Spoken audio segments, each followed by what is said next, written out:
mic check, audio check, 1 2 3. Hello mic check. Hello mic check, audio check, 1 2 3. Hello mic check, audio check. Hello mic check, audio check, 1 2 3 4 5 6. Hello mic check, audio check.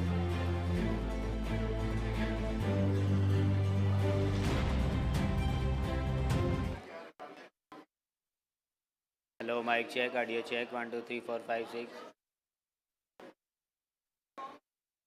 On है वो कह रहे हैं उनको speak उन्होंने लीजिए ना। Hello mike check, audio check, 1 2 3 4 5 6. Hello mike check, audio check. Hello mike check. Hello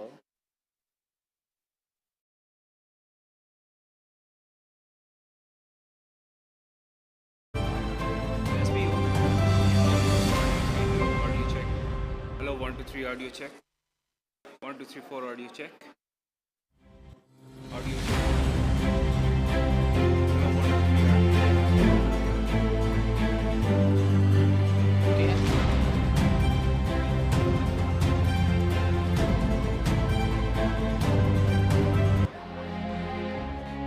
ग़िज़ा को बेहतर करने के जज्बे से तो बहुत यहाँ आते हैं। हम तो तारीख लिख के जाएंगे, बेहतर को बेहतरीन ग़िज़ाइयत बनाते जाएंगे। सनरिच के लिए ये सिर्फ इरादा नहीं, जिंदगी भर का वादा है, बेहतर को बेहतरीन बनाने का वादा। Good morning, ladies and gentlemen. If you could please start settling down. We're almost ready to begin. My request to please put your cell phones on vibration mode or silent mode. Thank you. We'll be beginning in a few minutes.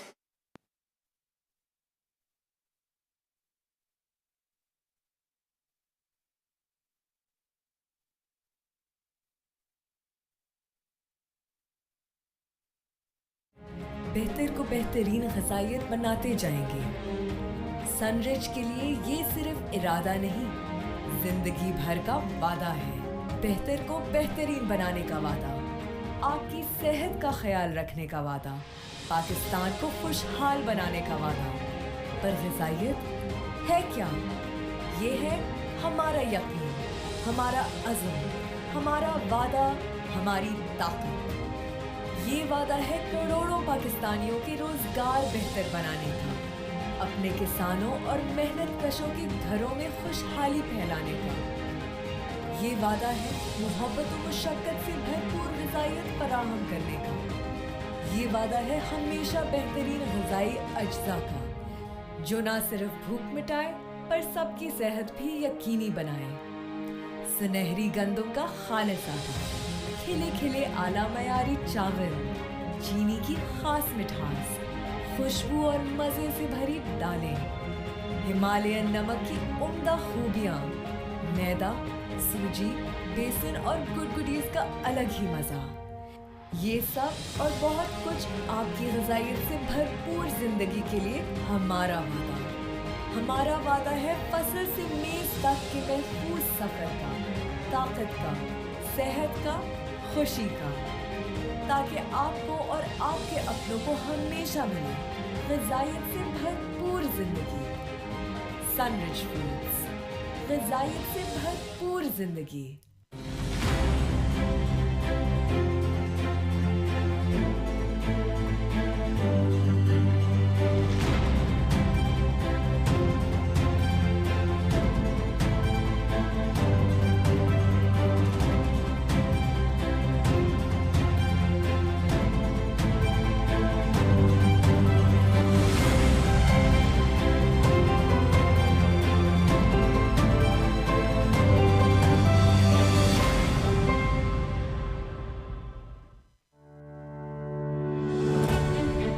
Journey of a promise.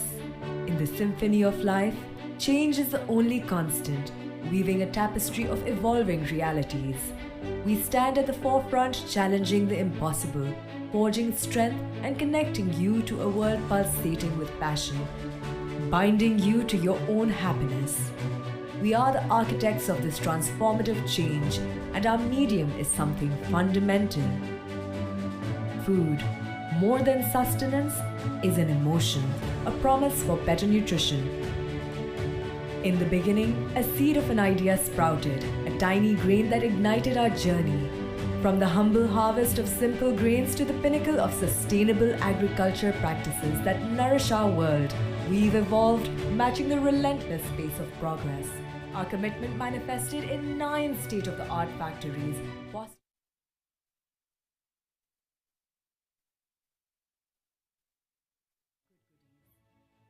At every junction,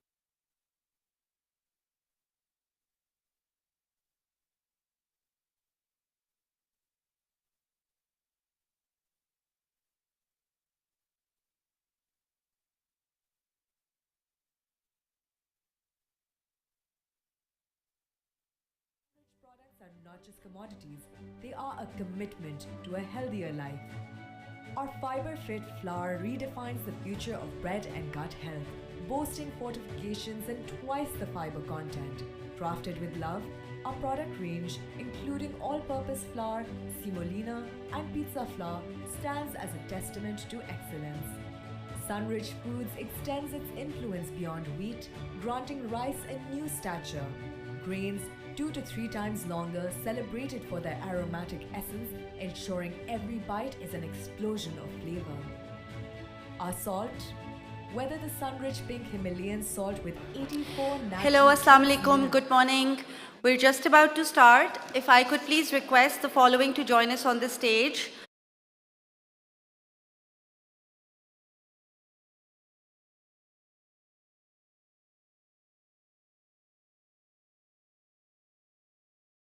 If you could please join us, Laid Al-Falaki, Dr. Ishrat Hussain Saab sir, request to please join us on stage.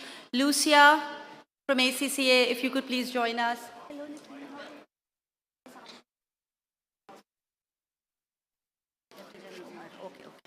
General Umar from Unity Foods, sir, if you could please join us on the stage.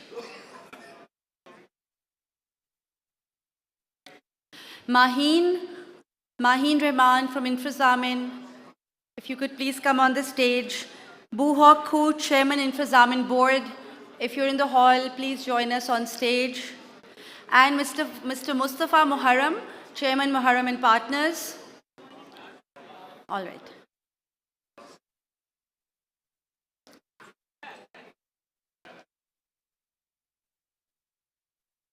So once again, General Umar, Executive Director, Unity Foods. Laid Al-Falaki, CEO, Garantco, if you could please join us on the stage. Dr. Ishrat, thank you, sir.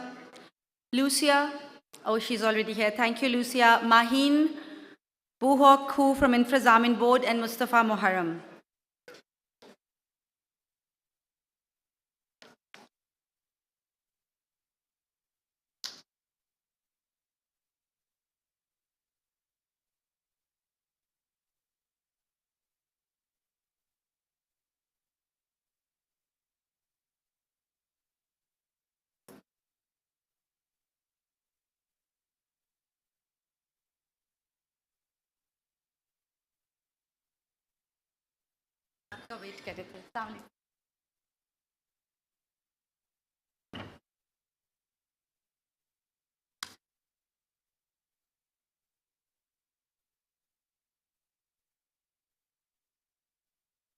Ladies and gentlemen, we will be starting our proceedings with recitation from the Holy Quran, following which there will be the national anthem.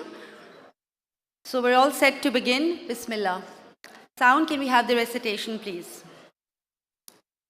Bismillahir Rahmanir Rahim. Qul huwa Allahu ahad, Allahus samad. لم يلد ولم يولد ولم يكن له كفوا أحد.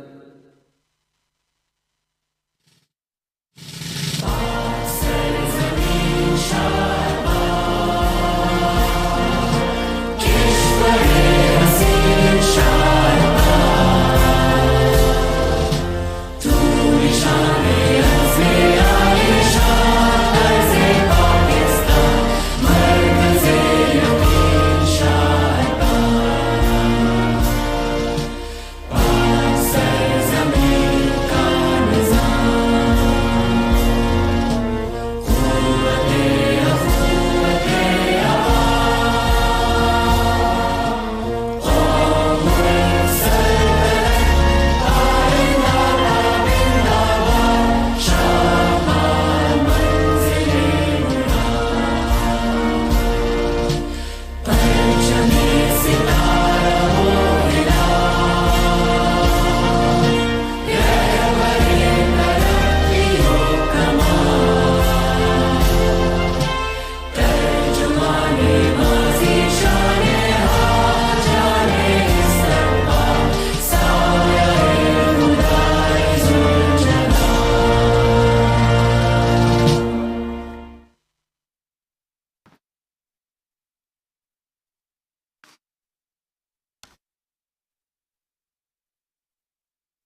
Maheen, if you could please join us on the stage. Thank you.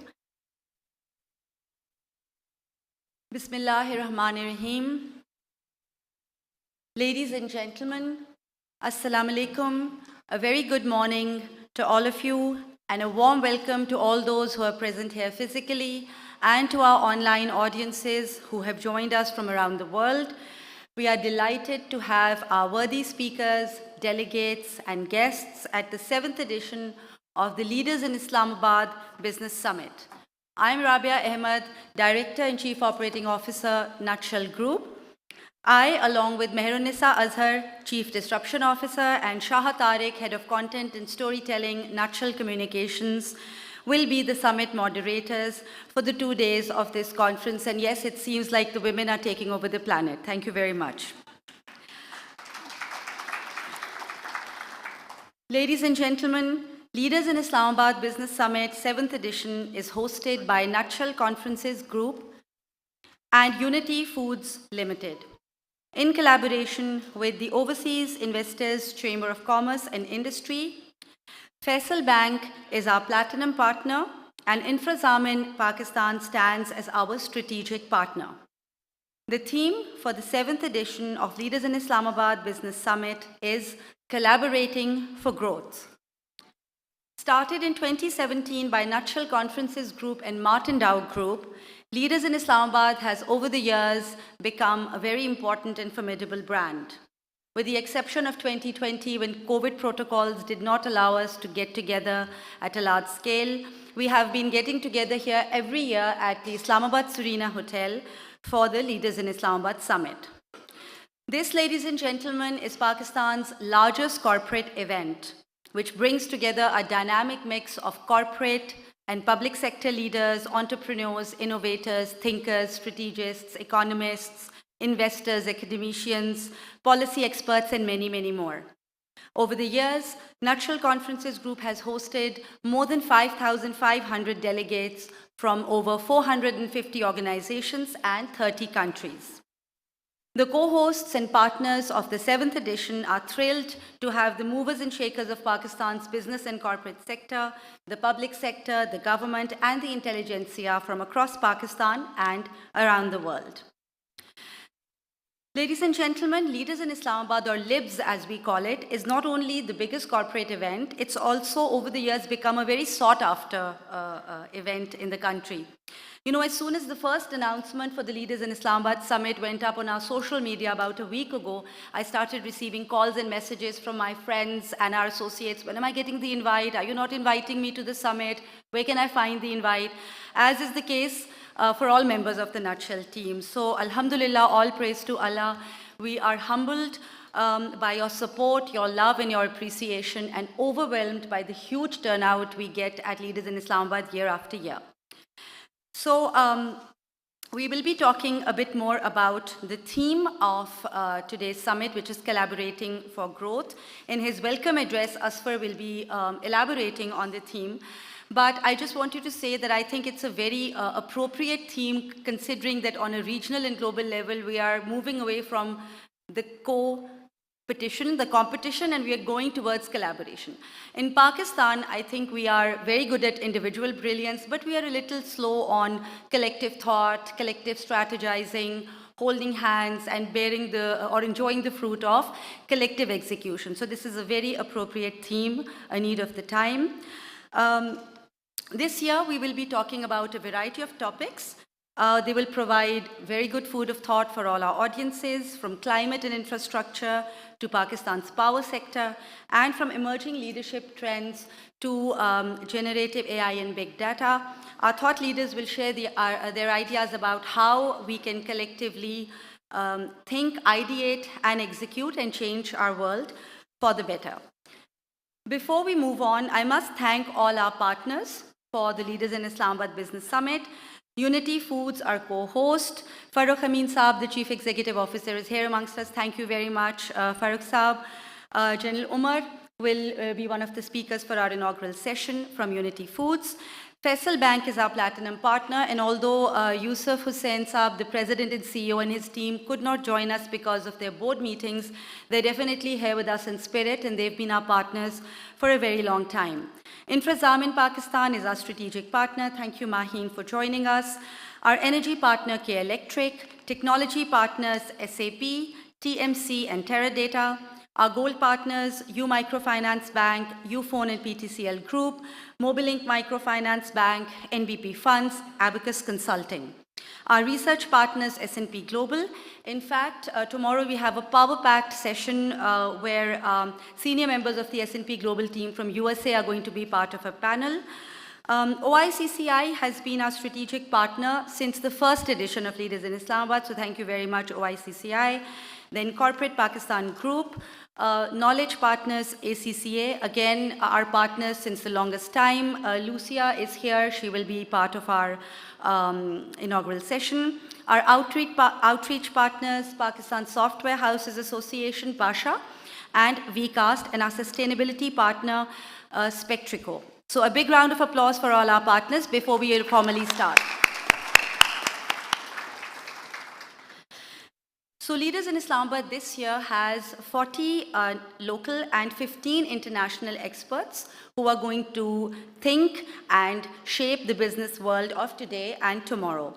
We are grateful to our international speakers for traveling across the world to be here with us, and also we appreciate that yesterday and today were probably not the easiest of days to be landing in Islamabad and to be traveling on the roads because of a state visit. So we're very grateful that all of you could make it. We have a stellar lineup of speakers and panelists, so let's give a round of applause to our speakers and panelists for today.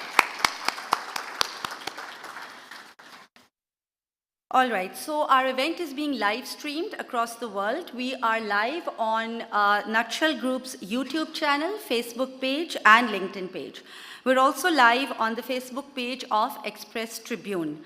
Ladies and gentlemen, the program schedule is placed on your tables, and there is a QR code through which you can access the latest schedule as well.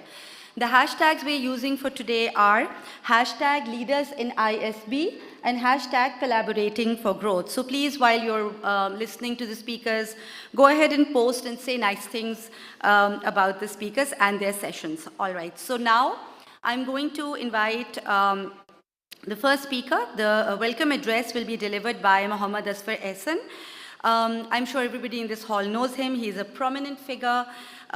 He has served as Pakistan's Minister for Investment. His experience includes roles on the boards of several commercial and non-profit organizations. He is recognized as one of the most influential connectors in our corporate and business circles. He is vocally apolitical. He's also a very strong advocate for improving the investment climate of Pakistan. With connections amongst the leadership of several countries, Asfar is currently working with the governments of the Kingdom of Saudi Arabia, Kazakhstan, and Uzbekistan. Asfar contributes frequently to prominent publications like Business Recorder, Dawn, The News, Arab News, and other regional newspapers and digital platforms. His writings cover pivotal aspects of our economy, the investment landscape, business dynamics, and Islamic banking. Asfar is the founder and CEO of the Nutshell Group, which is a business consulting firm operating in Pakistan for several years. He's also the creator of Leaders in Islamabad Business Summit. He also founded the Corporate Pakistan Group, which has more than 350 of the elite of Pakistan's intelligentsia. He also serves currently as the president of the Marketing Association of Pakistan. So Asfar, I welcome you to please come and deliver your opening address.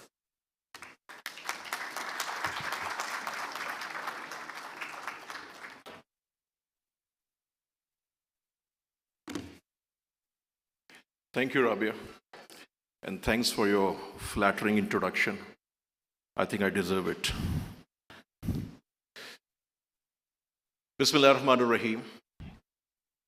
Honorable Finance Minister and my dear friend, Mr. Mohammad Aurangzeb, my mentor and teacher, Dr. Ishrat Hussain, the chairman of Unity Foods Limited, and my elder, General Umar Mahmood Hayat, our partner and the CEO of InfraZamin Pakistan, one of the outstanding women leaders in Pakistan, and my friend Maheen Rahman. Our international speakers, our speakers from all over Pakistan, my friend and brother and the CEO of Unity Foods, Farooq Amin Godal, he's here. Ladies and gentlemen, Assalamu alaikum and very good morning. I'm very grateful to all of you for your presence here at the 7th edition of Leaders in Islamabad Business Summit. As Rabia mentioned, that in the last 6 years, we hosted around 5,500 delegates from across 30 countries on almost every sector of the economy. Our idea was to create an event in Islamabad where we attract the global leaders as well as the intelligentsia of Pakistan under one roof for 2 days. In this regard, I am very grateful to Martin Dow Company and the management of Martin Dow who co-curated this event with us in the last 6 years. I'm extremely grateful to Unity Foods Limited for partnering us in different productive activities for the national cause, including this 7th edition of Leaders in Islamabad Business Summit. This is one organization progressing very well, focusing on agri and many other sectors of our economy. And I must compliment the leadership of Unity Foods for their commendable work for Pakistan. Mr. Farooq Amin, please rise for the recognition.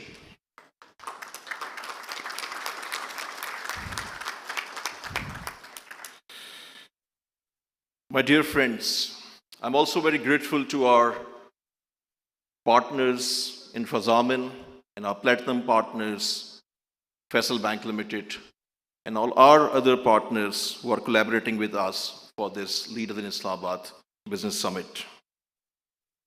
I'm also very grateful to my friend, Mr. Mustafa Moharram. Please rise for the recognition. He is here from Egypt. And they are one of the leading public affairs company in Middle East and Africa. And today we are signing a joint venture with Moharram and Partners. We are collaborating for different countries with Nutshell and Moharram and Partners. Thank you, Moharram. My dear friends, I'm 48, not out. And since my childhood, I'm listening to that Pakistan is at the crossroads. And I genuinely feel that today again, Pakistan is at the crossroads. But I believe, I'm very optimistic, despite all the challenges, that this is an opportunity for Pakistan to uplift from here. And individuals like Muhammad Aurangzeb, he's here, I'm not praising him because he's here, because I worked with him closely, not only in Habib Bank, but with Pakistan Business Council and Pakistan Banks Association. And we witness his energy, his intellect, and all other team members of the economic team right now. I'm optimistic that in collaboration, they will do the needful for Pakistan. If we compare Pakistan, India, Bangladesh, after 75 years, one thing which is missing is education. Dr. Ishrat Hussain published his book last year, and this is a classic comparison and learning for all of us, how India progressed, how Bangladesh is progressing. And where we are standing today, there are reasons behind this. Pakistan today is world's 5th largest nation. Our current census is 250 million individuals in this country. And by 2047, our size will be over 400 million, 40 crore. And out of 40 crore, around 66-67% population will be under 30 years of age. But what is the biggest threat for Pakistan today? I believe the education. The 28 million kids are out of school today. As a state of Pakistan, we are not providing them education and we are not providing them vocational training, जिसे हम हुनर कहते हैं. So, how India progressed? Till 1991, India was behind us. But in the last 33 years, whatever happened in India, their corporations are now global, working in 100 countries and in 20 countries. This is because of their education infrastructure. What they did in the last 50, 60 years with the education sector. Unfortunately, in our country, education is our least priority. And here is the problem. Because we are not a small European or African country. We are world's 5th largest population. We can attract investments, we can do wonders. But without addressing this issue of education, we can't progress in a sustainable manner. So this is my point number one through this forum, that there is a new government here. Last month they started their working. And I urge the leadership of current government to focus on education. Not for 6 months, not for 5 years, for next 25, 30 years. This is what we are lacking, a long-term strategy in every sector. Whether this is investment, this is economy, climate, health, education, anything. And another challenge is the population growth. As I mentioned that by 2047, this will be over 400 billion. This is a huge number. So we can transform this youth bulge into our asset. But without education, this will be a very difficult and toughest situation for Pakistan. So here is a need of focus. I worked in the government and I'm doing the advocacy for investment climate in Pakistan.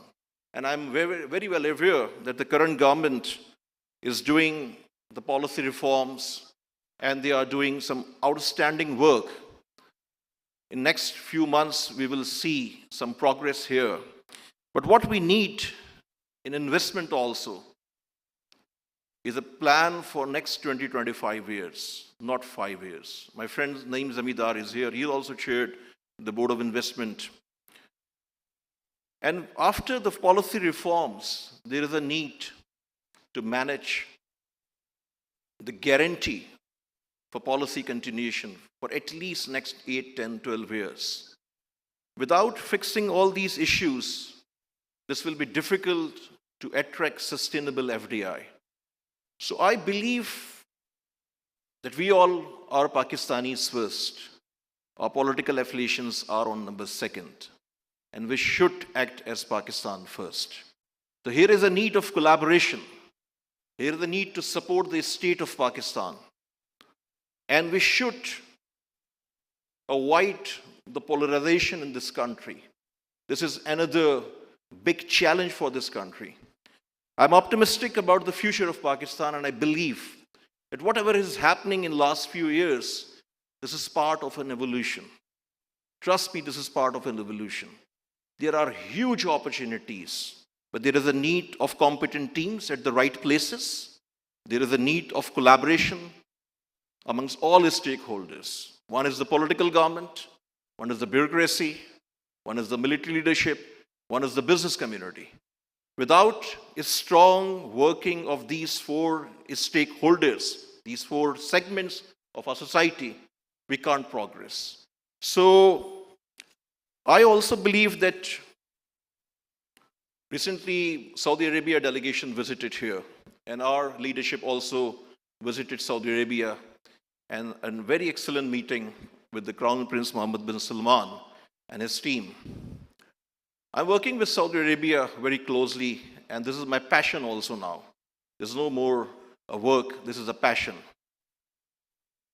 Saudi Arabia or Riyadh today is the most happening place in the world. The most happening place in the world as far as the economy and investments are concerned. And whatever they did in the last 6.5 years, trust me, this is just the beginning. This is just the beginning. how they empowered the woman, how they worked in last 35 years in education, and what they are offering to the world. This is an eye-opener. This is a case study. When I joined the government, many seniors advised me that Saudi Arabia जो है ना ये truck की बत्ती के पीछे लगा देते हैं आपको. After 1 month, I realized, and this was my conclusion, my learning, no, this is 100% our fault. Trust me, this is 100% our fault. Here is a need to do the complete homework. In addition to facilitation, there is a need to do the ready projects. And I propose, I already had a discussion with finance minister and other ministers as well, that there is a need to engage the private sector individuals in the ministries and the organizations on market salaries in every sector. Because in all other countries, in ASEAN, in Central Asia, in Middle East, in Africa, where they are progressing, there is actually a collaboration amongst the public sector and the private sector. In almost every important ministry of economy, they hired the best individuals from the market.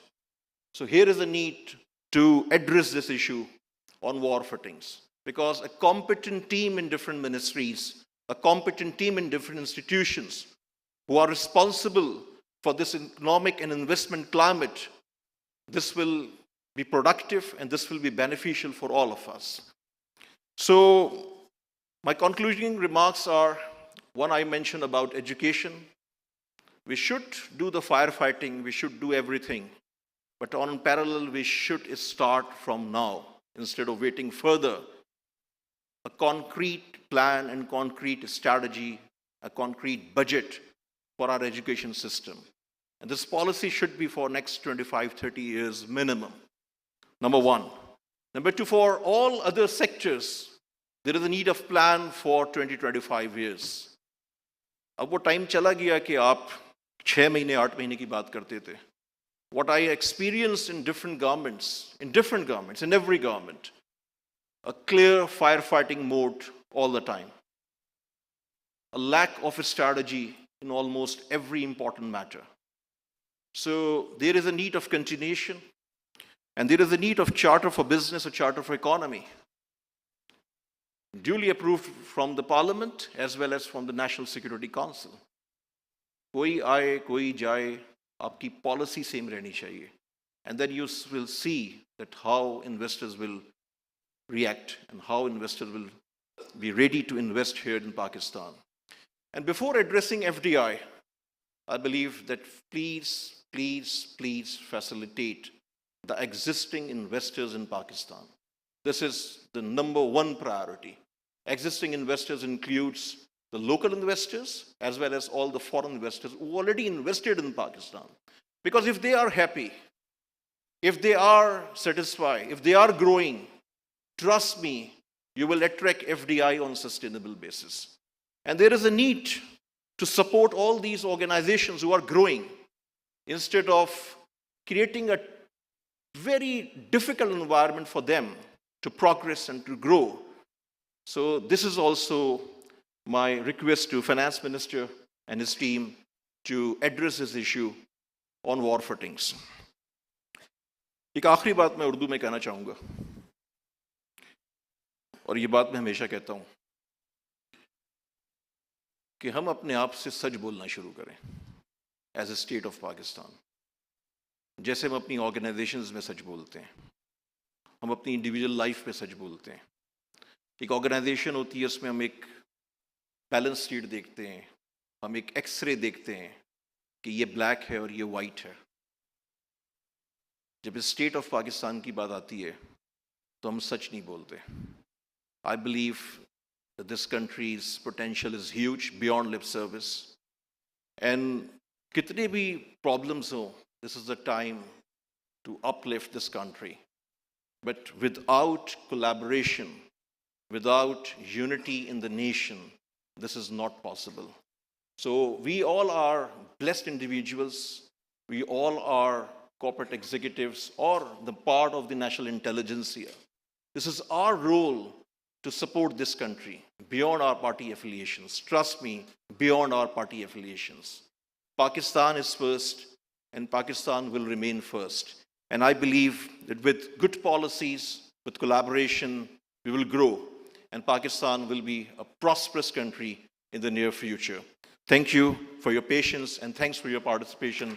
Pakistan Zindabad.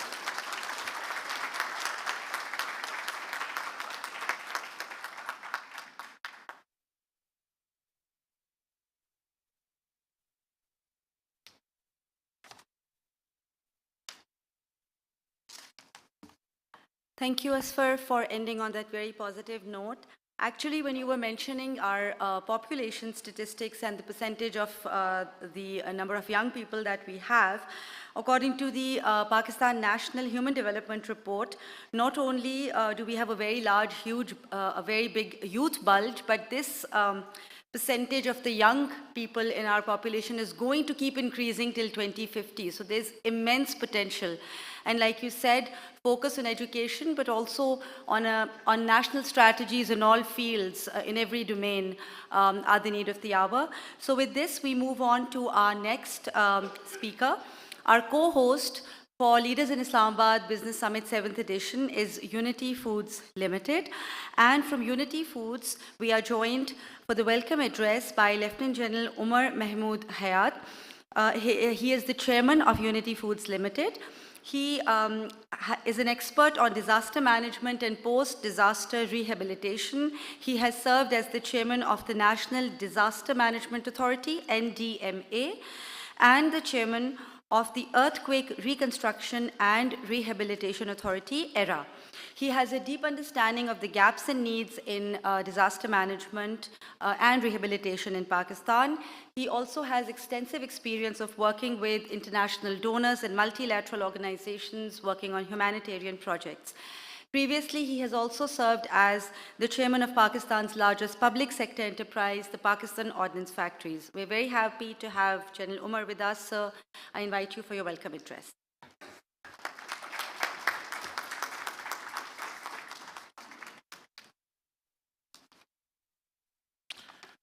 Thank you very much. Honorable Minister of Finance, Mr. Mohammad Aurangzeb, ladies and gentlemen, Assalamu alaikum and a very good morning. Please allow me to welcome you on behalf of Unity Foods to Leaders in Islamabad Business Summit 2024 edition. Given the current environment, if there was ever a time for collaborative approach, specifically for businesses in Pakistan, that time is now. Let me briefly highlight some cardinal pointers which, in my humble opinion, are essential for fostering a collaborative approach. First and foremost in this are partnerships and alliances. Participating in and debating ideas with peers and other business leaders in a networking event such as this is a step in the right direction. Collaborating with contemporary businesses can expand your market reach, leverage resources, and unlock tremendous new opportunities for mutual benefits. Collaborating with academic institutions, research organizations, and technology hubs to tap into research expertise, access cutting-edge technologies, and fostering innovation will lead to multiple benefits in strengthening business collaboration. Building strong relationships with suppliers, manufacturers, distributors, and logistic partners can enhance efficiencies, reduce costs, mitigate risks, and improve overall performance. It is also imperative to engage with relevant government agencies and encourage participation in public-private partnerships to address industry challenges, advocate for regulatory reforms, and promote sustainable development initiatives. collaborating with the government should facilitate access to funding, infrastructure, and support services for local businesses. We must contribute to ecosystem development initiatives also, aimed at fostering entrepreneurship, innovation, and economic growth. Let us also embrace digital platforms and collaboration tools to facilitate communication, coordination, and knowledge sharing. Most of all, building strong relationships lays the foundation for successful collaboration and long-term partnerships in any business environment. Let me now briefly talk about Unity Foods. At Unity Foods, we are immensely proud of our transformative journey in collaboration with Wilmar, a Fortune 500 giant.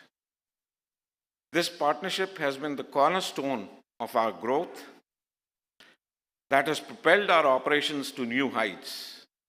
From pioneering state-of-the-art facilities for edible oil refinement to optimizing the efficiency of our flour mills and manufacturing plants, the impact of this has been nothing short of revolutionary. Wilmar's partnership with Unity has resulted not only in foreign direct investment in Pakistan, but is also a strong testament to the international confidence in Pakistan's agro-based industry.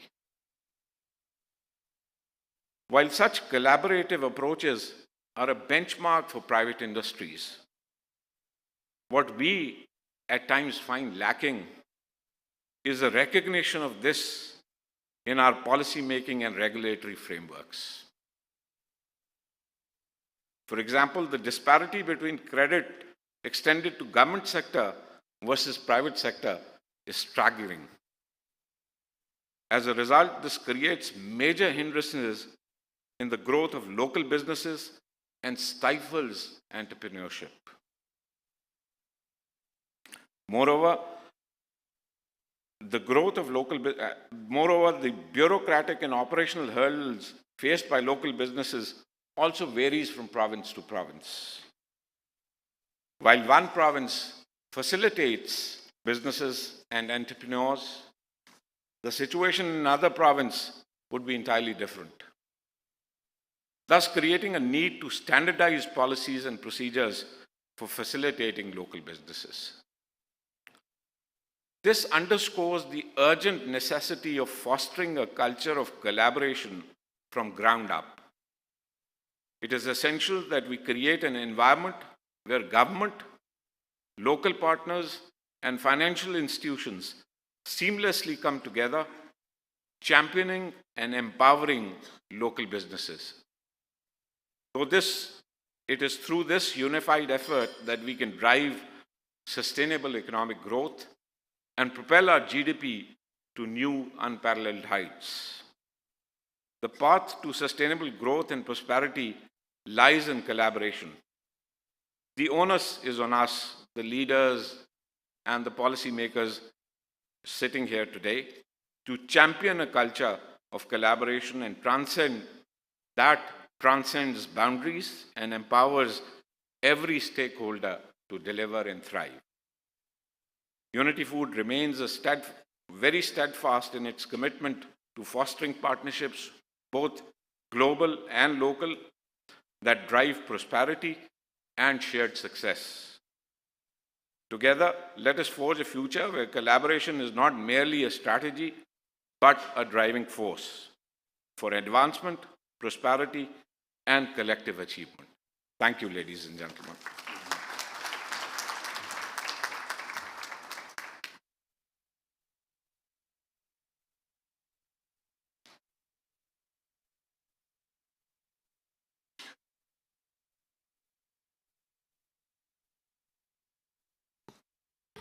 Thank you very much, Lumar. And I should have known from your background you would be dot on time. Thank you very much for finishing within time. So a number of very good messages from General Umar's talk, the importance of public-private partnerships, digitization in order to take advantage of the advancements around us, then strong relationships and long-term partnerships. And one thing struck me in particular when he was talking about different policies, procedures, and methodologies for doing business in different provinces, which is indeed sad. So all of this points towards, of course, collaboration, and collaboration. What he said in the end, the path to sustainable growth lies in collaboration. Thank you very much, sir. With this, we come to our ministerial keynote. This will be delivered by Senator Mohammad Aurangzeb, Federal Minister for Finance and Revenue. Of course, all of us have known him as President and CEO HBL, where he served prior to his appointment as the Finance Minister. He has a rich international banking experience spreading over more than 3 decades. He was the CEO of JP Morgan's Global Corporate Bank based in Asia. Prior to that, he was in senior management roles at ABN AMRO and RBS based in Amsterdam and Singapore. He is the only Pakistani to be invited to the exclusive membership of the Global CEO Council organized by WSJ. He was also serving as chairman of Pakistan Business Council and chairman of the Pakistan Banks Association. With this, I invite Senator Mohammad Aurangzeb, Federal Minister for Finance and Revenue. Sir, your ministerial keynote.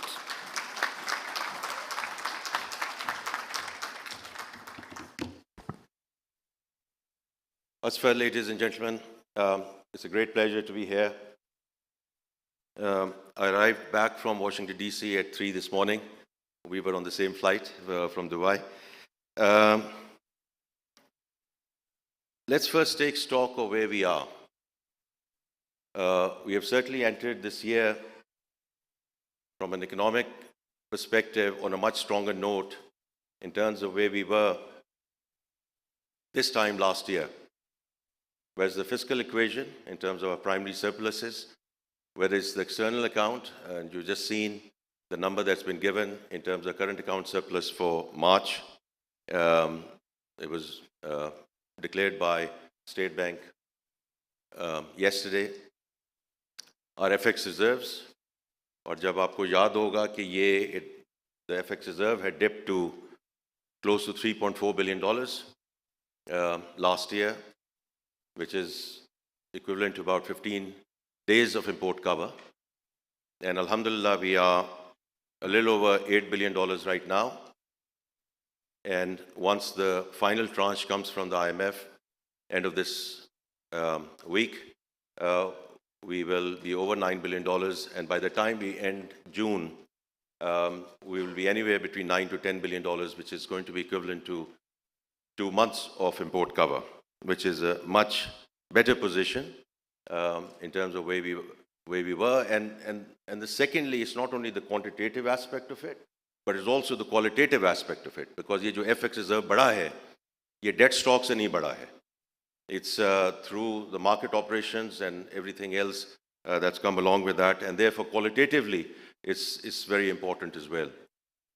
We have had bumper crops, and on the back of that, जो agriculture GDP है, that's growing at 5%, and I'll come back to that because that's a very, very important lever of growth as we go forward, inshallah.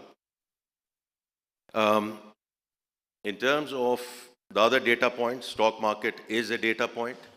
ये कभी ऊपर जाती है, कभी नीचे जाती है, but we are at an all-time high. And we also see now beginning of foreign buying coming into the market.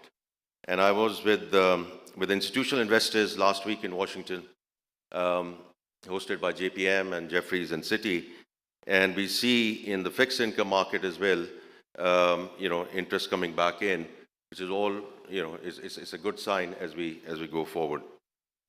So देखिए ये where we are in a good place, and this was in turn ushered by the 9-month SBA, which was taken through the finishing line by the current Prime Minister.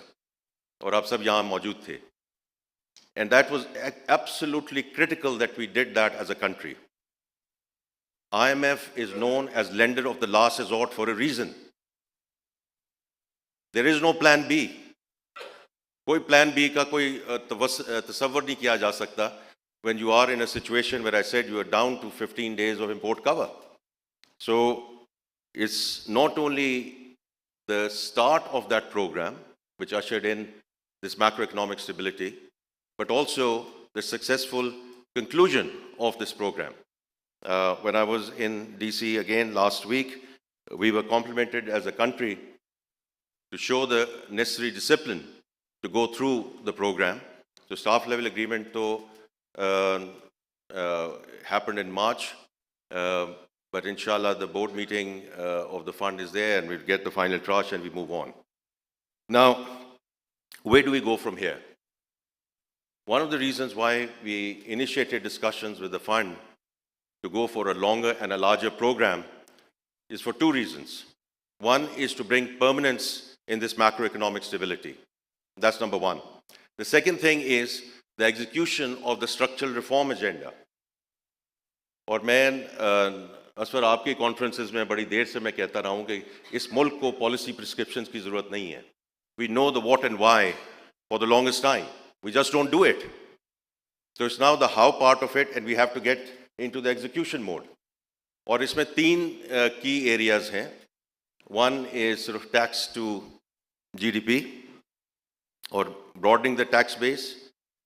We are hovering around 9%.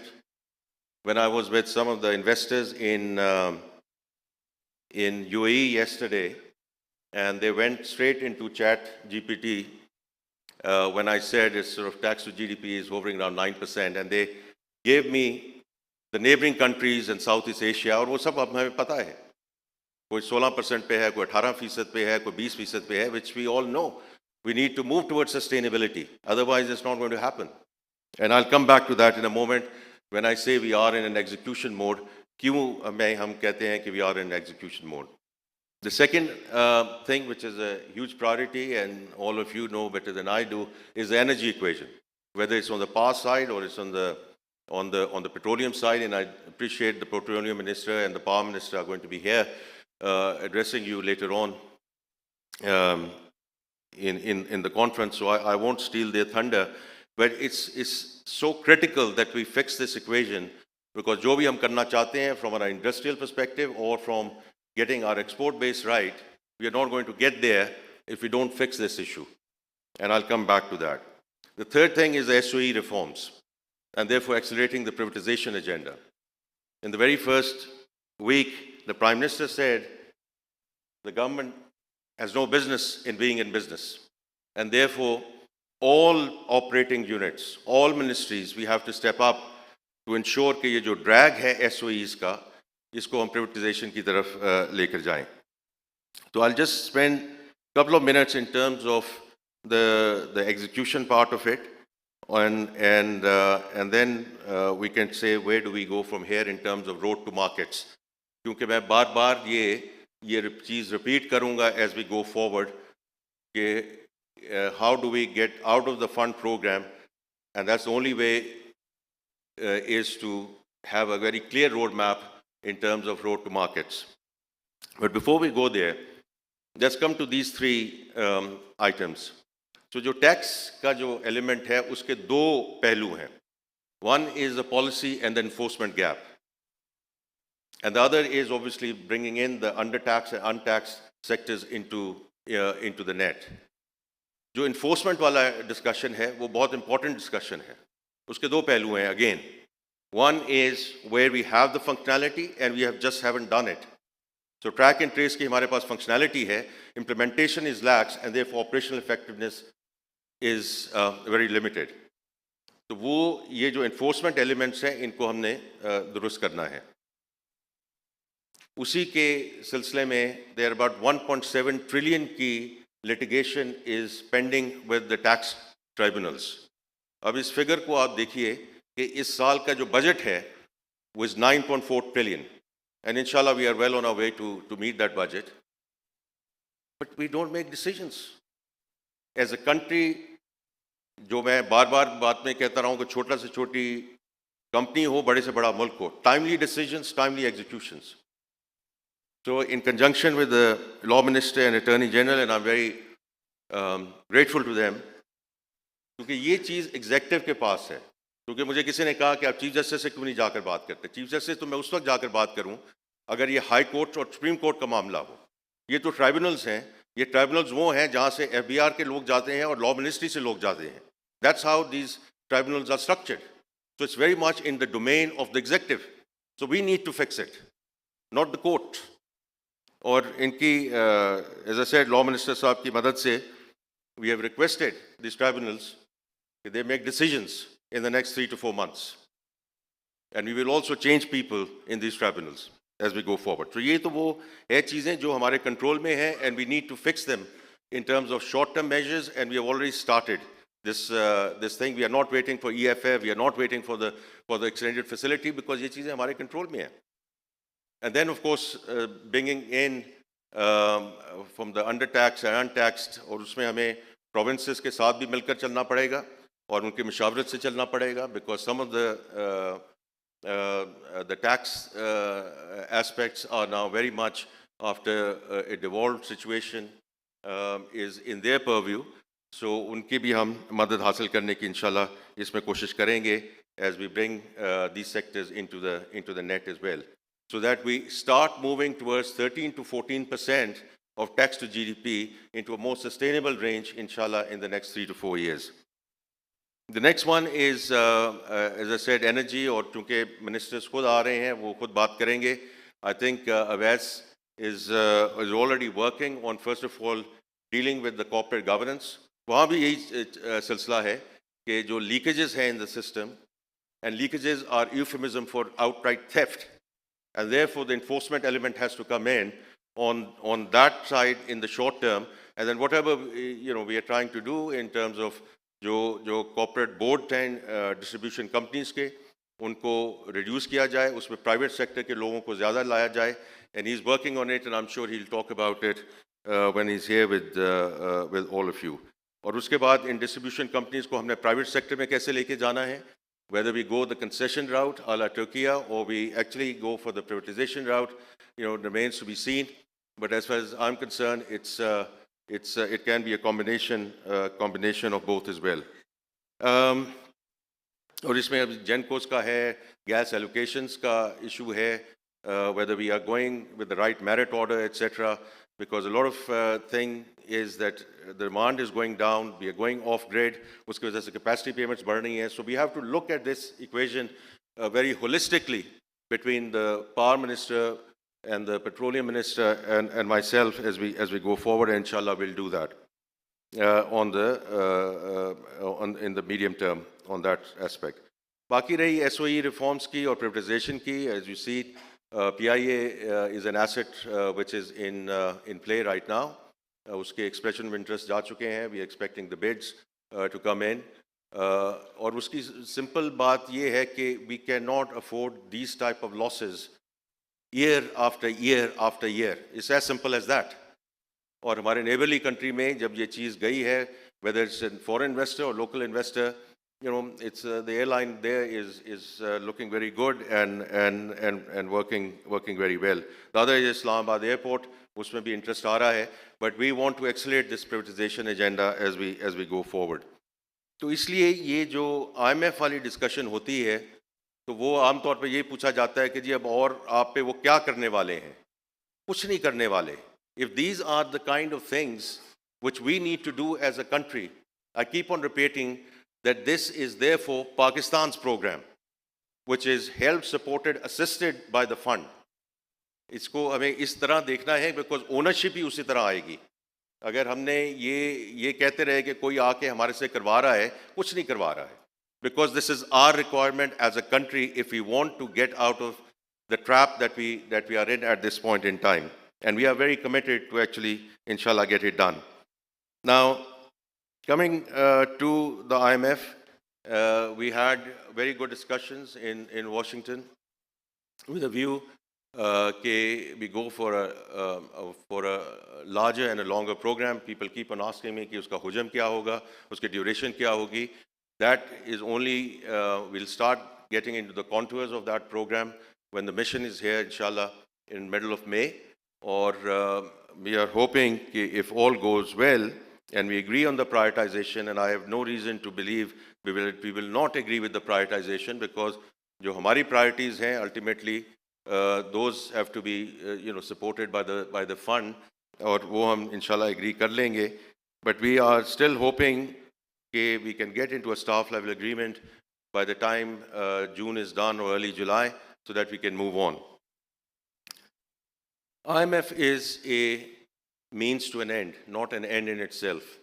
क्योंकि बात यही होती है कि 24th programme में आप जा रहे हैं, तो आप कभी इसके बाद भी कोई प्रोग्राम होगा, और उसकी ये मैं 2-3 चीज़ें कहूँगा कि if we want to bring permanence into that, then the road to market.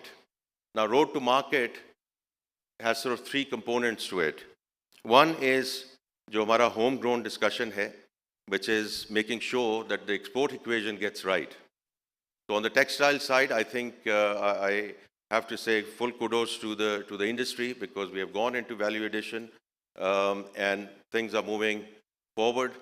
But I do appreciate their issues at this point in time in terms of the competitive energy equation, but also the interest rate regime. और वो interest rate regime ये है, मैं इसलिए उसके बारे में मैंने ज़्यादा बात नहीं की है, क्योंकि this is very much the purview of the central bank, and we need to respect that. But just in terms of inflation, we hit a peak of 38% last year. The latest figures are 20.7% end of March, and I'm quoting the Monetary Policy Committee of the State Bank. It's not a Ministry of Finance issue, it's a State Bank discussion. तो उन्हीं का जो statement है वो ये है कि the medium term target of getting to 5 to 7% inshallah is going to be in the September 2025 range.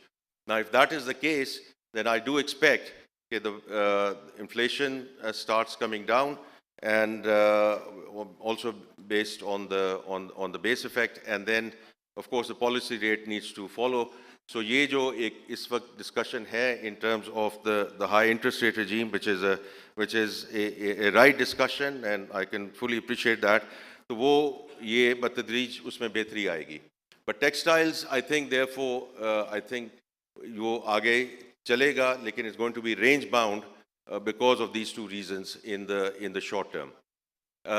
Then on the other extreme, the metals and mining, especially mining, is going to be a huge upside, inshallah, for the country as we go forward. It's not only about Ricodec, but many other projects which are in the pipeline as well. But उसके दरमियान जो 2 चीज़ें हैं, and therefore I keep on saying कि जो IMF के लोग बात करते हैं कि when there is a fund program, therefore we can only talk about stabilization and not about growth. I respectfully disagree with that, because there are 2 sectors, which is agriculture and IT. And whatever we do in these 2 sectors have nothing to do with the fund, has nothing to do with external borrowing. It's all in our control. Our policy framework, policy continuity, doing the facilitation, increasing the lending. इस साल bumper crops हुई हैं, उसके basis पे import substitution भी हुई है, और जो आपने rice को export किया उसमें foreign exchange की भी help हुई है. Sugar again is a surplus discussion this year. And there's no reason that we cannot continue to increase the yields in these crops, but more importantly, increase the yields which is in the 50% of the country's agriculture GDP, which is dairy and livestock. अगर हम Netherlands की तरफ ना भी जाएं, if we start moving, increasing our yields, we'll go into a much better place. ये जो agriculture GDP है, ये 5% पे grow कर रही है. So that, why can't it grow at 6%, 7%, 8%? और चूँकि मैं शोबे के साथ खुद भी थोड़ा सा मुंसलिक रहा हूँ HPL के सिलसिले में, I know the upside potential in this sector if we get the equation right. The second is information technology. From nowhere, a few years back, this year we are going to have, and I think Shaza is also here at your right session, so again, I'm sure she will get into much more detail. $3.4 billion की export है, second largest freelancer population in the world. ये हमारे control में है. उनको facilitate कैसे करना है, उनके retention accounts को क्या करना है, उनको debit cards कैसे देने हैं, उनके payment mechanisms को हमने कैसे facilitate करना है. Nothing to do with external borrowing, nothing to do with the fund program. Why can't this go to 4, 5, 6, 7? Eventually, जो Prime Minister बात कर रहे हैं, $25 billion as we go forward. लेकिन मैं तो अगले साल की बात कर रहा हूँ. These are 2 areas which are going to be real levers of growth, providing provided हम अपना जो इस चीज़ में जो government का facilitating action है, and we are very determined to inshallah do that. So that's the export bit. The second is FDI or foreign direct investment. उसमें जो अभी discussion है उसमें you've seen the Saudi जो भी conversations हुई हैं. I was with the Prime Minister when we met the Crown Prince. So वो तो ये कर सकते हैं ना कि अपनी investment appetite आपको बता सकते हैं कि $5 billion की investment appetite है. But then it's up to us as a country to come up with investable, bankable projects. And inshallah, a couple of those are in advanced stages. So inshallah, we'll hear that. But the rest of it is the pipeline, which is going to be critical. The last thing is the debt aspect of it. And that's why I was in UAE yesterday talking to Middle Eastern banks. जब आप ये fund का program delay करते हैं, तो उसके कई नुकसानात होते हैं. एक तो ये है कि the immediate appetite on the commercial side disappears, and the second thing is the nosedive that we had in our ratings. So the way I look at it, during next fiscal year, inshallah, we can hope to get some of that commercial borrowing, commercial bank borrowing coming back into the country, and that's important to get our trade and trade finance equation going. The second thing is rating agencies, जो पिछले हफ्ते बात हुई है, S&P, Moody's, and Fitch. Obviously, they are looking for sustainability, and we'll move in that discussion forward, because that is going to be important as we go and access the euro and the Reg S market. But इस fiscal year में inshallah हमारी पूरी उम्मीद है कि हम जो Panda bond है और जो Chinese capital market है उसको ज़रूर access करें with the help of credit enhancements that we have. So between exports, FDI, coming back into debt, that is our roadmap in terms of taking things forward, in terms of ensuring that we don't get into yet another program and we move towards self-sustainability. मैं last चीज़ बात उस पर conclude करूँगा जो असफर ने अभी बात की है, क्योंकि ये जो हम बात करते हैं in the finance ministry and the economic ministries etc. ये तो immediate discussions हैं जो आप सब interested हैं कि IMF के साथ क्या हो रहा है, क्या होने वाला है, क्या हमारी priorities हैं, privatization etc. But then there are things which are linked with the future of the country. Climate change. One of the most vulnerable countries in the world, and you know that given the devastating floods back in 2022, जिसमें 33 million got affected, 16 million children. And it's a huge bill. ये rescue और relief की बात नहीं हो रही, ये rehabilitation, reconstruction, adaptation, finance की बात हो रही है. So there the discussion that I had with Ajay Banga, and I think what a breath of fresh air with him at the helm of affairs at the World Bank Group, because उसके साथ जो मेरी बात हुई, उसने कहा कि 2-3 priorities आप ऐसी लेके चलें जो अगले साल के लिए ना हो, अगले 2 साल के लिए ना हो, and उसमें of course climate change.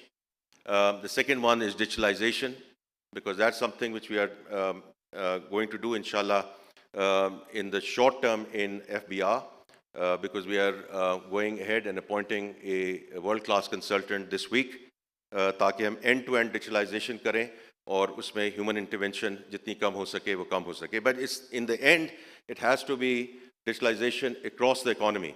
और कुछ areas में verticals में बहुत हम अच्छा काम कर रहे हैं, State Bank, RAST, and then NADRA in terms of linking everything into CNIC, but those systems don't talk to each other.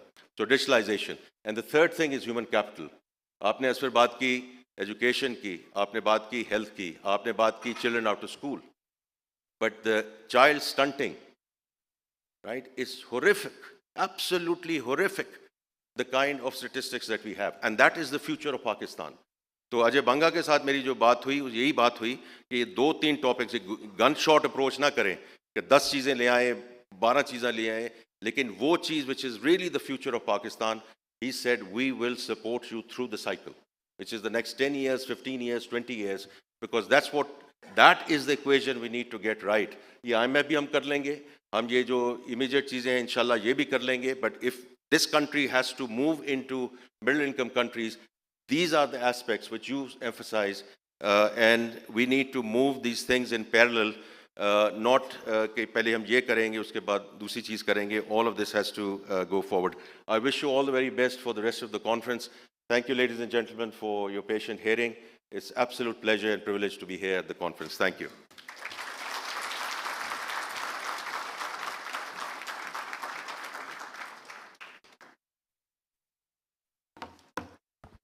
Thank you very much, Aurangzeb Saab, for that very, very informative session and for summing up how to fix our fiscal situation. Because of dearth of time, I'm not going to go into the summary because Aurangzeb Saab has to leave. Before you leave, sir, we'd like to present to you a small token of our appreciation. Asfar is already on stage, and I'd like to request Mr. Farooq Amin, the CEO of Unity Foods Limited, to present the souvenir to Aurangzeb Saab. If we could have the book, please.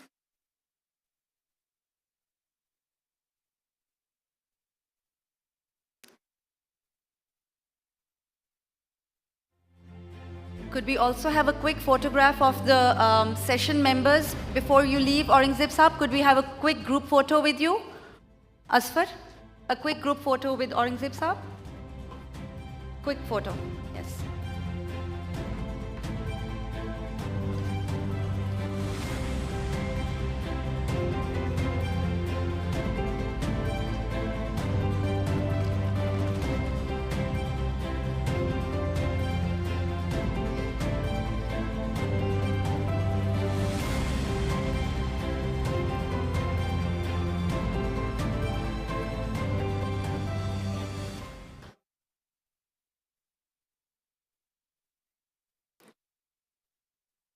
Thank you very much. I'd request our speakers to please take their seats as we still have a part of the session left.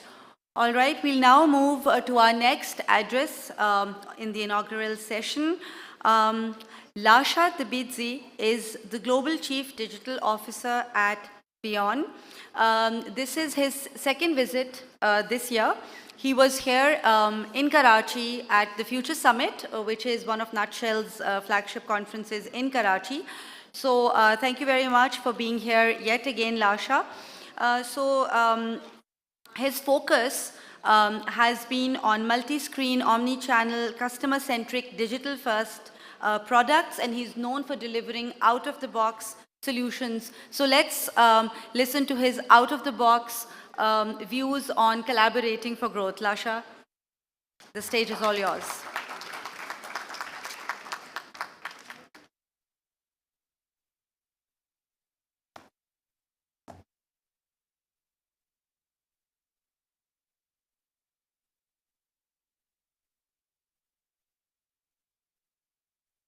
Good morning, ladies and gentlemen. It's a pleasure to be here, and thank you very much for sharing your ideas and collaborating for the growth. Pakistan is a country with immense potential. As it was said today several times, more than 60% of the population is under 30 years old.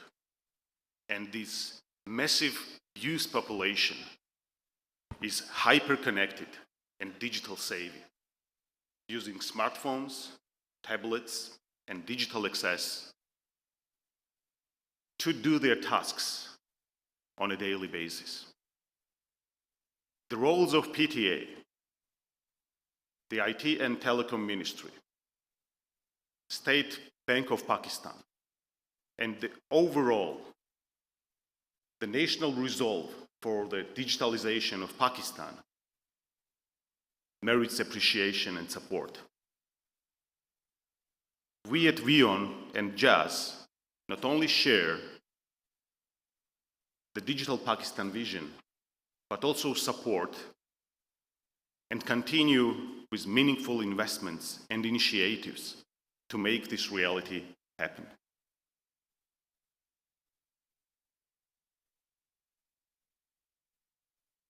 WION and JAS substantial investments in Pakistan have surpassed 10.6 billion by now, 10.6 billion US dollars.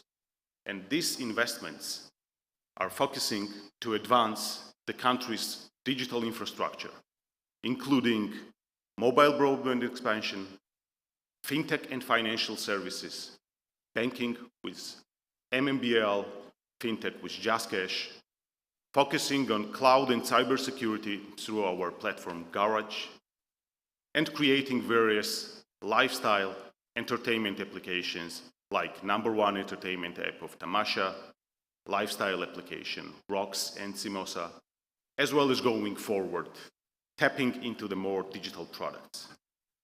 We as a VEON Group and VEON Group companies, we combine the power of connectivity, of telecom, and bringing on top of this the digital services and platforms to the population and to the society to enhance their experience on a daily basis with all this digital experience we deliver to them.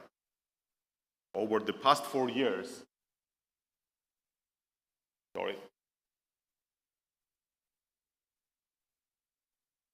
Over the past 4 years, our key focus is really to transform from the regular telecom operations to digital operations in every country we operate.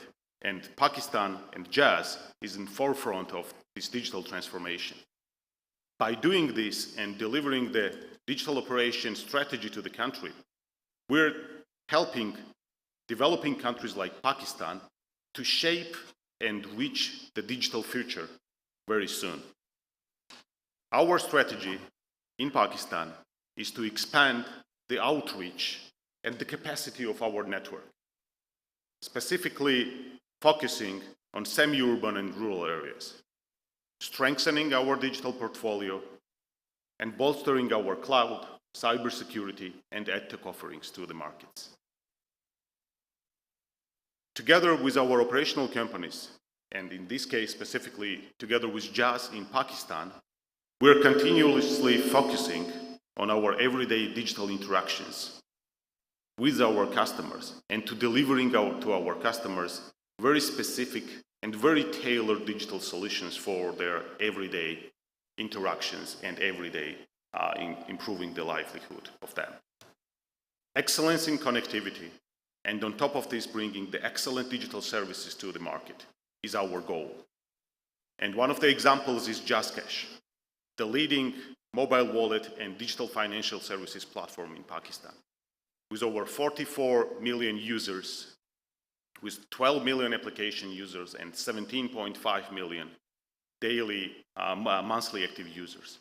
We have the most extensive network featuring over 250 registered agents and over 330,000 registered merchants. And all this is bridging and helping to really lower the financial divide, which is in the country. And of course, one of the main focuses is to empower women and the young population in this country. Just a couple of numbers. 30% of total wallets in JazzCash are women. 17% of lending we reached to go to the women entrepreneurs. 23,000 women merchants are registered into our QR payments platform.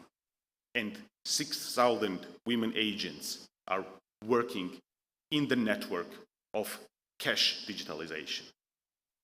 Going forward, one of the platforms which will be one of the key pillars for many businesses in Pakistan is our platform Garage, which is not only the cloud service, this is the largest onshore cloud service provider in the country. And it's really helping all tech-driven companies, whether it's agri-tech, educational tech, fintech, or any other business, and really supports to really scale the business into the country, and of course, giving the possibility to bring the businesses outside the country. This is very important that with service, solution as a service based offers we have in our Garage Cloud, and with the Quantica platform, we support all the businesses to grow faster, to digitize faster, and bring their contribution to the Pakistani economy and growth of the digital economy. It's very important to talk about the verticals of entertainment. And We invested and we created the biggest Pakistan's and the leading entertainment platform, and this is Tamasha. With 10.6 million users, we are covering cricket World Cups, as well as delivering the TV shows, TV series. But most important, this is not just about the entertainment. This is really delivering the high quality content to the Pakistani society, and also to the Pakistanis living outside the country to have access to the best-in-class content which is created locally, and also sports and big events which we buy and then translate and bring to the country inside. Going forward, one of the key things I want to mention is our Jazz World application. Many of you, and I'm sure many of you are Jazz customers, have used the application. This used to be the self-service application, the biggest homegrown application in the country. But now we're moving forward and we're creating telecom agnostic application where everyone can benefit and really can get access to the telecoms applications in the country, whatever service they need. It's not only about Jazz, but also to our competition in the market. And this is very important part. As said, we also tap into the lifestyle business and lifestyle applications. And we recently launched the Rocks. This is real online experience for the young generation of Pakistan, who can easily access all the experience of entertainment services, financial services, gaming, telecom services, and all together, really combining into the one application to enhance the experience. But why I spoke so much about this? It's because VEON and Jazz are committed and remain committed to Pakistan, to make Pakistan digital vision a reality. We think that Pakistan already has a prominent place on a map of digitalization and innovation in the world. But with the immense potential, what we see in Pakistan, together with the public and private sector, which is presented here and which are collaborating for the Pakistani future, we think that the digital transformation will happen sooner if we work together, if we collaborate together. And once again, I want to thank all the participants for being here today. And of course, special thanks to the Natural Group for leading this transformational part through bringing together all the bright minds inside and outside the country to sit together, collaborate together, and all this for the best and better future of Pakistan. Thank you very much.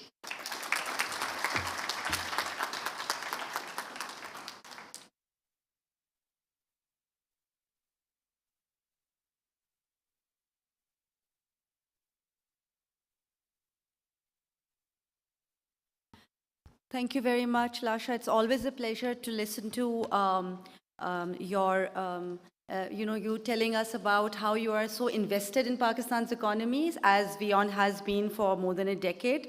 And thank you for talking about all your contributions. I think most of the people in this room are your customers. It has the biggest base. Thank you very much. And thank you for continuously contributing to Pakistan and for the empowerment of our youth and women. We now come to the next address, which is by Laith Al-Falaki, Chief Executive Officer, Guarantor Co. Limited. He has been the CEO of Guarantor since January 2022. Prior to this, he was the Chief Risk Officer at the Private Infrastructure Development Group, which owns Guarantor. And before that, he was the Chief Risk Officer at ICICI Bank UK. He has a long career in banking, and he has experience of emerging markets, trade services, operations, marketing, correspondent banking, and compliance. So I'll request Laith to please take the podium. Thank you very much.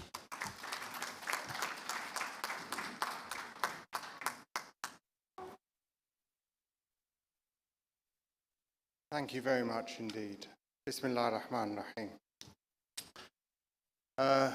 Ladies and gentlemen, esteemed guests and speakers, It's an honour to be here in Pakistan this week and to address this conference.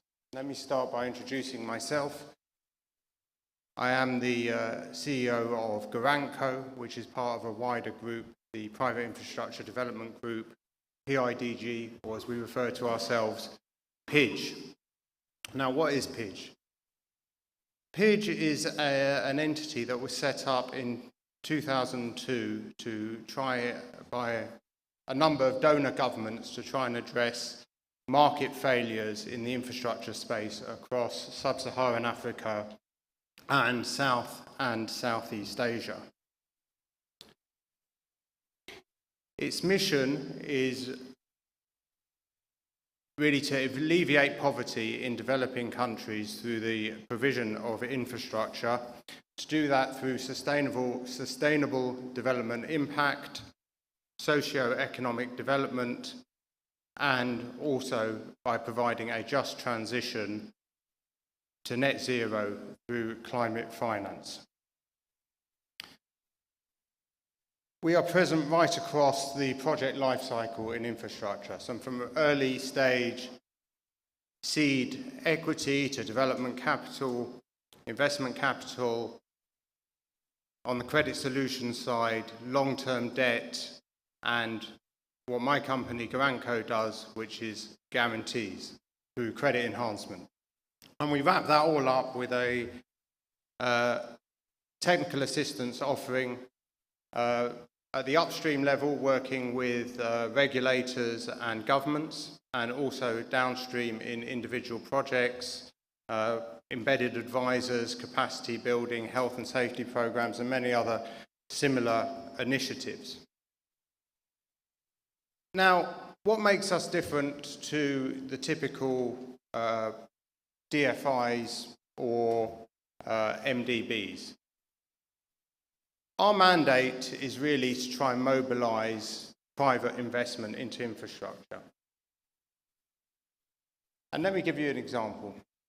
If you look back at our 20-year history, the donor governments, the UK, the Dutch, the Swiss, the Swedes, the Australians, also elsewhere in our capital structure, the Canadians and the French, have provided us with capital of about $1.9 billion. We've recycled that 2.5 times, so we've invested in $5 billion of our own money into projects. Now that has helped mobilize 40 billion, that's 8 times of investment into those projects. And of that 40 billion that has gone into projects, 25 billion has been from the private sector. And that is absolutely key, catalyzing the private sector investment and not crowding out private sector investment, which we often see from other players in the market.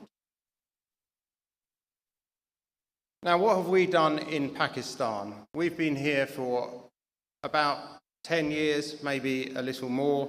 We've done close to 20 investments through our equity arms, through doing wind power, doing solar. We have done 7 projects on the guarantee side in actually Mobilink, which I think is a jazz company. We have been there in mitigation projects, in power transmission projects as well. So we have a history of working in Pakistan. But probably our biggest intervention in the market is the setting up of InfraZamin. Now, InfraZamin is a local credit enhancement facility in Pakistan. It has equity investment from our sister company, Infraco Asia, and it has contingent capital from Garanco. And I think that has made a huge difference in terms of the local capacity for credit enhancement. Now, this is a concept that we first developed in Nigeria, working with the Sovereign Wealth Fund of Nigeria. In 2016, we set up a similar entity. That entity now has close to $175 million of investment, about 20 projects. It has mobilized significant money from pension funds locally, using its AAA rating locally. InfraZamin, under the inspirational leadership of Maheen, who's on the stage there, is actually well ahead of the curve. InfraCredit Nigeria hadn't done it took it 3 years to do its first transaction. InfraZamin has already done two significant transactions, including the first gender bond last year, not just the first gender bond in Pakistan, but the first gender bond in the whole of South Asia.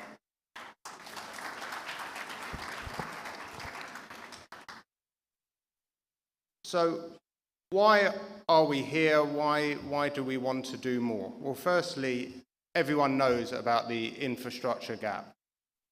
The infrastructure financing gap in Asia is estimated to be in the vicinity of about $450 billion per year. That's an estimate by the Asian Development Bank.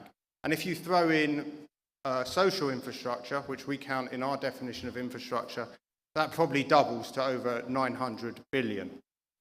Now, Pakistan, being the 5th largest country in the world, will obviously make up a significant portion of that gap. And if you look at just some sectors like, power, for example, there's a huge disparity between supply and demand. The Minister talked about it earlier.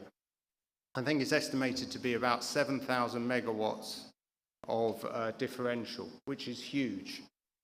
And we really believe that we can play a role there. The second reason why we think Pakistan is really important for us to focus on is climate.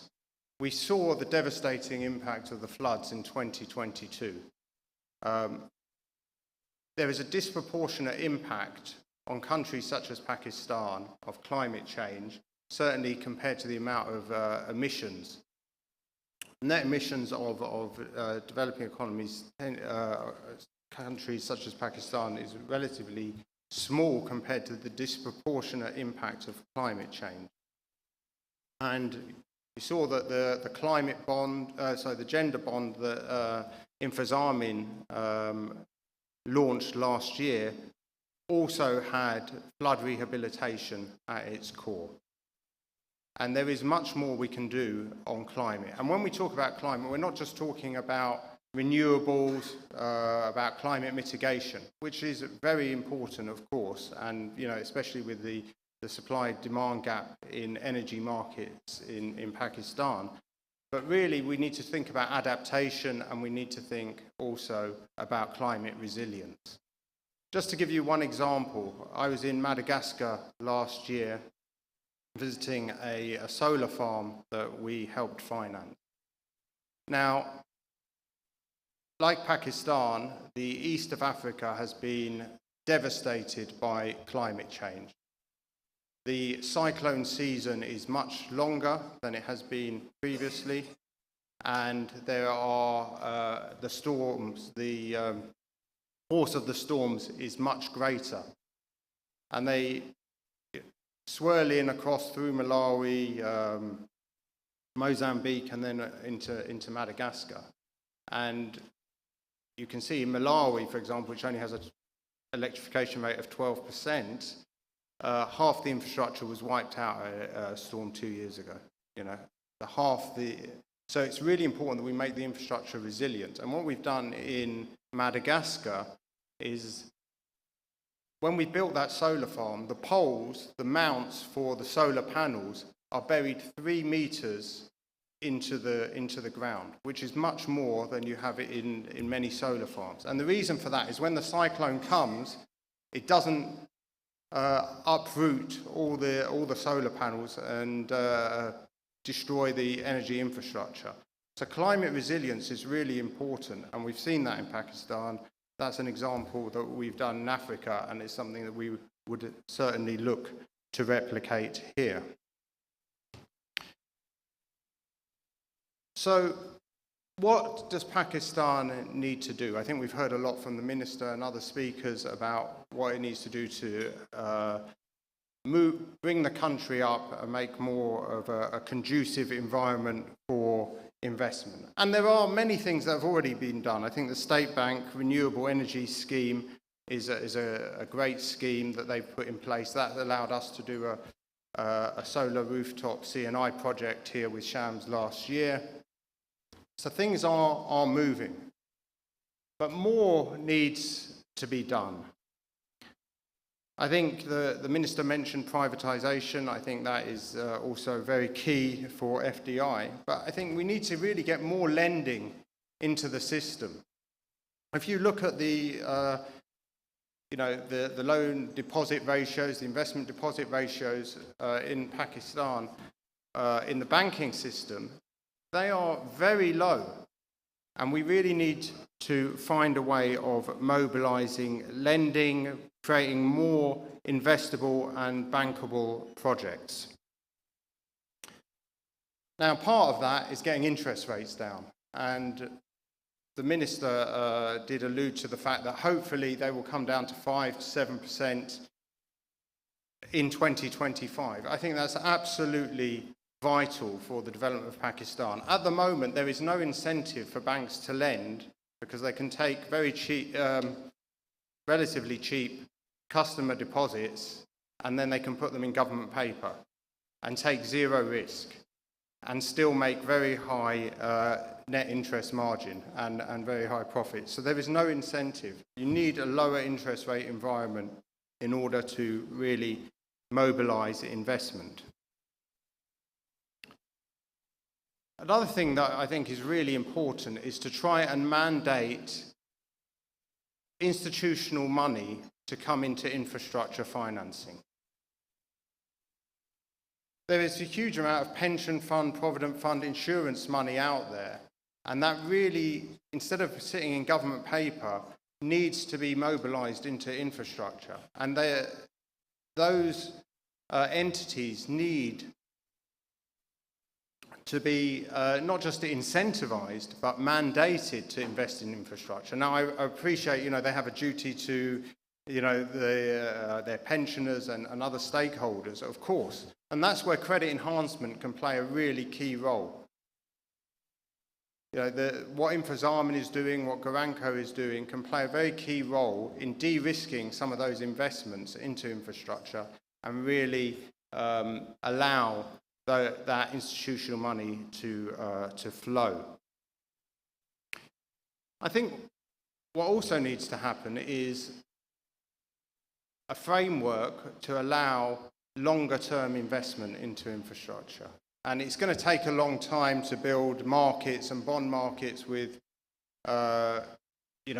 long-term infrastructure bond offerings, of course. But there are things that can be done in the shorter term, such as allowing banks, for example, to avail liquidity facilities.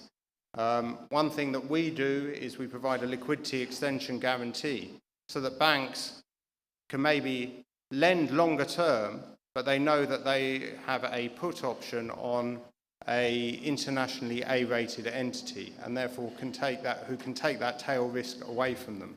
I think that is really important because you need longer-term financing into infrastructure. Short-term, 5-year financing will not cut it. And then one other thing that did spring to my mind, actually, just when I was getting my visa coming to Pakistan, is what a long and laborious process it was as a foreign visitor to try and get a visa. If we're trying to get foreign direct investment into this country, it has to be easier to get people into this country. And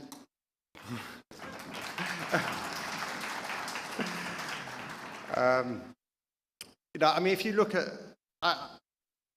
even in the local neighbourhood, some of the e-visa schemes, and they have made it much simpler, and there's no reason why Pakistan cannot follow suit on that. And if you look at ease of doing business, that metric, I think Pakistan rates 108 out of 190 countries. For the 5th biggest country in the world, that's really not an acceptable statistic. I think things have moved. It's not all bad news. I think in 2016 it was 148. It is now 108, so it's moved 40 places, and I think that is, good traction, but it needs to really move into the top 50 in order really to realize its potential. I just want to conclude by saying Pakistan has great potential. We've heard it from many speakers today, and I think there are many things that we stand ready to do as a foreign investor to help facilitate that, and certainly InfraZamin also does. With that, thank you very much for your attention. Thank you.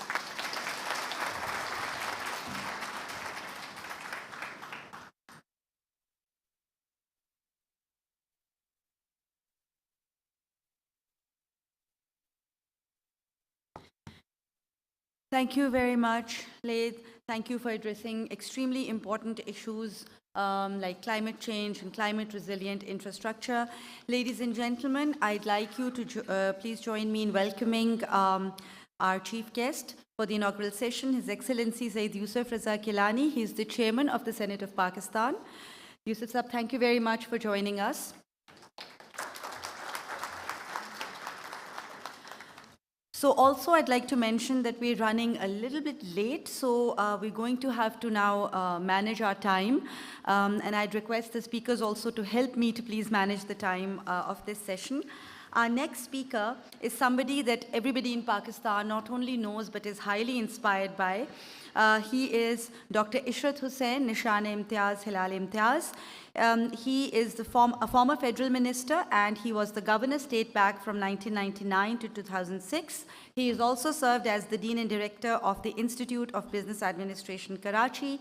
He has had a long career at the World Bank, and he is the recipient of the highest civilian awards in Pakistan. Dr. Ishrat, we're all looking forward to your address.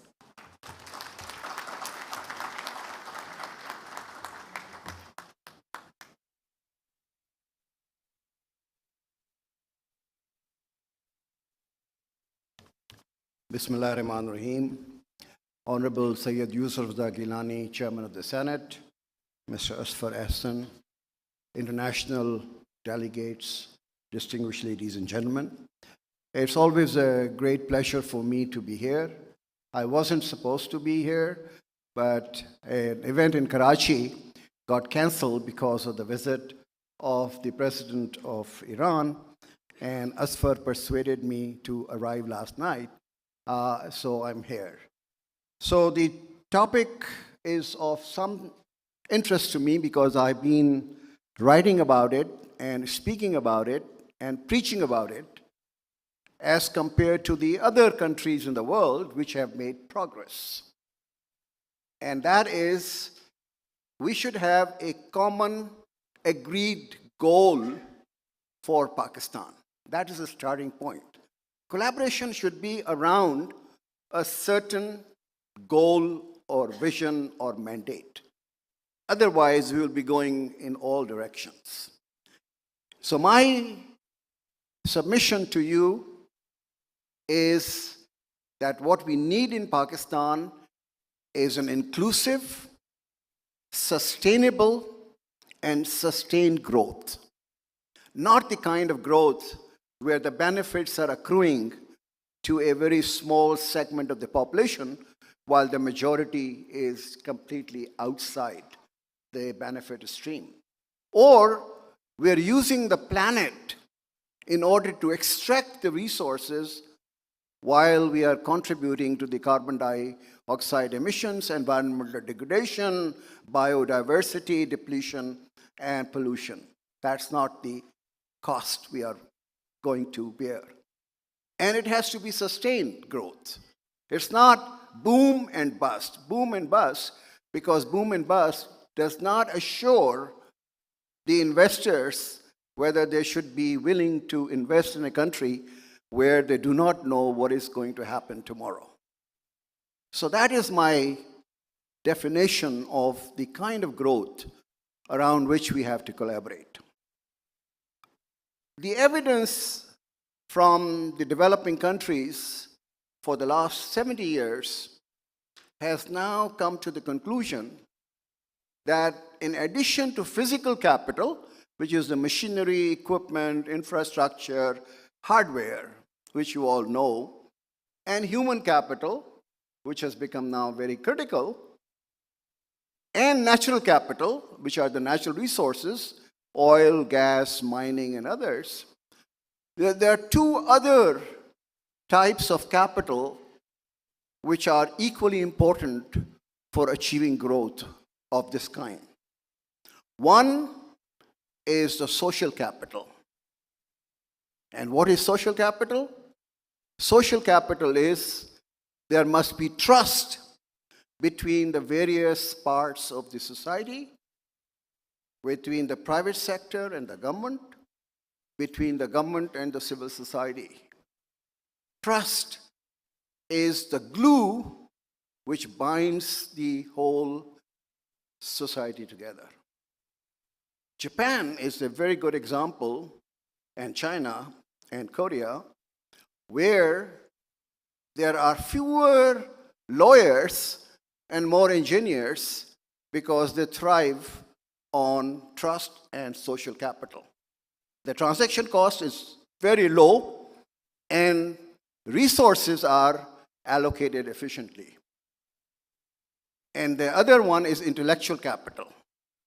We've all talked about innovation, technology, creativity, ideas, and entrepreneurship. These are now clubbed together under intellectual capital.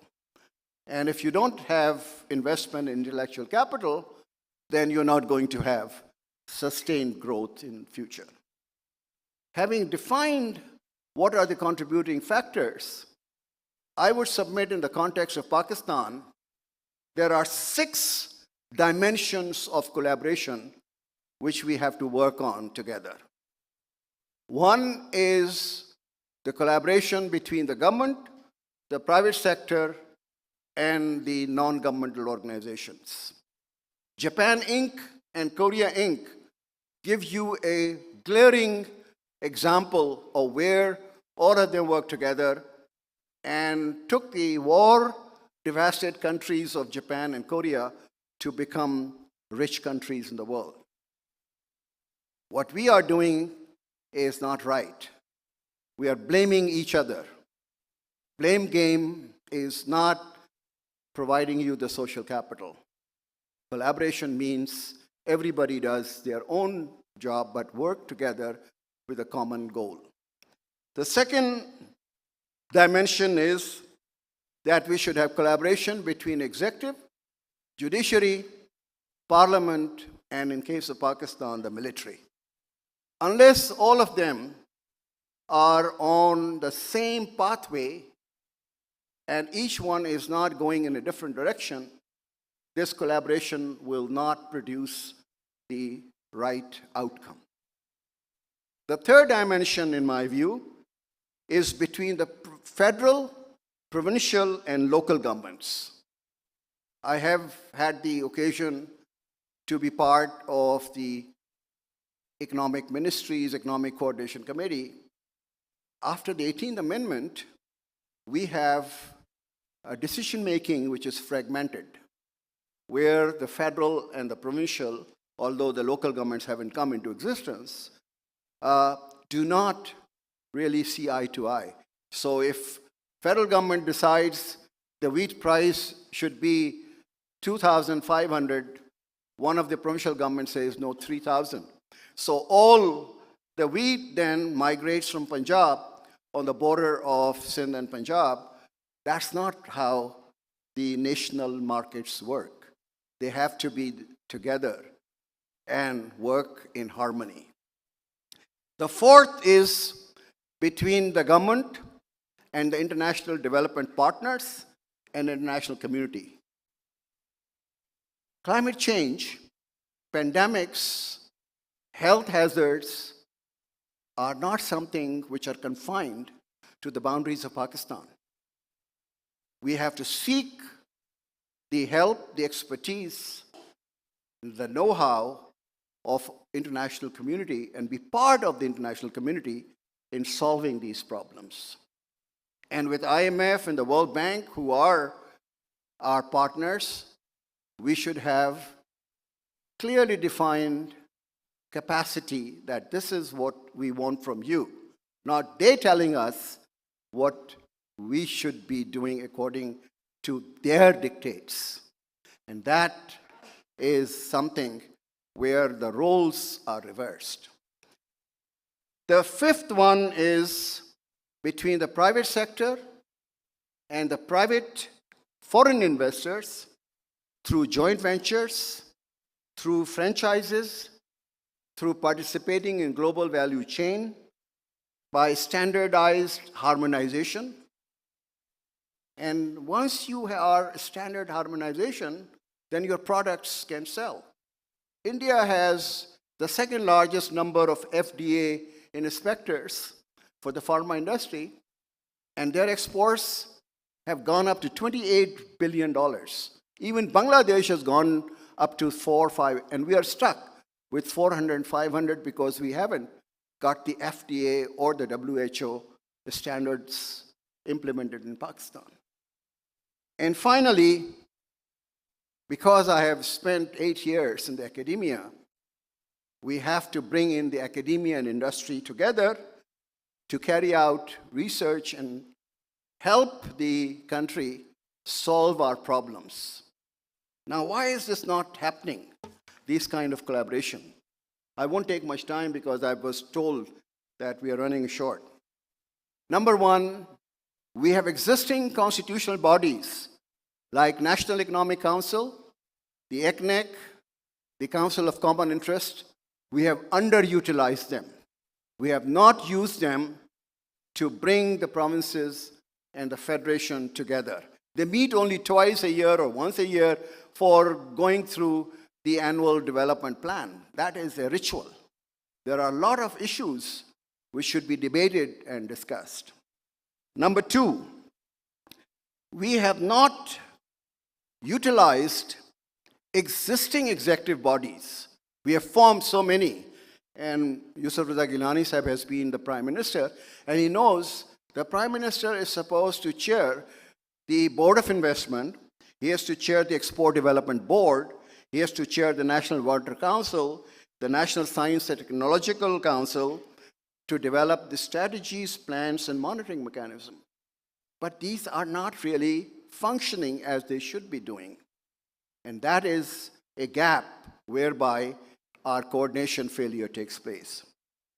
Third, and I see a lot of captains of the private sector, the private sector bodies in Pakistan have been too much preoccupied with seeking concessions, subsidies, exemptions, protection, rather than raising productivity. They should explore new markets, they should develop new products, and they should take risk. They all want guaranteed rate of return in dollar terms, and that is not how the private sector should operate. The private sector is supposed to take risk, but if you're risk averse, you're not a private sector. Fourth, the capacity of the government, ministries, and autonomous bodies has eroded over time. And we have done a lot of reports. I myself contributed so many reports on the reform. And what has happened is that the agenda of Pakistan's development is being dictated by outsiders, not being developed by our own ministries and autonomous bodies.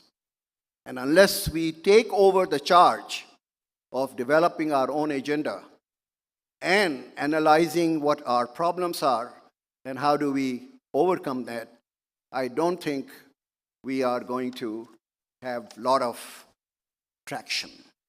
And finally, I would say, with due apologies to the prime ministers and the CMs, we have too much concentration of power in the chief ministers and the prime ministers. And rules of business of government of Pakistan are completely outdated. They do not respond to the needs of the 21st century.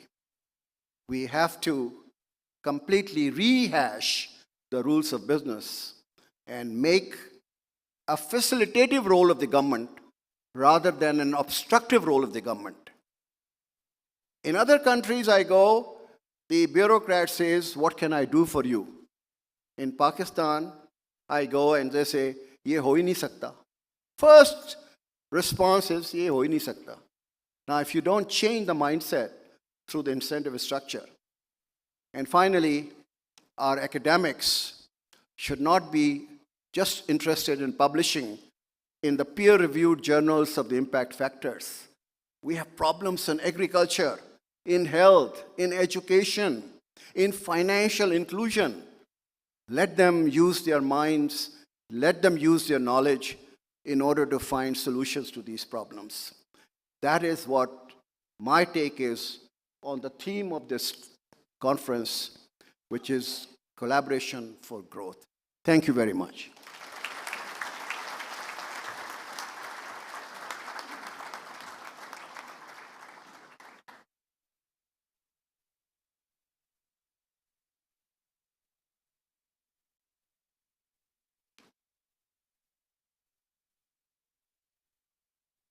Thank you very much, Dr. Ishrat, sir, and what a pleasure it is to listen to a man of your stature with your experience and your expertise.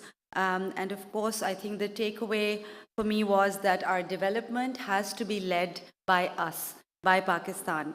So with this, we are coming to our last speech for the inaugural session.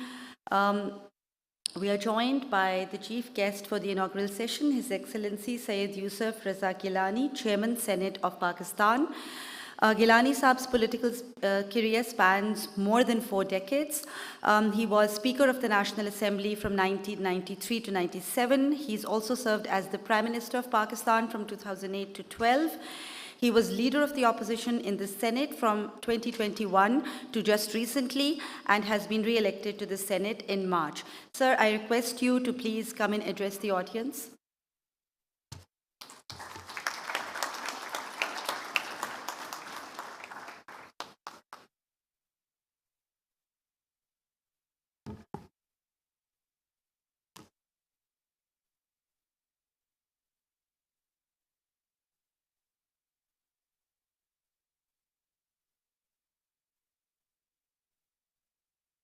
Bismillahirrahmanirrahim.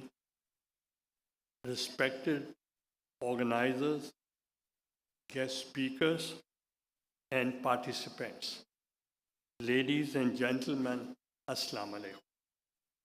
I'm grateful to the organizers of the conference to have invited me to share my views with the participants.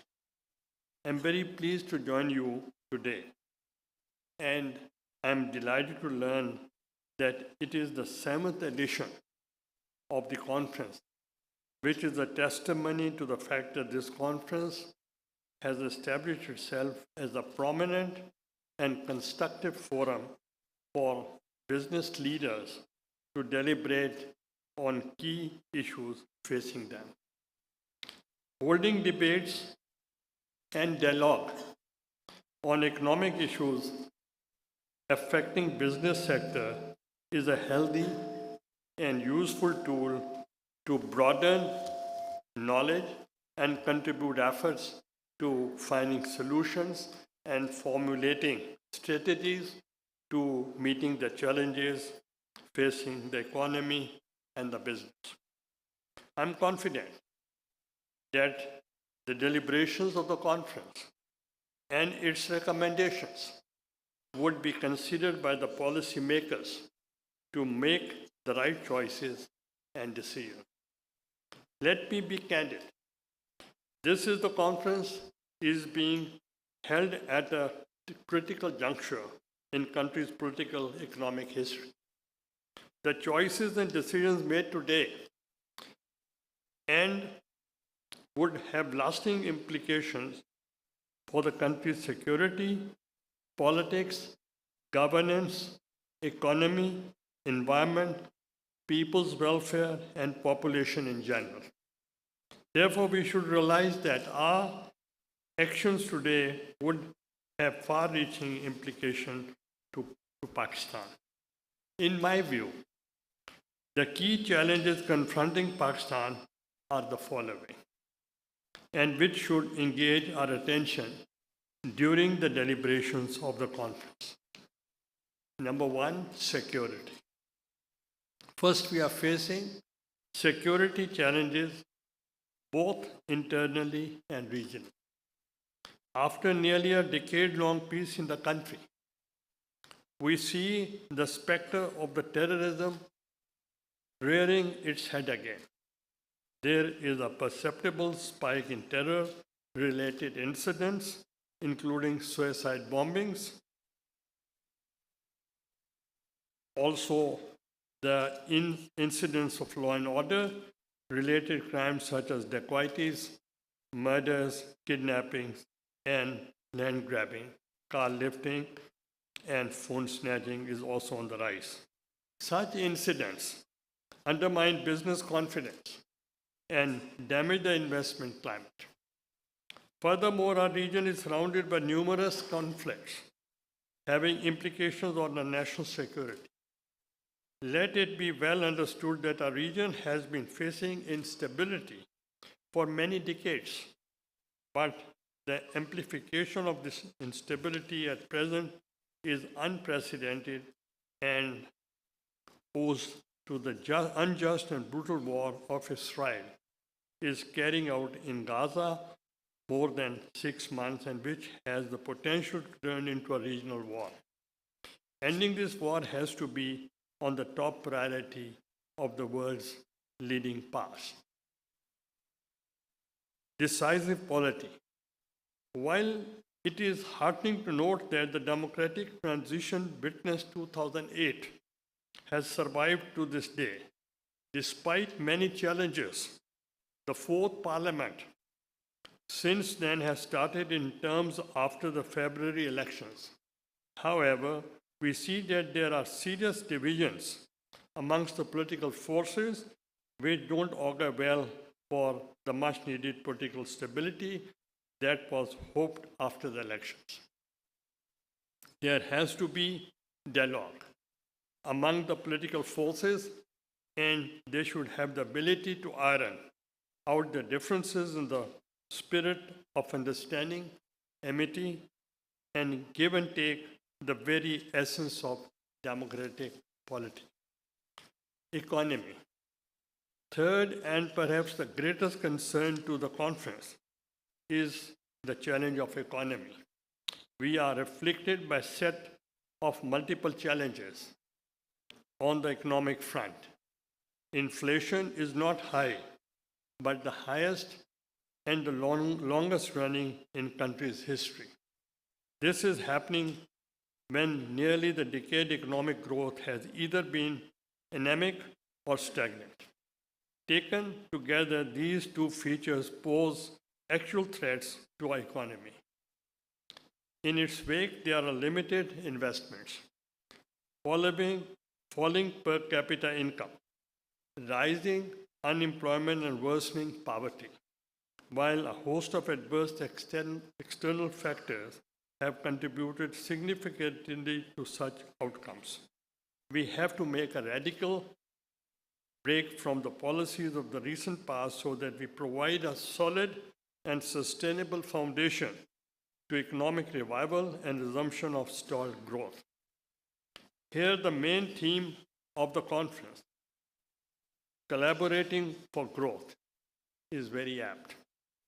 I would encourage the participants to make an effective use of this opportunity. Which senior government officials would be participating to give your concrete recommendations for the benefit of policymakers. Environment. Fourth, Pakistan is facing unprecedented challenges on the environmental front.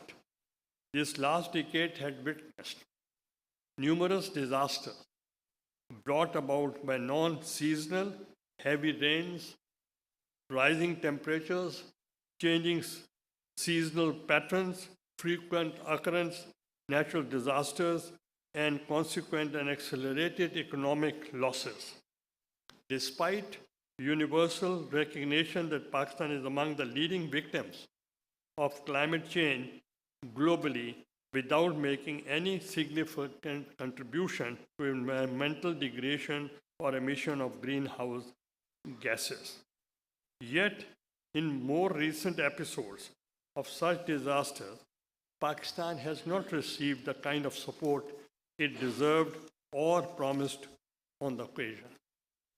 While we would continue to press our narrative on world forums, a more desirable course would be to create mass awareness about the environmental challenges and encouraging people to adopt environmental friendly habits and consciously adopt practices such as tree plantation and protecting trees from tree cutting, and also move towards green energy.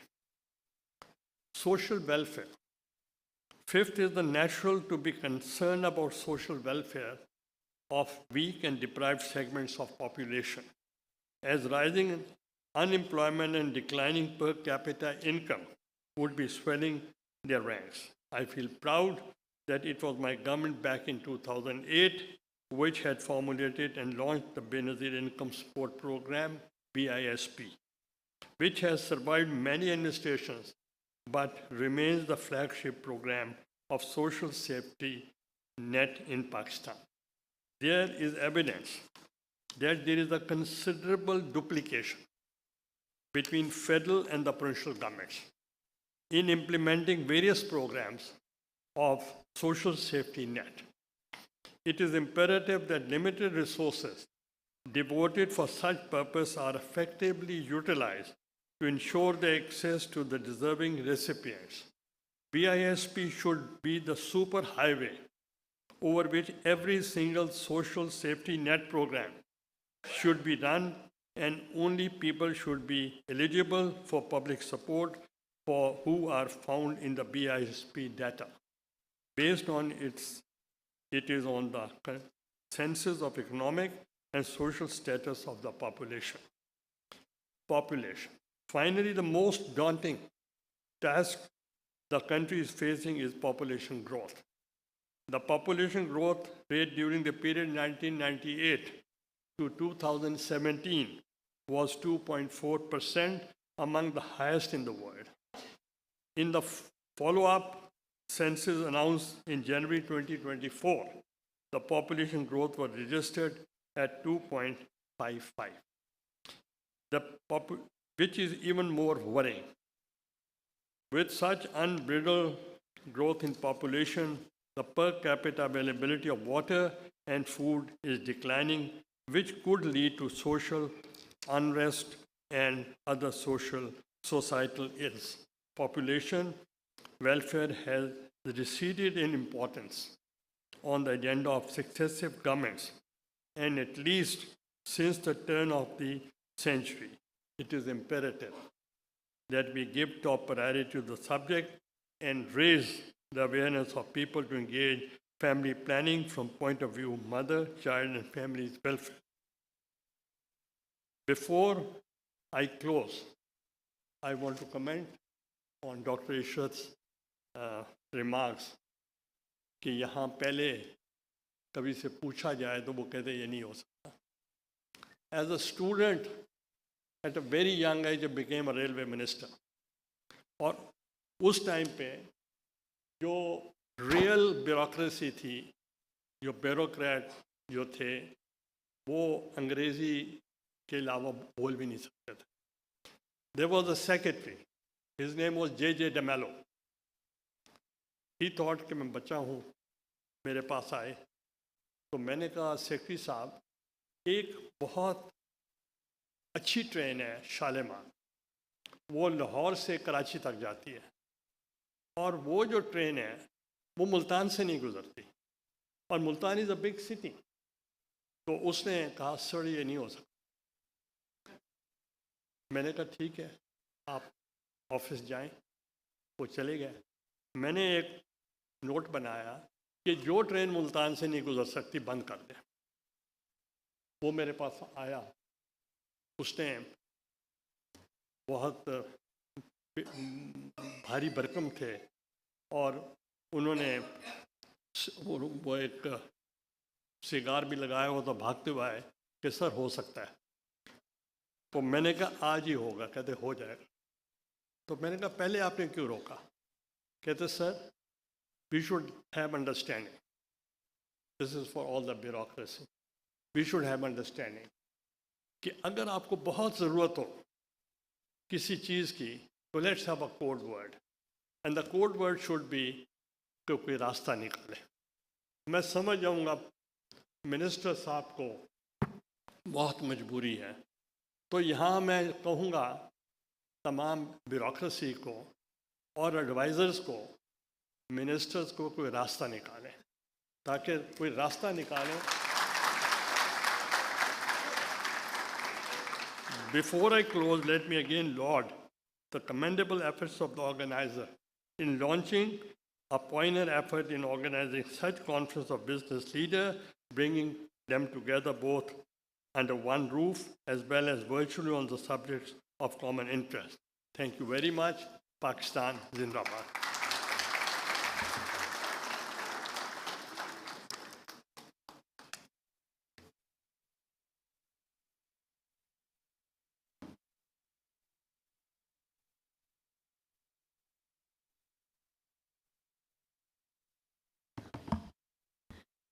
Thank you very much, Chairman Saab. I think you've touched upon the very essence of today's conference, which is collaboration. You spoke about the importance of dialogue, about the importance of thinking together, moving forward together, not only among the political parties, but among all sections of society. So, ladies and gentlemen, we're running a wee bit late, so we're going to have to speed up.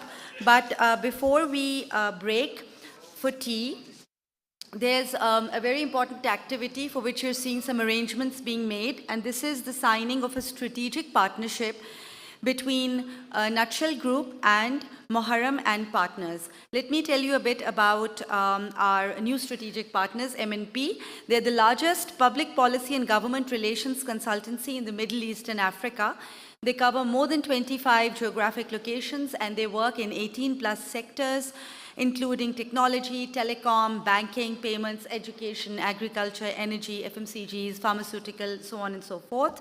The strategic partnership signing today will mark the beginning of our collaboration to explore new markets together in the Middle East, Africa, and Asia.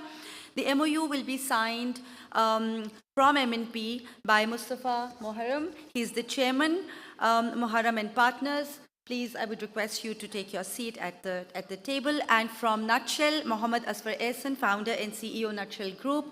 Asfar.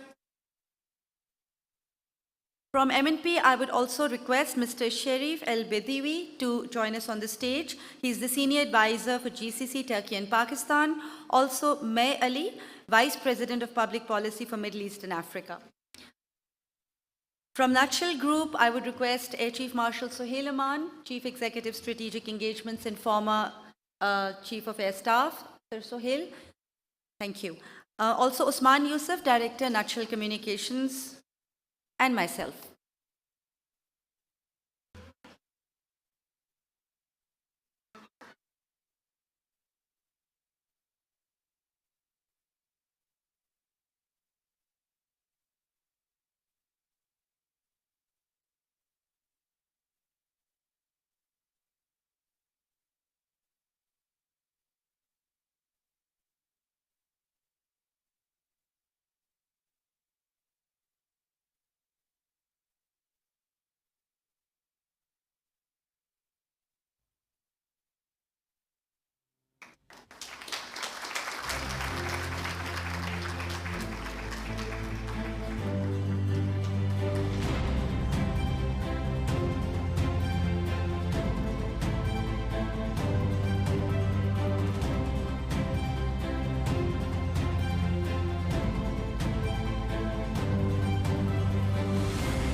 All right, we have one last activity before we break off for tea, and that is the presentation of souvenirs. I would request the CEO of Unity Foods Limited, Mr. Farooq Amin, to please join us on the stage for the presentation of souvenirs. Farooq Saab. All right, so Traditionally, we don't present shields or we normally like to present a token which not only reminds you of us, but it also reminds you of Pakistan. So we're presenting to all our speakers a book by Irfan Mirza. It's called Pakistan, Beauty and Splendor. I would request Chairman Senate Syed Yusuf Raza Gilani Sahab to please present the souvenirs.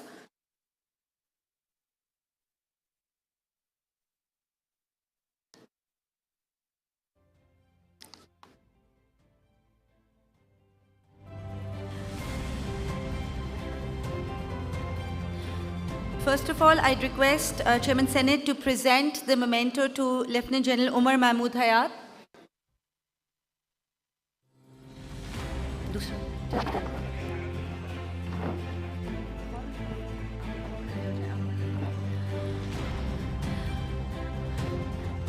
Next, I'd request Lasha Tabidzi to please receive his token. And some clapping would be good. It's still early in the day. Thank you. Laydan Falaki, would you please receive your token? Thank you. Redya.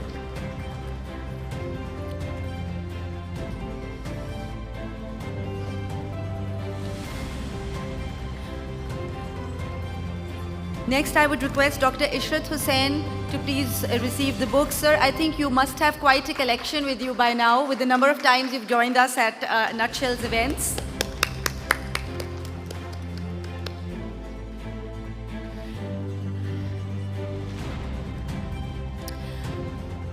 Now the token to be presented to the Chairman Senate. I would request, is Farooq Saab there? All right, so General Saab, if you would please do the honors of presenting the souvenir. And Farooq Amin Saab.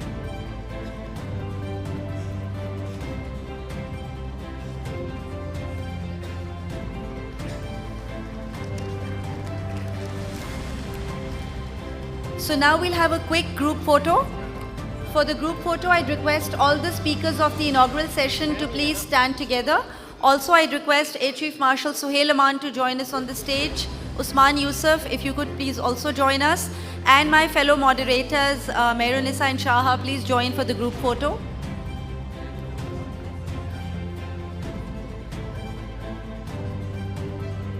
Maheen, we would request you to please join us for the group photo.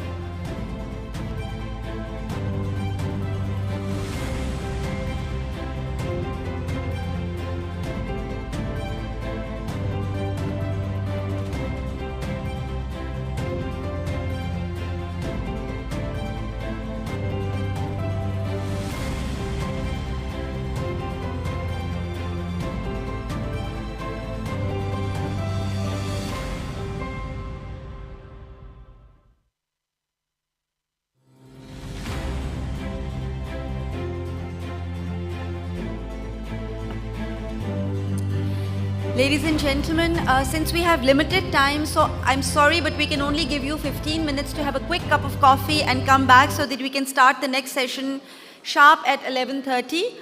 So you have 13 minutes. So we will see you back at 11:30. We would be very grateful if you could get your cups of tea and come back. Thank you.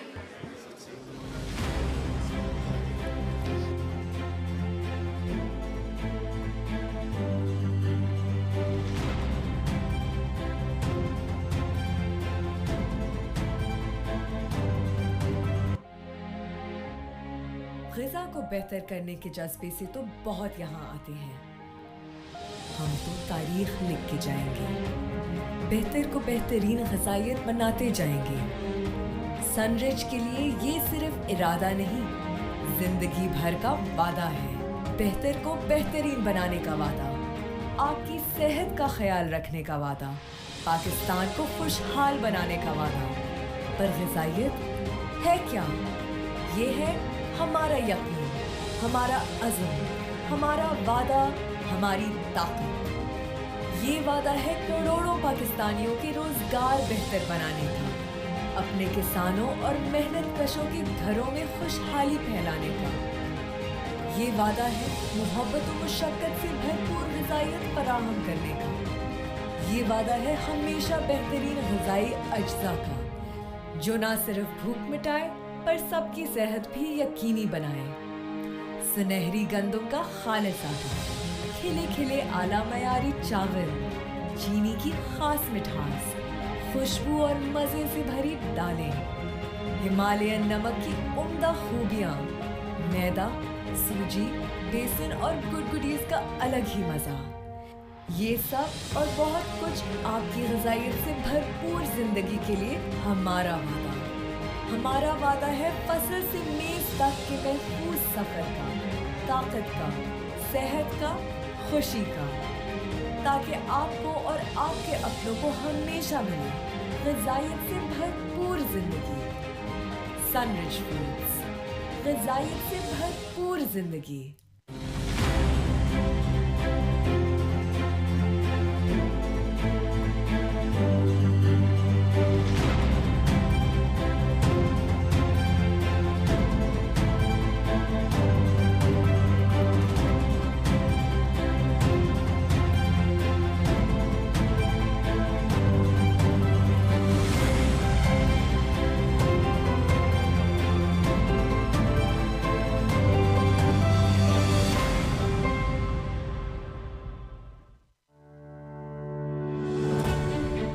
Journey of a promise.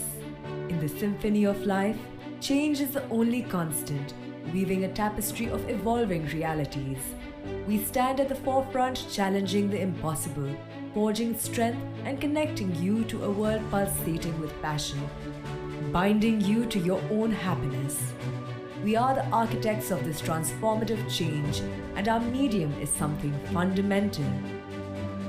Food, more than sustenance, is an emotion, a promise for better nutrition. In the beginning, a seed of an idea sprouted, a tiny grain that ignited our journey. From the humble harvest of simple grains to the pinnacle of sustainable agriculture practices that nourish our world, we've evolved, matching the relentless pace of progress. Our commitment manifested in 9 state-of-the-art factories, fostering 34 high-quality products under our flagship brands Sunrich Foods and Good Goodies. At every juncture of the seed-to-table journey, innovation is seamlessly woven into our fabric. Embark on this transformative journey with Unity Foods, where Pakistan's first pizza mill with Swiss technology transmutes every grain into the purest flour, fortified with essential nutrients. Sunrich products are not just commodities, they are a commitment to a healthier life. Our fiber-fit flour redefines the future of bread and gut health, boasting fortifications and twice the fiber content. Crafted with love, our product range, including all-purpose flour, semolina, and pizza flour, stands as a testament to excellence. Sunrich Foods extends its influence beyond wheat, granting rice a new stature. Grains 2 to 3 times longer, celebrated for their aromatic essence, ensuring every bite is an explosion of flavor. Our salt, whether the Sunrich Pink Himalayan salt with 84 natural trace minerals or the refined iodized salt, transcends ordinary standards, embodying purity and quality. Venture into our Sunrich Confectionery Factory, a haven where each snack is a joyous creation enriched with energics. The branches of Sunrich Mart, sprawling and ever expanding, are our gift of a holistic food experience. Here, one can find delicious bakery items, groceries and cakes, all handcrafted in a hygienic environment using Sunrich products. Our edible oil refinery is a vital gear of our evolution, producing premium oils and banaspati fortified with essential nutrients. Dastak, Ehtimam and Zokin, our oil brands, blend omega-3 and 6 and vitamins A, D and E, while refined imported palm oils cater to global customers and top confectionery manufacturers. But our journey doesn't stop there.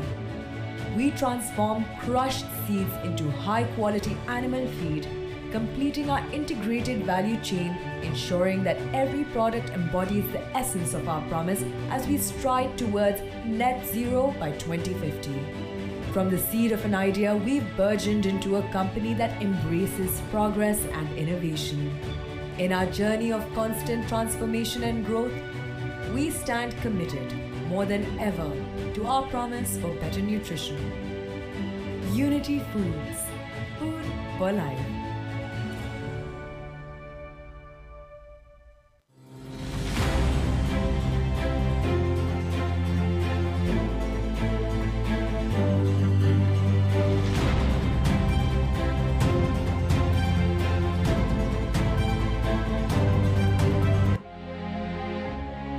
ग़िज़ा को बेहतर करने के जज्बे से तो बहुत यहाँ आते हैं।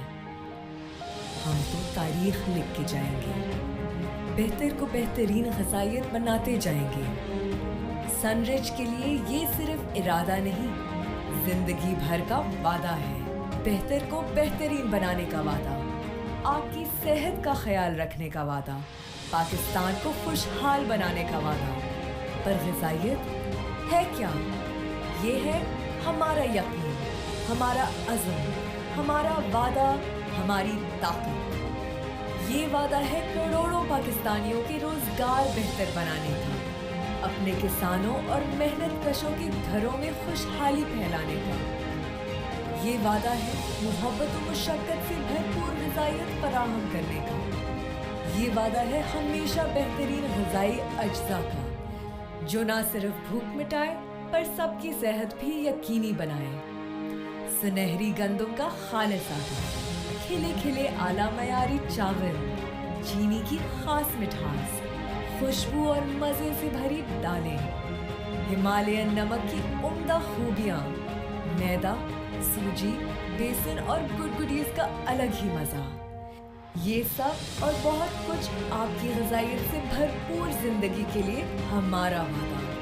हमारा वादा है फसल से मेज़ तक के महफूज सफ़र का, ताकत का, सेहत का, खुशी का, ताकि आपको और आपके अपनों को हमेशा मिले ग़िज़ाइयत से भरपूर ज़िंदगी।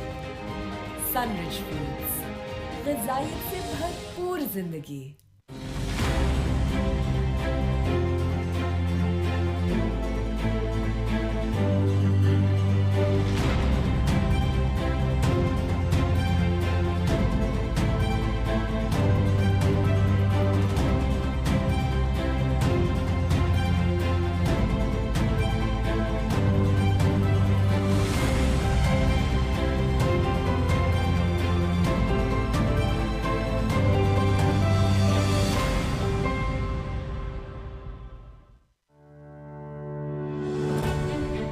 Journey of a promise.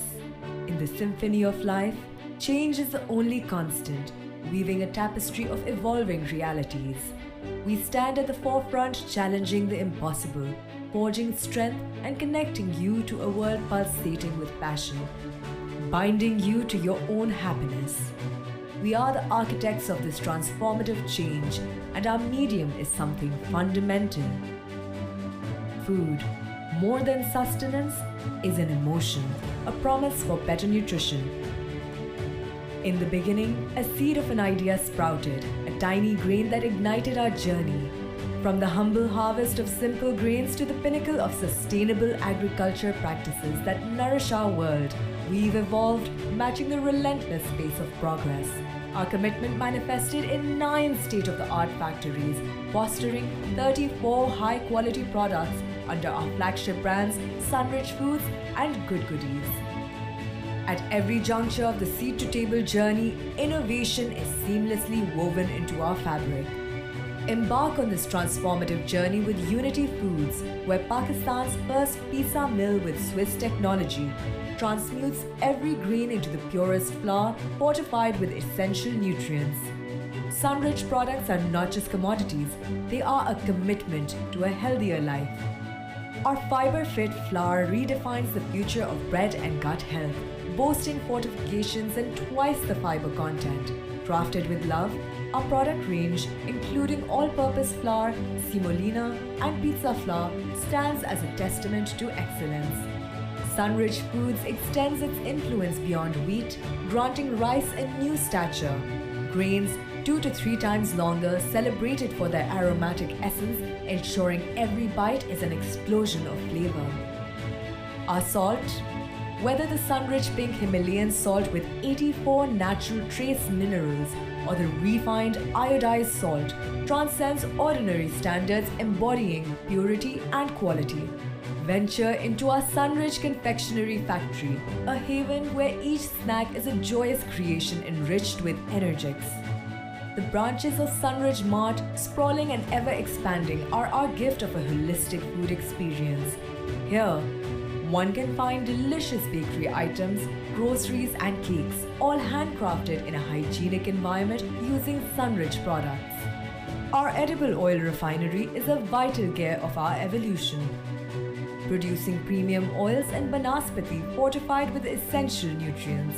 Dastak, Ehtimam and Zauqeen, our oil brands, blend omega-3 and 6 and vitamins A, D and E, while refined imported palm oils cater to global customers and top confectionery manufacturers.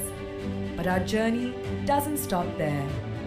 We transform crushed seeds into high-quality animal feed, completing our integrated value chain, ensuring that every product embodies the essence of our promise as we stride towards net zero. Ladies and gentlemen, can I please request you to find your seats and settle down? Progress and innovation.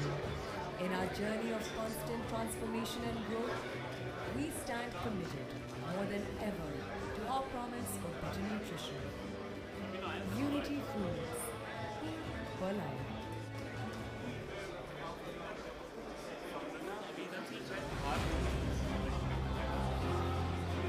I'd like to request for the stage area to be cleared, please. We are ready to begin the second session.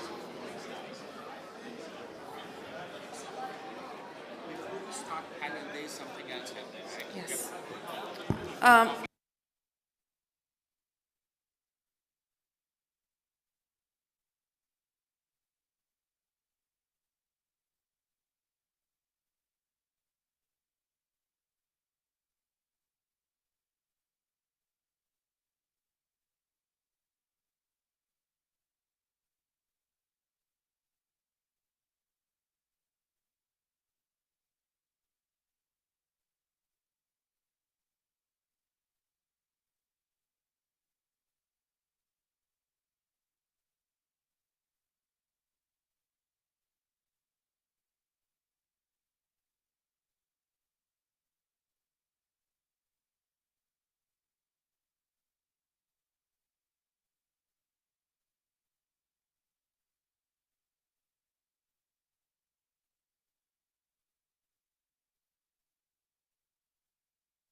Ladies and gentlemen, can I please request you all to come to the conference hall? You may bring your tea with you and take your seats. We will be beginning shortly.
My request for everyone to please make their way back to the conference hall.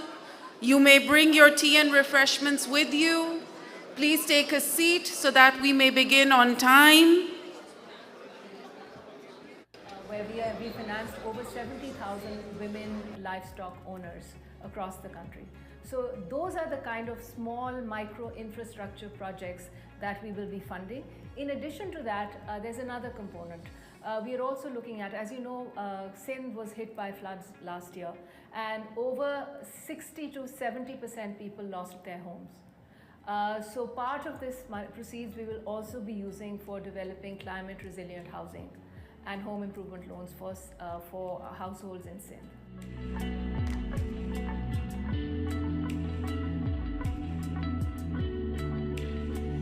Market at large is pretty risk averse, and when we talk market, we talk about the banking sector, we talk about the asset management space, we talk about the non-bank financing institutions, and then we talk about all the other institutional investors that are part of it. When we are providing loans that have no asset, it's not backed by asset, then how do we create that collateral to get our money back? And the collateral is really the entrepreneur and his or her enthusiasm and his or her commitment to changing the lives of herself and her family. The ability that we have to take that risk on our own balance sheet and give the investor community comfort that in case of any credit event, we will be able to offer them payments for their loans, which they may otherwise not get. I think that is in itself a big comfort that we give to institutions that are not willing to take that risk. Financial markets, as you know, work on perceptions also, not just on results.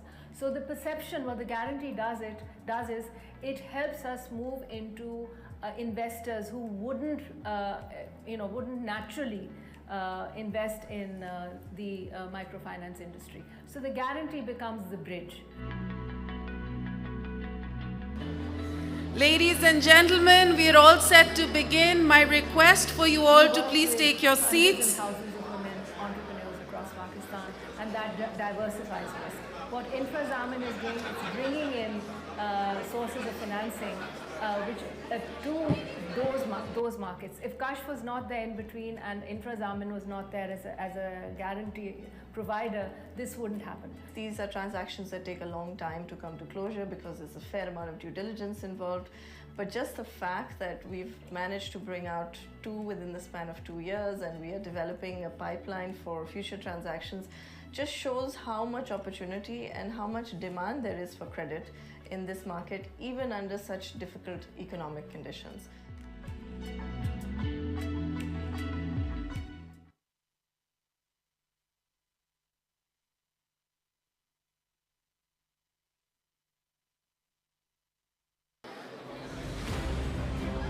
Ladies and gentlemen, we are ready to begin. If I could please request Nutshell team to help settle everyone down and we can start the session.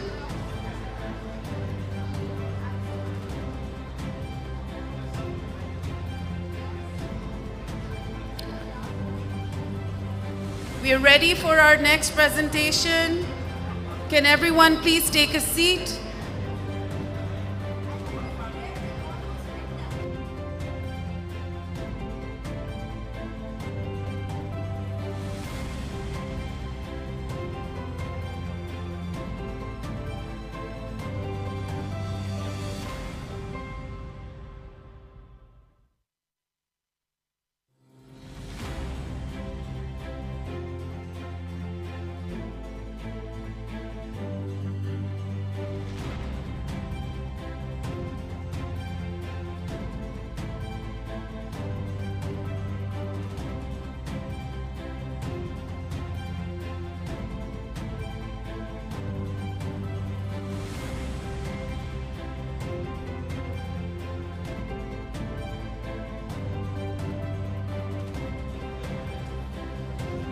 We are starting in 1 minute. Everyone in the hall, please grab a seat.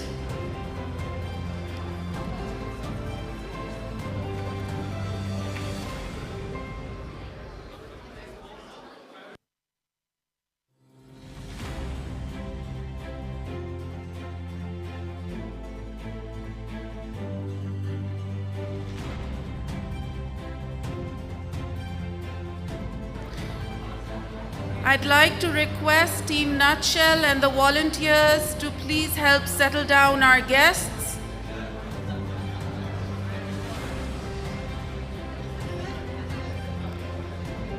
Okay, so the follow-up to that very, very powerful inaugural is going to be quite a task, a tall order.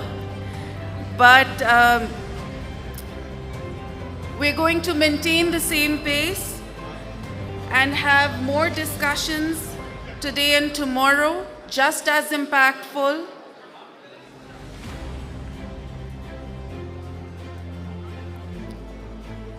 As Andrew Carnegie very aptly said, collaboration is the fuel that allows common people to attain uncommon results. It is my pleasure to introduce to you Hatem Bamatraf, President and CEO, PTCL Group, who will be presenting on the topic Collaborating for Growth. Mr. Hatem is the President and CEO of PTCL and Ufone 4G, and with his unparalleled leadership has steered these companies towards new heights of success.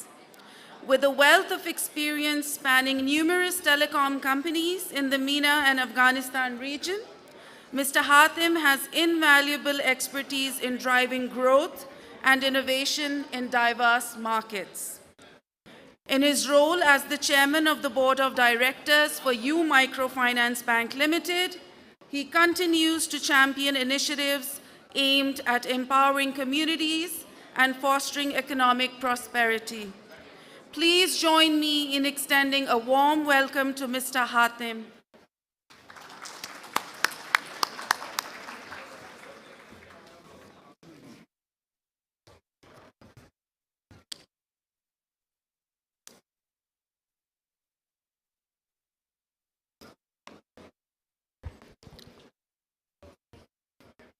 Dignitaries, Excellencies, industry colleagues, ladies and gentlemen, Assalamu alaikum. It gives me great pleasure to stand in front of you today here and to address this distinguished audience. But to start with, I must first of all thank the organizers, Nutshell, and specifically to my dear brother and friend, Mr. Asfar, for such an extraordinary series of events throughout the years, bringing leaders of Pakistan from various domains to talk about one thing, which is how to make Pakistan a better place. So he's not here now. Hopefully he will join us. So I would like, first of all, to begin with explaining actually the era that we are living in. I believe that we are living in a very interesting times. It is an era where the boundaries between physical world and the virtual world is actually blurring, disappearing. Each one of us has two lives. We have a life in the physical world. We have our identity. We have our names. We have our behaviors. We have our network. And we also have maybe a number of identities in the virtual life, or a number of lives in the virtual world. So we have different maybe names, different identities, different the way that we behave in the virtual world sometimes is different than the physical world. And as we go along in the technology advancement and the way that we see it, that boundary between the two, sides of the world is actually disappearing and becoming very much unclear where to sit the boundary.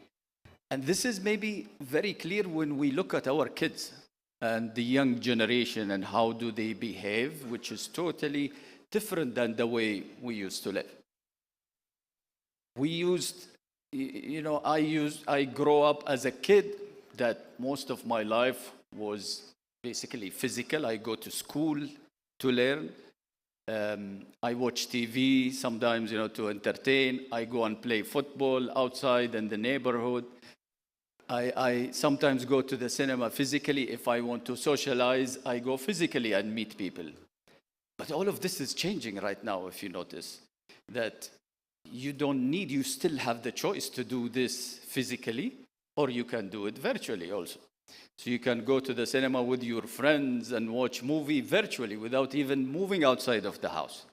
You have a social network, that you meet your friends virtually. You have these platforms that you can tweet, you can consume content, you can educate yourself. YouTube now is like a great school. You can learn so many things from that platform. This phenomena, if you like, brings a lot of, I think, opportunities, and it has its own also challenges. But we will focus about, the opportunities today. What can we learn from this transition or this revolution that is happening, and the fact of the digital lifestyle? It creates a lot of opportunities, as I said, and it changes the dynamics of economies of different countries.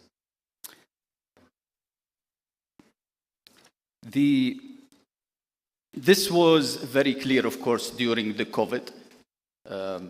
All of the sudden, the state of life went from a physical kind of interactions to completely remote, where we were asked to carry on our day-to-day work remotely. We used to, even children, used to attend school remotely, and etc. So all of a sudden, we relied a lot on the virtual world. We do our shopping, So this is, by definition, that kind of revolution or this transition.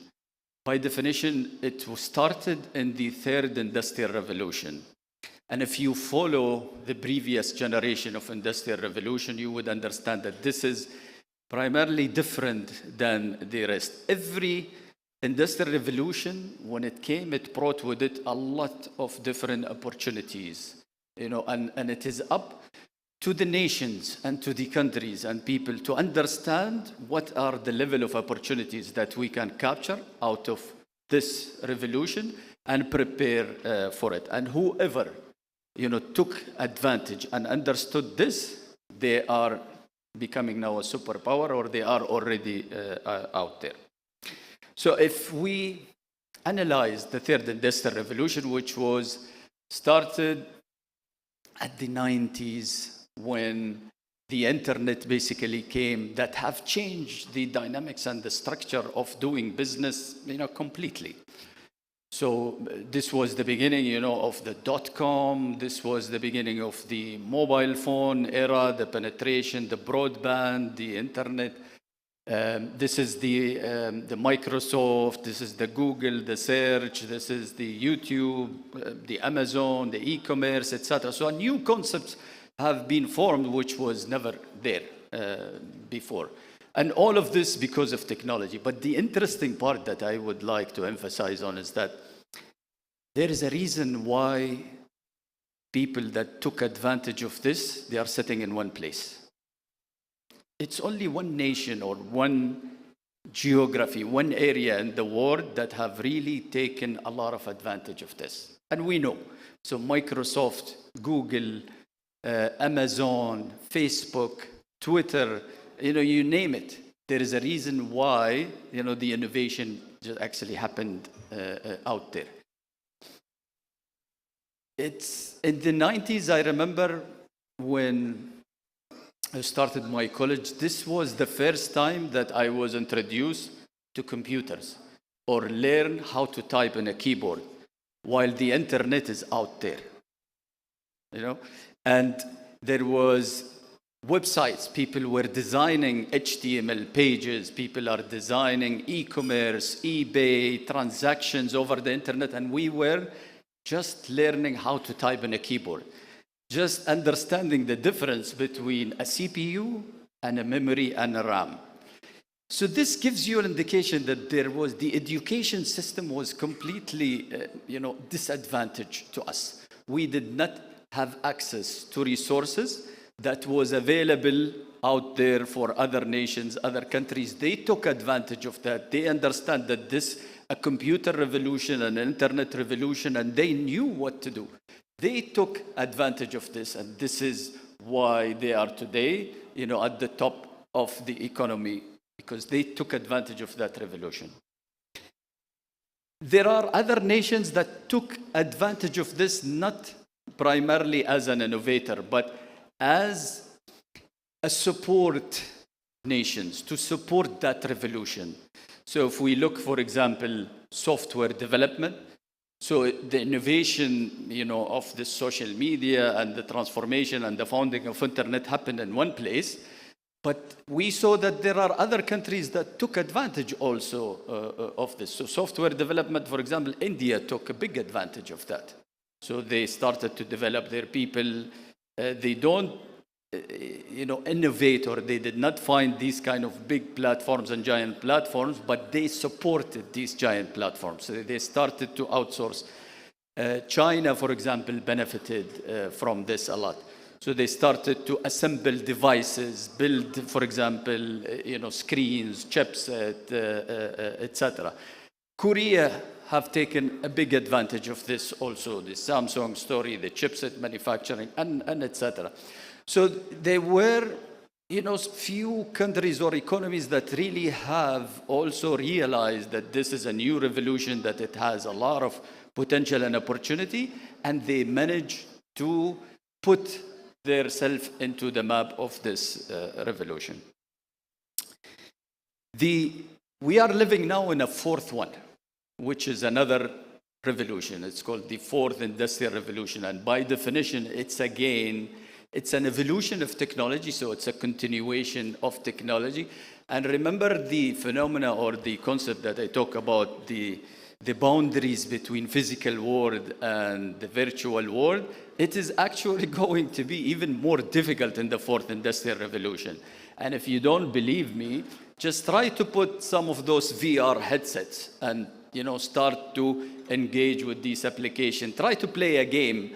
And then you will start to realize that it is really very difficult for you that, is this real, or this is, I am still in the physical world, or what should I do? So it messes with your brain.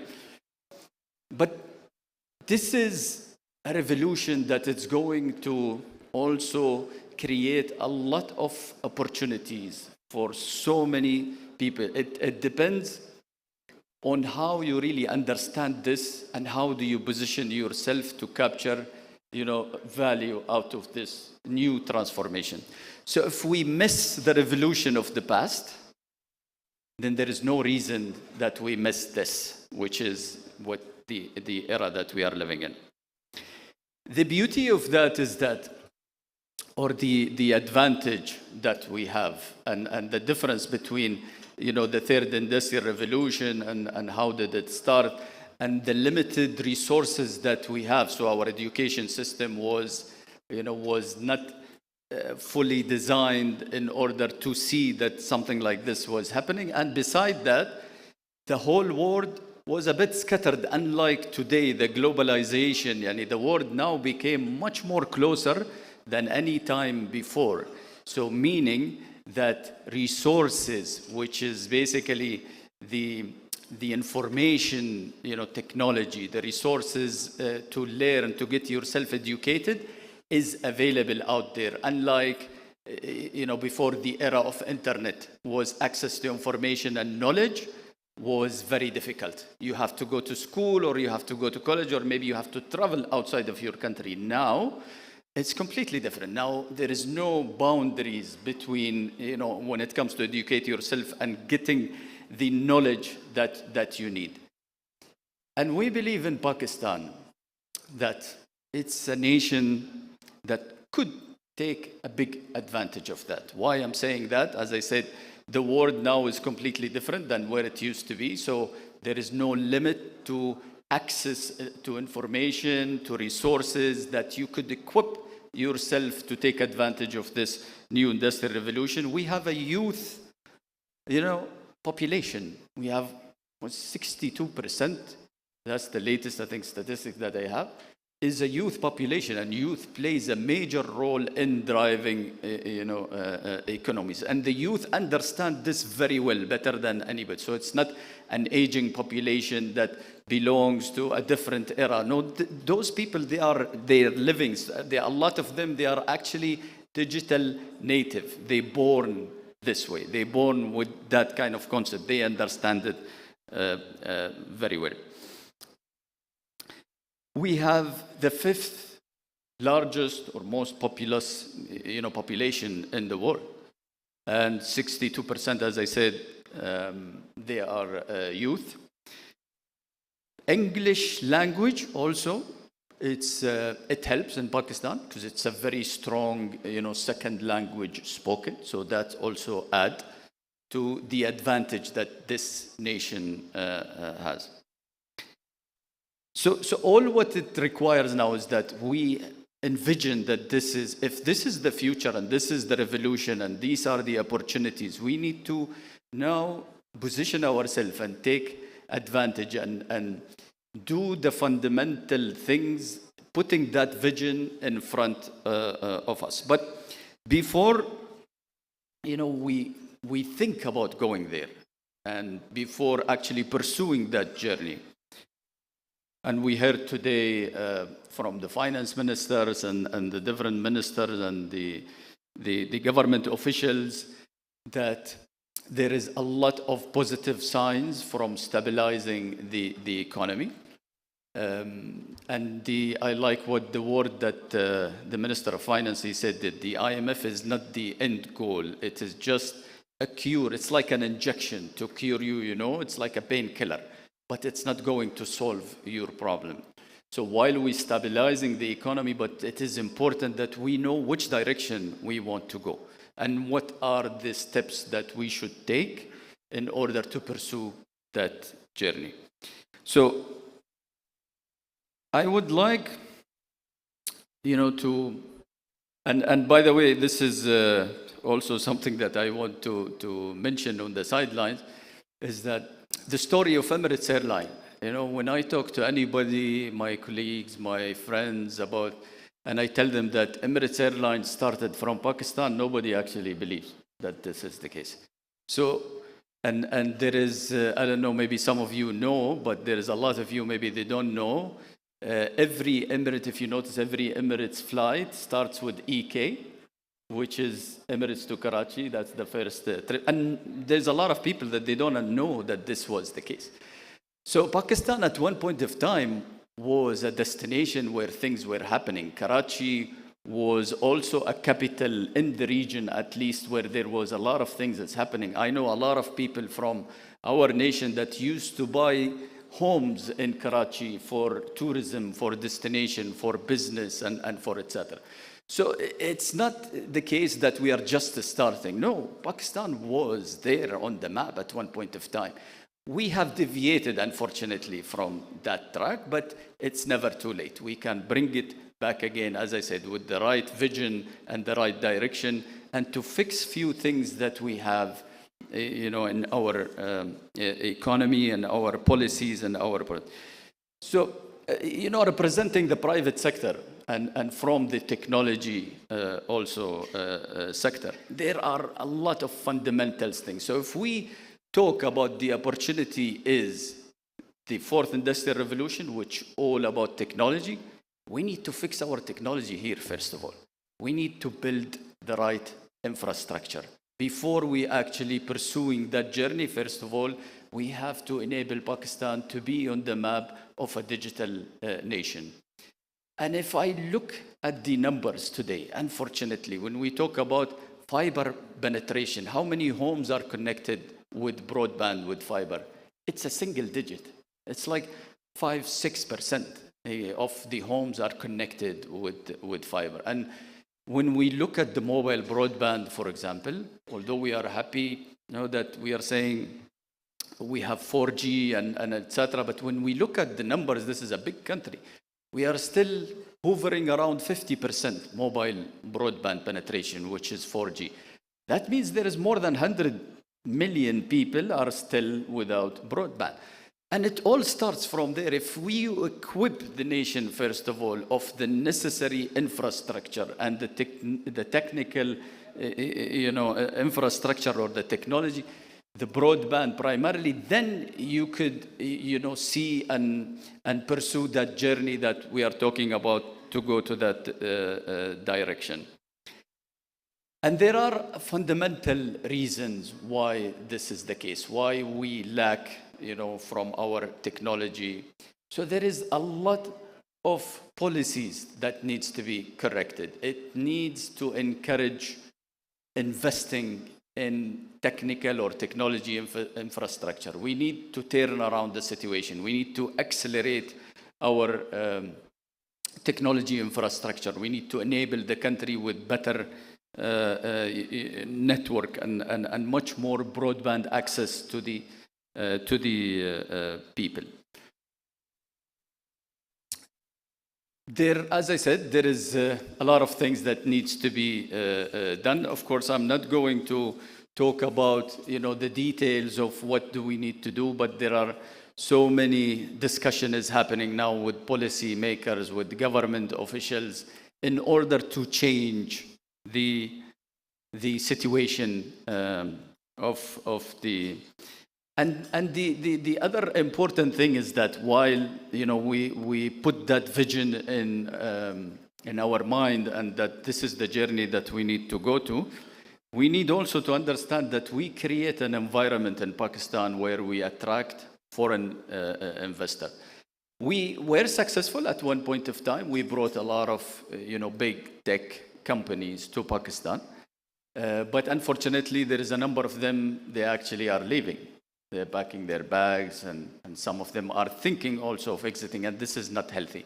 I think we need to reverse it. We need to fix, as I said, the infrastructure part. We need to change some of the policies, some of the other. We need to create that balance between the businesses that are here, that create, they are in this sector, the technology sector. We need to create that balance between the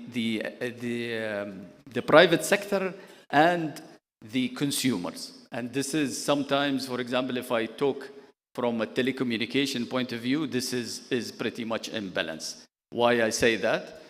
We are, I think, the cheapest country when it comes to telecommunication or broadband product offering. This is maybe good for some people, of course. That's the cheapest, country that we offer broadband. So, if I give you, for example, our broadband, we measure it by ARPU, the average revenue per user per month. So, per month we earn around 300 rupees. That's the best on average. That's like 3 cups of tea per month for an individual. So this is, the irony thing that we build all of this infrastructure and towers, and we put the network into other, and sometimes when electricity goes out, we have to put fuel to make it up and running. We have call centers, we have this. And our product that we sell for a month, it costs 3 cups of tea. So this is the imbalance that I'm talking about. And this is where we need the intervention of the policymakers, of the government, is that to create that balance. If we could achieve this, then as a private sector, we could help the government and help Pakistan to pursue this journey, being part of the 4th Industrial Revolution and put the country into the map of the digital economy. I think my time, they are telling me my time is over. Again, I am very optimistic that this country will turn around, and I hope that this will be done very quickly. At the end, I would like to thank again the organizer for putting this event together, and I wish you a successful event for the next 2 days. Thank you very much.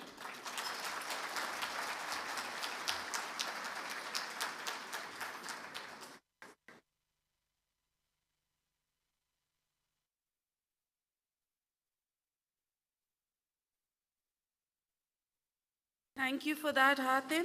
Slight change in plan. We're going to pull up the panel session. So I am actually looking for Mr. Sajid, if he's anywhere in the hall. If you could please come up front. Your panel is next. So picking up some very important points from that last presentation, how revolution and I would say innovation creates a lot of opportunity. But to actually build on that opportunity, we need to be ready with an infrastructure. And I think that's going to be the burning topic of a lot of conversations today, the importance of infrastructure. Our next dialogue is also on climate and infrastructure. And building a sustainable future requires us to weave the threads of climate consciousness into the very fabric of our infrastructure, laying foundations that endure for generations to come. I'd like to introduce our next panel, starting off with Mr. Bu Hock Koo, Chairman, InfraZamin Board. If you could please make your way to the stage. Mr. Bu Hock is a seasoned financial expert with nearly 30 years of experience. He's played key roles in establishing financial institutions like ISLAMABAD and CGIF, achieving remarkable milestones in guaranteeing bonds and fostering market growth across Southeast Asia. Would you please take a seat on stage? Next, I'd like to invite Mr. Philip Skinner, Head of Middle East, North Africa and Pakistan, Garanco and Origination Lead for Nature Private Infrastructure Development Group, also PIDGE. Since joining Garanco in 2016, Philip has propelled portfolio growth for over $1 billion, earning a spot on the senior leadership team, now as Head of Middle East, North Africa and Pakistan. He leads all regional operations. Recently, Philip expanded his role to the group level at Garanco's parent company, PIDGE. A round of applause for him, please. I'd like to request Karen Sang Hansel, Head Business Development, InfraCo Asia Development, PTE Limited, to please join us on stage.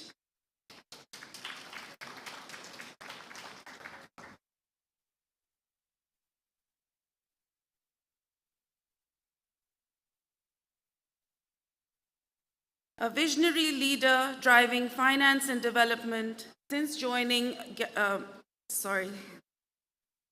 Karen is a seasoned executive driving impactful infrastructure investments.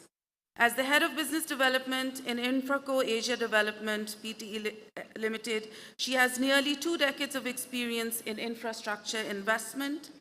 Karen leads the transaction phase, manages credit enhancement investments, and fosters strategic partnerships to drive private sector investment and sustainable infrastructure projects. I'd like to request Mr. Emilio Cantagno, Head of Technical Assistance, Private Infrastructure Development Group, to join us on stage.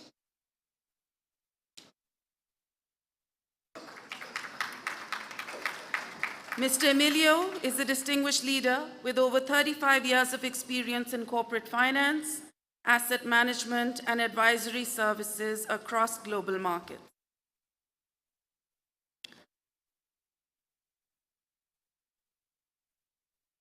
I would now like to invite Maheen Rahman, Chief Executive Officer, InfraZamin Pakistan, to come onto stage. Maheen is a regular participant of the Nutshell conferences and has the amazing ability to leave us inspired by her point of view and analytical foresight. Before starting the panel discussion, I want to pay my thanks to the PTCL group. When we started our activities in Islamabad, PTCL was behind us since day one. And especially my brother, Mr. Hatim Bamataraf. Thank you to you and your team for supporting us for the productive activities. Thank you.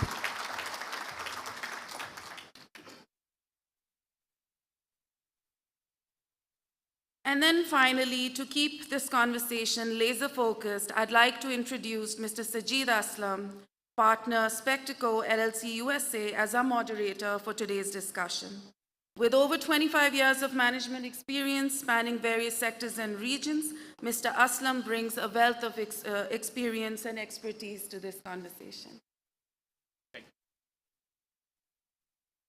I will arrange.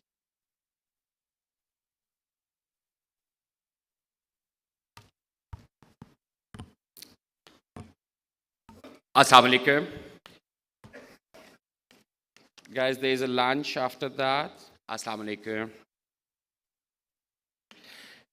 Guys, the topic requires a little bit energy, but at the same time, it requires to really think through what we are doing, how we are spending our day, how we are doing businesses, how we are engaging with each other, how we are collaborating with each other.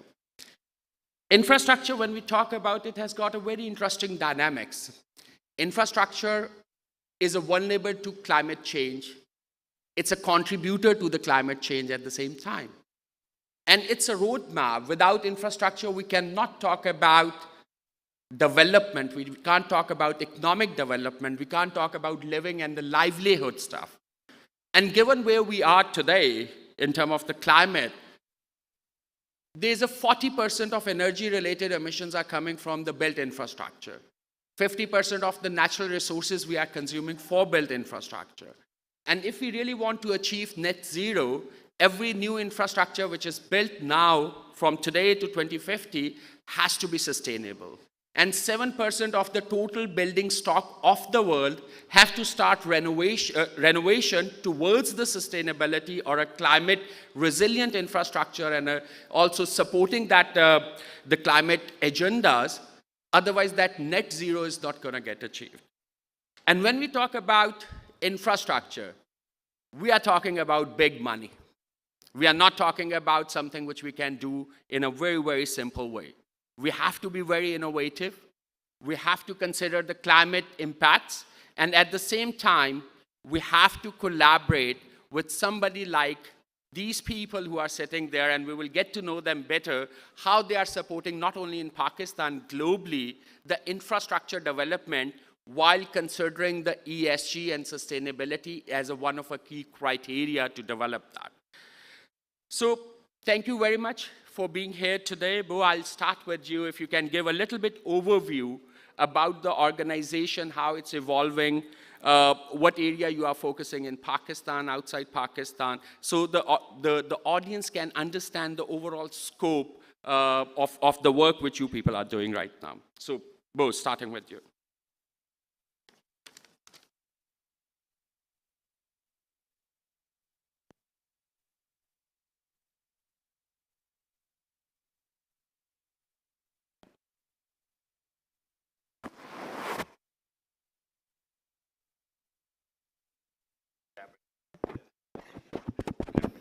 Thank you very much.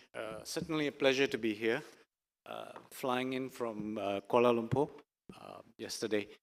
I'm from Malaysia, and I chair the board of directors of InfraZamin, an esteemed organization that was set up to spur infrastructure development in Pakistan.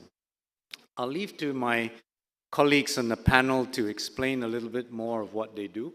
But just to take the task of setting the stage for the discussion this morning about climate and infrastructure.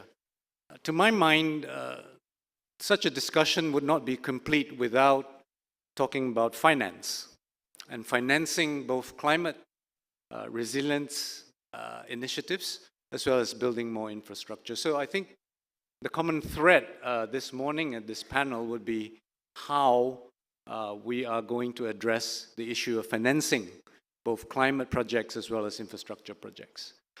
We hear all too often here in Pakistan, or I do, and across the region, there are many reasons why things do not take off, right? No good projects is something we often hear. No money available, very, very common. But essentially, let me synthesize finance to something very simple to understand for many of you who are not in the financing field. Financing is available. It's money. Money is almost ubiquitously everywhere.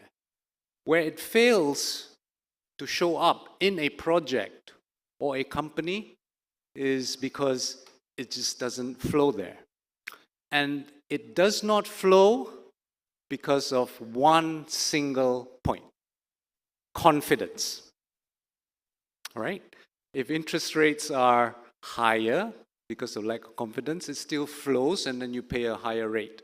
If, like, you know, in mature markets like in America, a consumer in America can borrow 30-year mortgages at fixed rates at below 3%, right?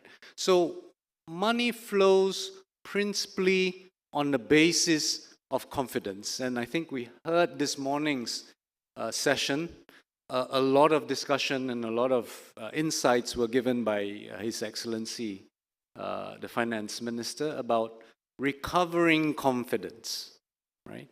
And I'd like to just end here to allow my fellow panelists to talk about what they do. And hopefully that sets the stage in your mind of what we're trying to do to make money flow with more confidence. And then I'm told I have the task of summarizing where we are today in terms of growth for Pakistan moving forward. Thank you. Now, thank you very much. And I think you picked up a two key stream, like the money is available, but it will follow where people will have a confidence. So money availability is not an issue. It's how we really build that confidence and the trust. And Karen, that brings me to your side, equity markets. You are working a lot in terms of the equity side of it. So how you see the equity flowing in or coming in, particularly this kind of area where you are providing the enhanced credit and everything. So how people really understand that space, how you really engage them, and how you help them to really invest and make money out of it as well. Sure. Thank you, Sajid, and thank you, Vuhok, for the lovely introduction as well. My name is Karen Sang-Hounsel. I lead business development for InfraCo Asia, which is part of the development arm of Private Infrastructure Development Group, PIDG or PIDG. And I want to take a step back just to explain perhaps the makeup of this panel today. You know, we've heard it before, infrastructure is the great enabler. We as a group are focused on the development of infrastructure to enable. And again, the crux of the issue really is the underinvestment. Sovereign balance sheets aren't big enough to fund, you know, all the infrastructure that is so needed. The gap is well documented. So what we really need to do is to bring in private sector capital. But there are issues around risk and confidence, or a lack thereof.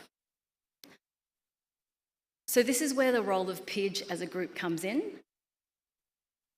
We are funded by a number of governments, namely the UK, Australia, Switzerland, and the Netherlands, amongst others. And we are one group that has multiple solutions. And we use the word solutions because our culture is very much about finding solutions. We are there to seek solutions together in partnership. Across the group, our products include equity, which is where I sit, and we also have members of our guarantees team as well as our technical assistance team, and they will tell you more about that in a bit. But I also wanted to share a headline mobilisation ratio, which Laith from our guarantee company shared earlier in his keynote speech. In case you missed it, I think if you're going to take one thing away, when we invest, we are able to bring in 5 times as much private capital as we have invested. How do we do that? So this is the question. And I think the term that's often used is blended finance. And this is where government funding can come in, and we use different structures to share the risk in appropriate ways to attract further capital to come into projects. So we've been doing this in Pakistan as a group for over 12 years. We have experience where we have pioneered wind in the Sindh province here. We're also very active in rooftop solar across a number of companies, and we're very proud to be a sponsor of InfraZamin Pakistan as well. In terms of the equity investment, we work in partnership with often local companies, who are developers, who have a track record, who have experience and have the local networks. We bring, the government credibility, we bring international expertise, we work to international standards, and we will, work to capacity build, to educate, and to help implement projects to a standard such that they are sustainable and that the value is created in the long term. I can talk more about it later, but I might just stop there to allow my colleagues to also speak. Thanks. Thank you, Karen. Mobilizing private capital, and Philip, you bring a very interesting perspective around the guarantees, how the guarantees really help within the local economy to support that mobilization and provide certain credibility or a credit enhancement facility. So if you can explain one thing around the guarantee, how that contingent capital work. Number two, I would like you to touch upon this infrastructure has got the entire mechanism which you are deploying. It has got sustainability as an underlying principle. And that's not only the social side, it has got the environment side, it got the governance side. So how you see the additional ROI coming from something which the Paris Agreement has also suggested in terms of the carbon credit and additional ROI coming if we do the things in the right way. So if you can just pick up on the guarantee and then how the Paris Agreement can help to create that additional ROI for those projects.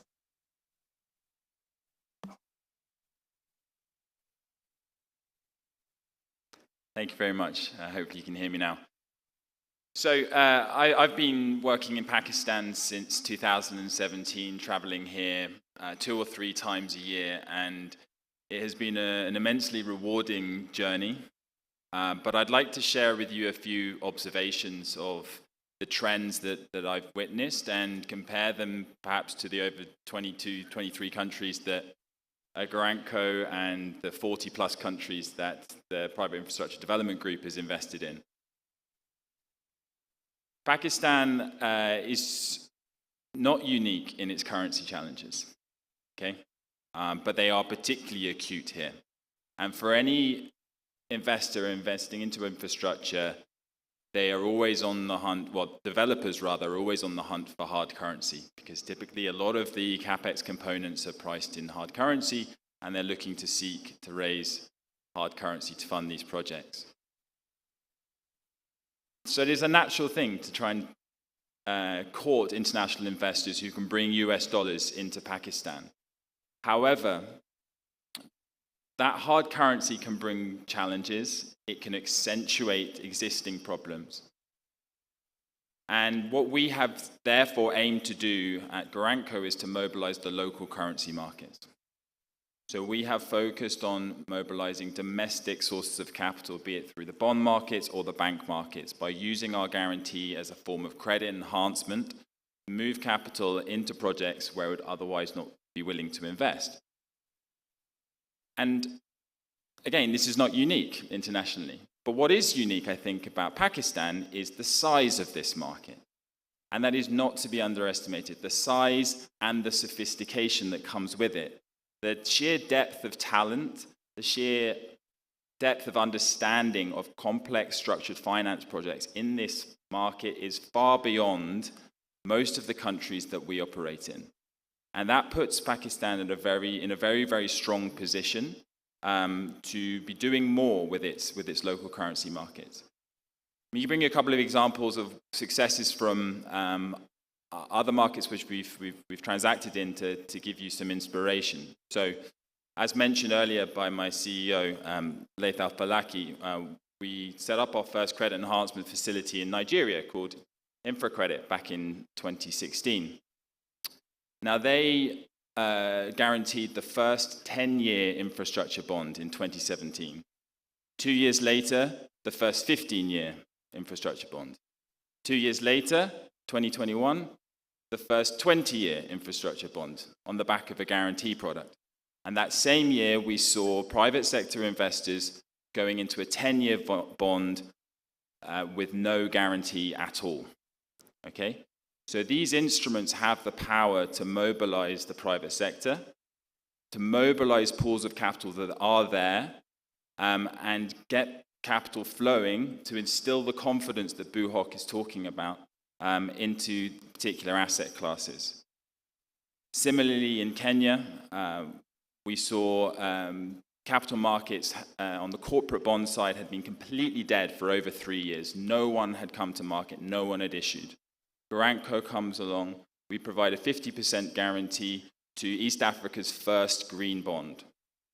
And subsequently, we've seen a number of issuances in the market from corporate issuers, again demonstrating that there are pools of capital there that do not have to expose projects to foreign exchange risk, but can instill confidence and mobilize much needed funding into infrastructure projects. I would like to talk about the nature and climate side and carbon market side of things, but I'm also conscious of time, and maybe I'll come back to that bit in this later on. No, thank you.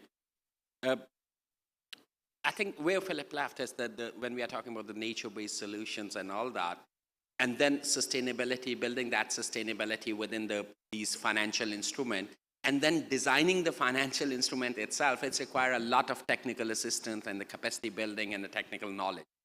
And while working in the organization, which is in a different legal structure, which have a different priorities, keeping everybody abreast of that changes, as well as guiding the client to follow on those commitments, how it come across while, Emilio, you are working with internal team and as well as working with the client side of it?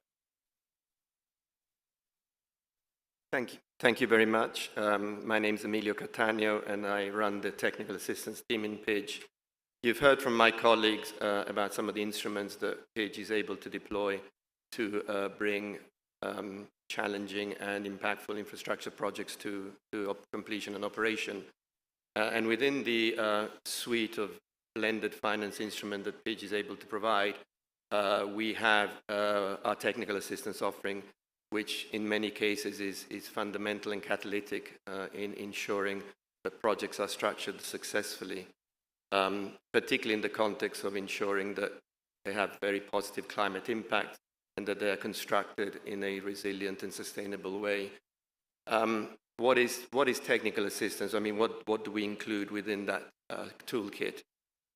We're fortunate enough to be able to receive from our donors a pot of money which we can deploy either as grants or as highly concessional debt or equity, so highly subsidized financing, to often deploy relatively small amounts of money at the very early stage of project development in order to ensure that that particular project is structured in a way which further down the line as the feasibility of the project is developed, it's structured in a way which is going to lead to it being investable and bankable.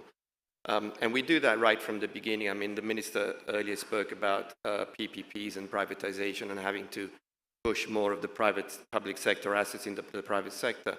We've had some interesting experiences and very fulfilling experiences in working with PPP departments around some of the markets where we operate, where we've provided some funding, what we call upstream at the very early stage, to help government ministries and PPP departments to basically create the right frameworks for investment, private investment in a particular sector or in a particular asset.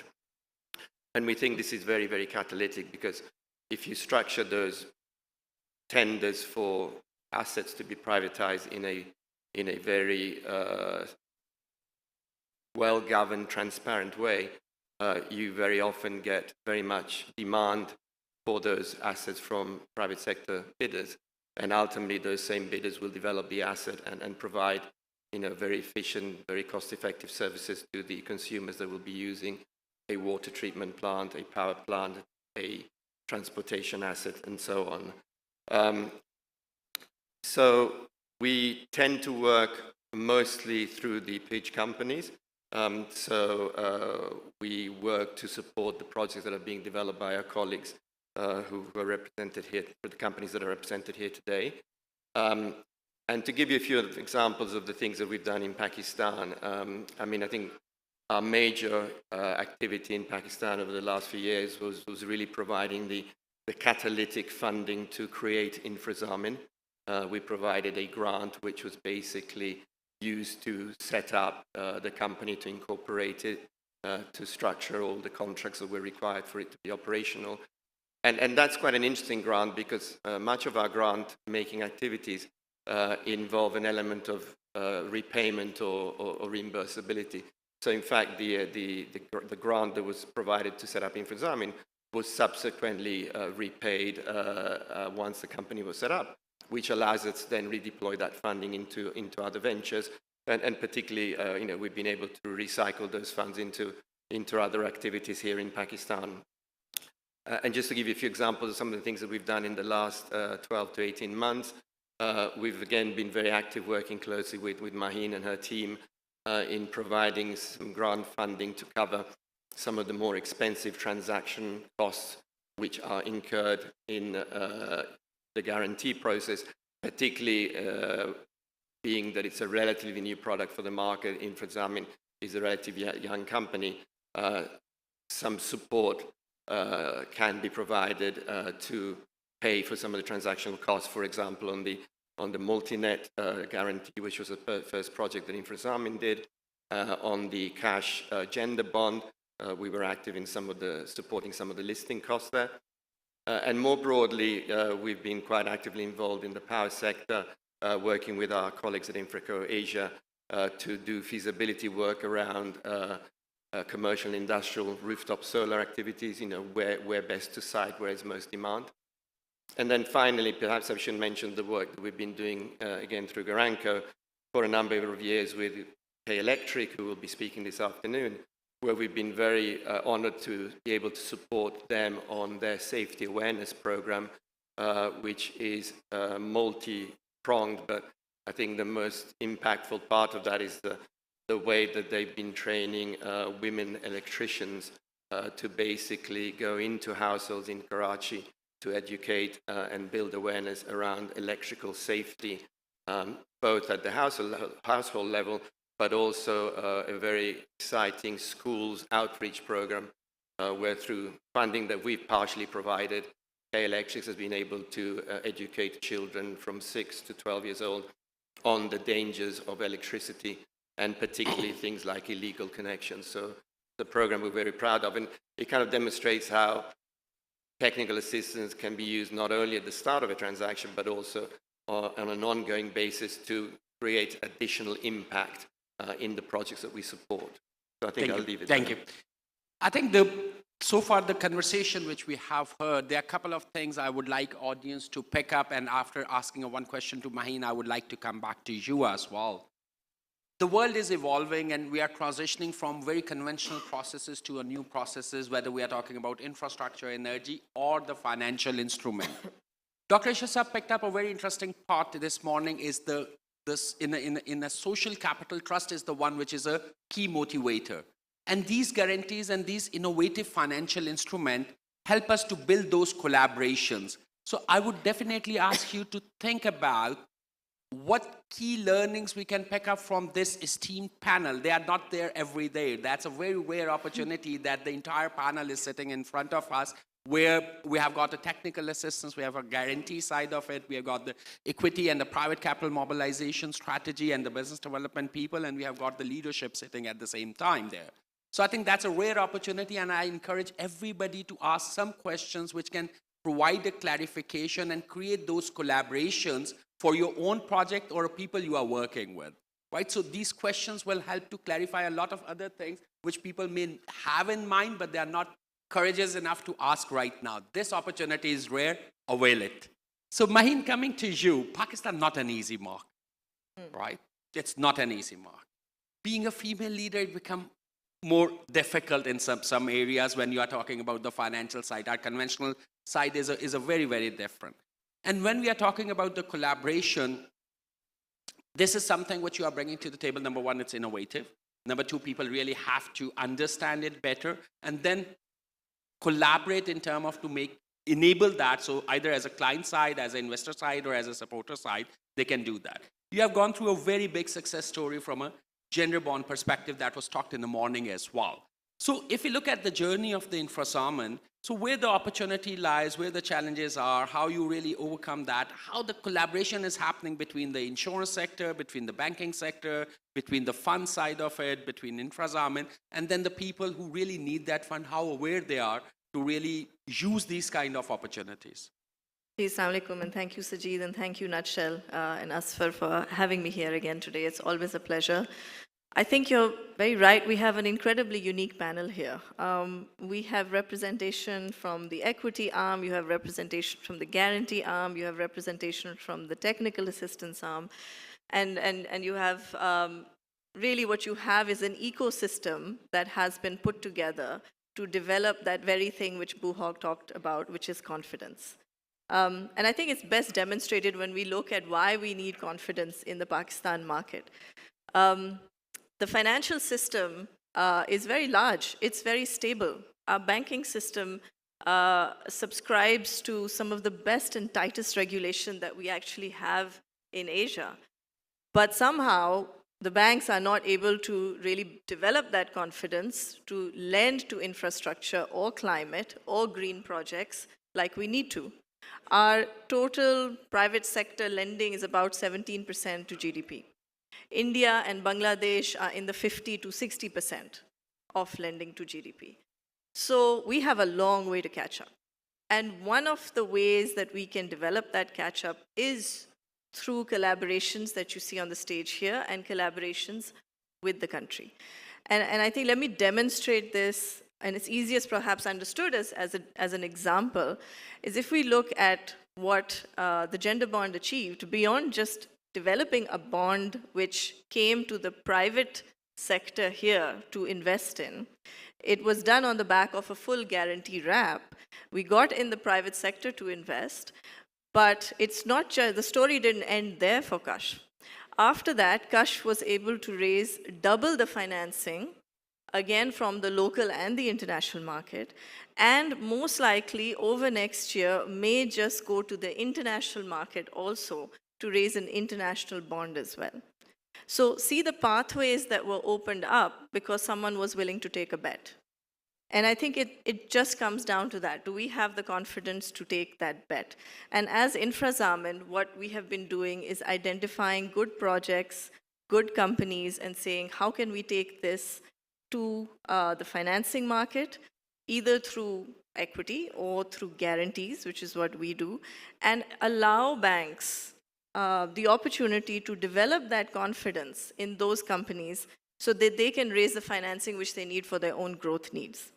And, you know, we've aligned sort of our company goals with the country goals, which is looking at sectors which the finance minister talked about this morning, which is agriculture, energy, sustainability, and climate.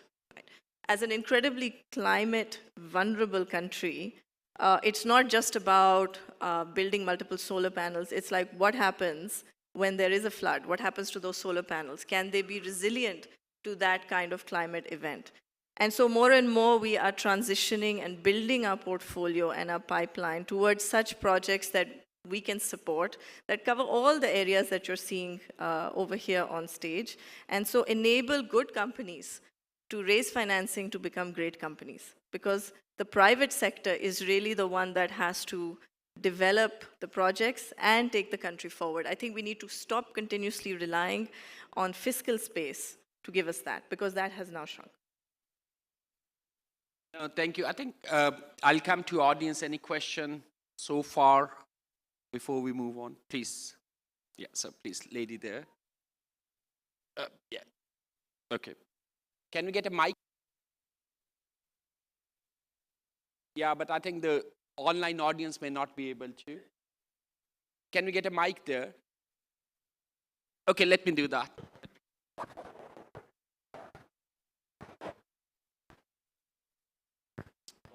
Hello, and thank you very much for being here.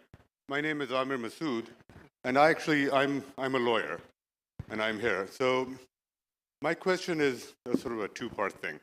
One is, how do you actually quantify confidence beyond that which is just an emotional reaction? But what would you call confidence? What is it that you require? And secondly, being a lawyer, I'd be interested to know your view as to whether you feel that the Pakistani legal system has been able to support infrastructure development, especially capital coming from outside. Actually, it's directed to Maheen and also Mr. Boo. Okay. I'll take a crack at the confidence bit. So again, our guarantees, when we issue them, are irrevocable and they're payable on a credit event. So it's different for every project, but effectively, if your underlying project fails to pay, we will pay. It's just that simple. And it's not something that is just for Pakistan. We've done that across 20 odd countries. And we have had guarantees calls. Actually, Guaranco, that has been working here since I think 2013, has not had a single guarantee call on the Pakistan market, right? Which demonstrates a lot of confidence in success and why we want to do it. And interestingly enough, across the neighborhood, we have had guarantee calls. But the confidence we give is that we pay every single time there is a guarantee call, right? So as an investor, as a creditor, you are protected as far as the guarantee covers you. So that's essentially the element of confidence that we bring. And maybe I'll let Boo Hawk before I address the legal system point. Yeah? Just supplement your answer. I think it's useful to give up the shop. Okay, the secret recipe of a guarantor is simple. We filter, so the good actors come through, the bad actors, you become good. Okay. We structure the transaction with guidelines and governance in place. Make sure you behave as per our expectation, and then we monitor against that. Just 3 steps. And then we put a guarantee on top of it. People say the de-risking happens with a guarantee. The risk goes away with the guarantee, but it doesn't. It goes to us. And then we manage it with these 3 simple steps. That's the secret recipe of a guarantor. No, not rocket science. And we try to proliferate what we do throughout the market. And people can then take the same steps and support these projects that sign up to the standards, govern themselves as expected, and then money flows with confidence. Right? So we don't really measure by percentage, we measure by standards. So we want to set a very high standard. So people say InfraZamin is very selective, rightfully so, because we want a neighborhood of high standards. We don't want people defaulting in our portfolio, and we would have failed as a guarantor. So the myth about guarantors de-risking is often saying with the guarantee, the risk disappears. We're not magicians. We just say, okay, the risk disappears. But we take steps behind us to do that. That is our secret recipe. It's not so secret now. That's what everyone should be taking, right? On the legal context, I am not a lawyer. I did not read law. But I've worked in the whole Southeast Asian region, and we've even supported people from Laos and Myanmar, right? And legal systems are, challenging in many of these markets, but we've, as a trust fund, an Asian Development Bank, what we did was we relied on arbitration. So if a country is a signatory of the New York Convention, then you can go through private sector contracts with arbitration as the central decision-making resolution, right? Or central mechanism for dispute. And if everybody respects arbitration awards, then you are one step further than that, rather than going to courts within a country. Thank you. No, thank you very much. And I think the part which I will pick up from there is the standards which you set, and the rest of the company try to achieve those as well when they see a one going in a success, like the Kashaf having a guarantee and a 5 times more capital coming from the other side because of the standards which you really define and they have achieved. Please. Okay, from the lawyer to the engineer now. I'm Engineer Mansoor Malik. I'm co-founder of Pakistan Aerospace Council, a high-tech voluntary organization. My question is to Mr. Emilio. You gave tech inputs to KE. Would you throw some light on that? And what has been the scorecard for that? How long did you take to implement your technical inputs to KE? And what has been the scorecard so far? So the relationship with KE arose through a guarantee that Guaranco provided to them some years back. And as we developed that relationship, it became apparent that we could perhaps do more to support some of these very beneficial, impactful programs of the company. I believe the first phase of the Roshni Baji program started about 3 years ago. And in that first phase, if I recall correctly, they brought 80 women electricians through graduate school, effectively a one-year training program. And they came out of that sort of qualified to be able to make some of the more critical but more straightforward repairs to the domestic installations. But it was more than just that. It was also a program to ensure that they had the tools to be able to explain what the dangers are of electricity, and particularly in the context of illegal connections, and why, it is important to ensure that that illegal connections are avoided. Obviously, that also had a commercial benefit to the company, because that would bring more people into sort of metered usage. Because that first program was sort of quite successful, we work with them in terms of developing the second phase, which is currently being completed, which I think is another 100 women electricians going through the training. But we also expanded it during that period of time to some of these other outreach programs, particularly with schools. We monitor this very closely. We have a quarterly and then a much more detailed yearly monitoring process, where we basically see what the impacts have been, not only on the women that have gone through this program, but also, we look at things like, reduced accidents and fatalities in the home.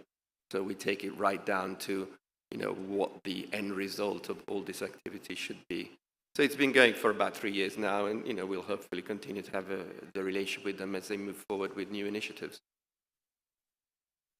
Thank you.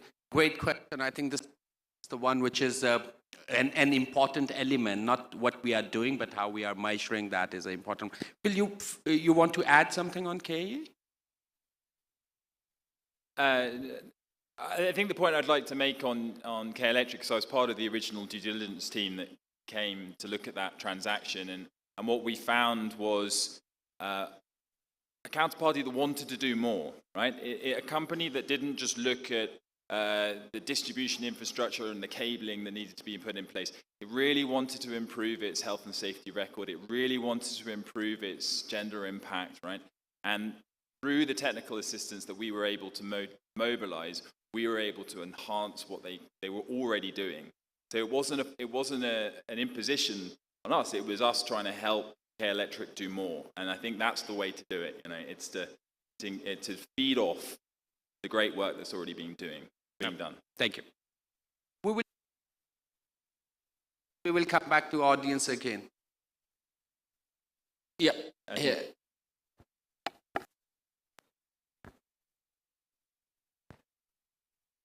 Here.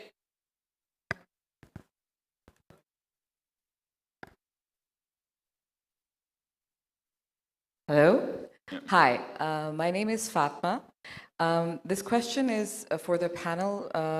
Anyone can answer this. But Philip, you said that Pakistan is unique in so many ways, more so than other countries. And I'd like to know how so.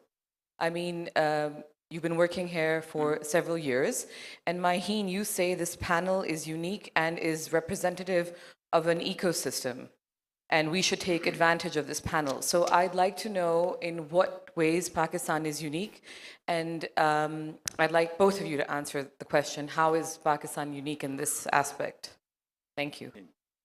Thank you for the question. Look, I'm going to build on that to the legal question that was asked, right? And being a perspective on lawyers and bankers. You're an accountant, fantastic. So I'm talking about the experience I have had of interacting with people in financial services on the legal accountancy and banking side. Do not underestimate the sophistication in this market. The ability to understand complex structured finance transactions with guarantees is far beyond most of the countries that Garanco and the Pidge invests in, right? Which is fantastic for us and for me, and it's made an incredibly enjoyable experience to work here. What really upsets me is that there's not more people like me here, right? And we have to ask ourselves why, right? And unfortunately, the number one reason when it comes to infrastructure is the foreign exchange problem, right? And I think that is why mobilizing local currency I come back to is really important. I'd also like to, if I may, just crowbar climate and nature into this on the back of your question, because I think it's another area which Pakistan is uniquely positioned in a new wave of capital that is starting to flow around the world, okay? So we all know that Pakistan is one of the most vulnerable countries on the planet. This was demonstrated in the 2022 floods. And it's uniquely positioned in terms of its size, its land mass, its geography, its climate, in being a solution to the climate crisis. We've seen some great examples in Pakistan, such as the Zephyr Power Project. It's a wind farm down in Sindh province, which has used mangroves to protect the foundations of the wind turbines instead of erecting huge concrete walls, okay? We're also seeing for the first time large-scale nature-based solutions being developed in this country, which are seeing flows of hard currency from the carbon markets, voluntary carbon markets at this point, flow into Pakistan with no associated outflow of hard currency. Hard currency is coming in, carbon credits are going out. This is unique, this is new, and it's incredibly powerful. But Pakistan has to capitalize on this. And at the moment, there are 22 countries which have signed bilateral agreements with mainly Japan, Switzerland, Singapore, and the Scandinavian countries under Article 6 of the Paris Climate Change Agreement. And this is the mechanism through which the carbon market is going to operate. Pakistan is not one of those 22 countries, right? It needs to be. It needs to get its carbon regulations in place so this flow of capital can increase and increase dramatically. Because if Pakistan doesn't do it, this capital is going to go elsewhere, okay? And Pakistan is uniquely, because of the sophistication in the financial infrastructure, the lawyers, the accountants, the bankers, Pakistan really can attract that capital because it's immune from foreign exchange risk, right? So there are things that we need to focus on and capitalize on moving forward in this climate and infrastructure. So are you saying we're not trying hard enough? I'm not saying... I think there are a lot of good people. I like the cheeky smile that's come with that question. There are a lot of very good people trying to do a lot of good work here in Pakistan, and I think it's important that the international investment community supports those actors to do more. Thank you, Philip. And lovely blending the carbon accounting to the question coming from the accountant. Yeah. Thank you very much for that. Yeah, there's a question. We can take one, and I think Ehsan Saab is already there, so we can take one question, and then we will close the session. Thank you. Thank you to the panel. I'm an exporter. I export rice. First of all, thank you to Maheen and the team. I must say, wherever you mention the gender bond globally, there's such a boost to Pakistan's perception. So well done, team. Thank you so much for that. My question is, there is, of course, a lot of opportunity that you've been tapping in the urban side. Any projects in the pipeline for the rural side? You know, whether it is the gender side of women or it's the supply side in a dairy chiller supply chain or others, because that's the much needed gap we're looking for. Thank you, and thank you for your kind words. So on the rural side, agriculture is a segment that we are very heavily focused on. And we're looking at 1 or 2 projects that will be very transformative in terms of the corporate farming areas that we are trying to pilot. Now, those should serve as blueprints. If they manage to get done, they should serve as blueprints for more corporate farming to happen in Pakistan and really change the equation of what we're doing in agriculture. So that is a big focus area for us. The other thing we're trying to do is fill a need or a gap in the market which relates to short-term credit. what we've talked about here is very long-term credit. These are long-term projects, 10 years, 15 years. So we're seeing where, as an exporter, you're an exporter, there are also importers in the same frame that are fulfilling very important aspects. We're trying to see if we can also help them import against guarantee frameworks, as long as it fits within our mandate as well, because that will allow a certain cycle to begin running as well, which is very, very important. I'll close out by addressing the point on why Pakistan is unique. I think ultimately we're very unique because we are the 5th largest country in the world in terms of population. Our contribution on the world stage is negligible, and yet we have so many resources available to us, but we just cannot seem to believe enough in ourselves to get them to the point of that actualization. And I think ultimately Phil is very right. There are not enough foreign investors looking at Pakistan. Can we change that equation? Of course, but it will require a concerted effort of the private sector, the government, the whole lot to really come together and change that concept. I think ultimately we have to believe that we are not so terrible, perhaps, as we make ourselves out to be, and we have a lot of good qualities that can help push that forward. Correct. So thank you very much, and thank you for the audience to really participate. It's important that we ask those questions. We welcome them. And the most important thing, they are still around, so that you can really interact and network with them at lunch and the tea time. But do interact. Collaboration is something which is a key. When we say we are unique, we have opportunity, that opportunity can only be delivered through those collaboration, and be open for the innovative solutions which are available around the world and how we can really build upon that. So there's a lot of knowledge base, a lot of guidance which is available, and there's a lot to collaborate on with InfraZamin and their overall global team at the same time. So thank you very much for your presence, and thank you very much for being great panelists. Thank you very much, guys.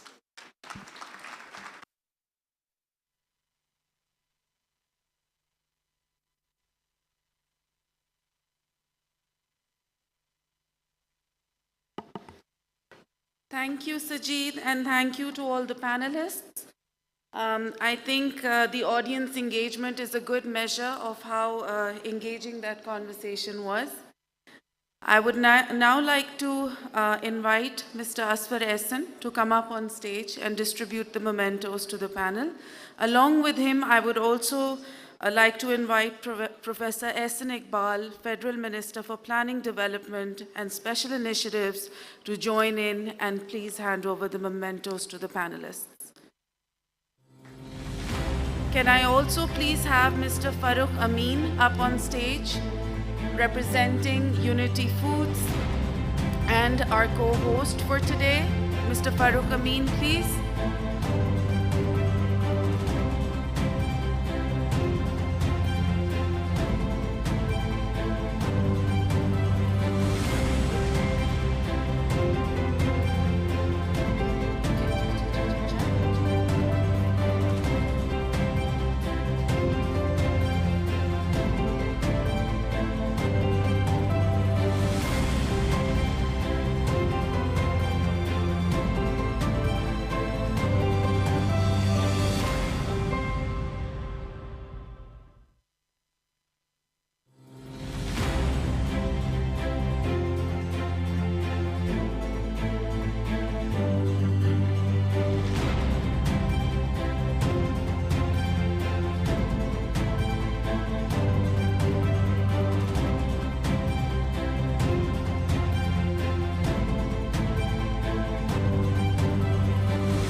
you all once again for your participation.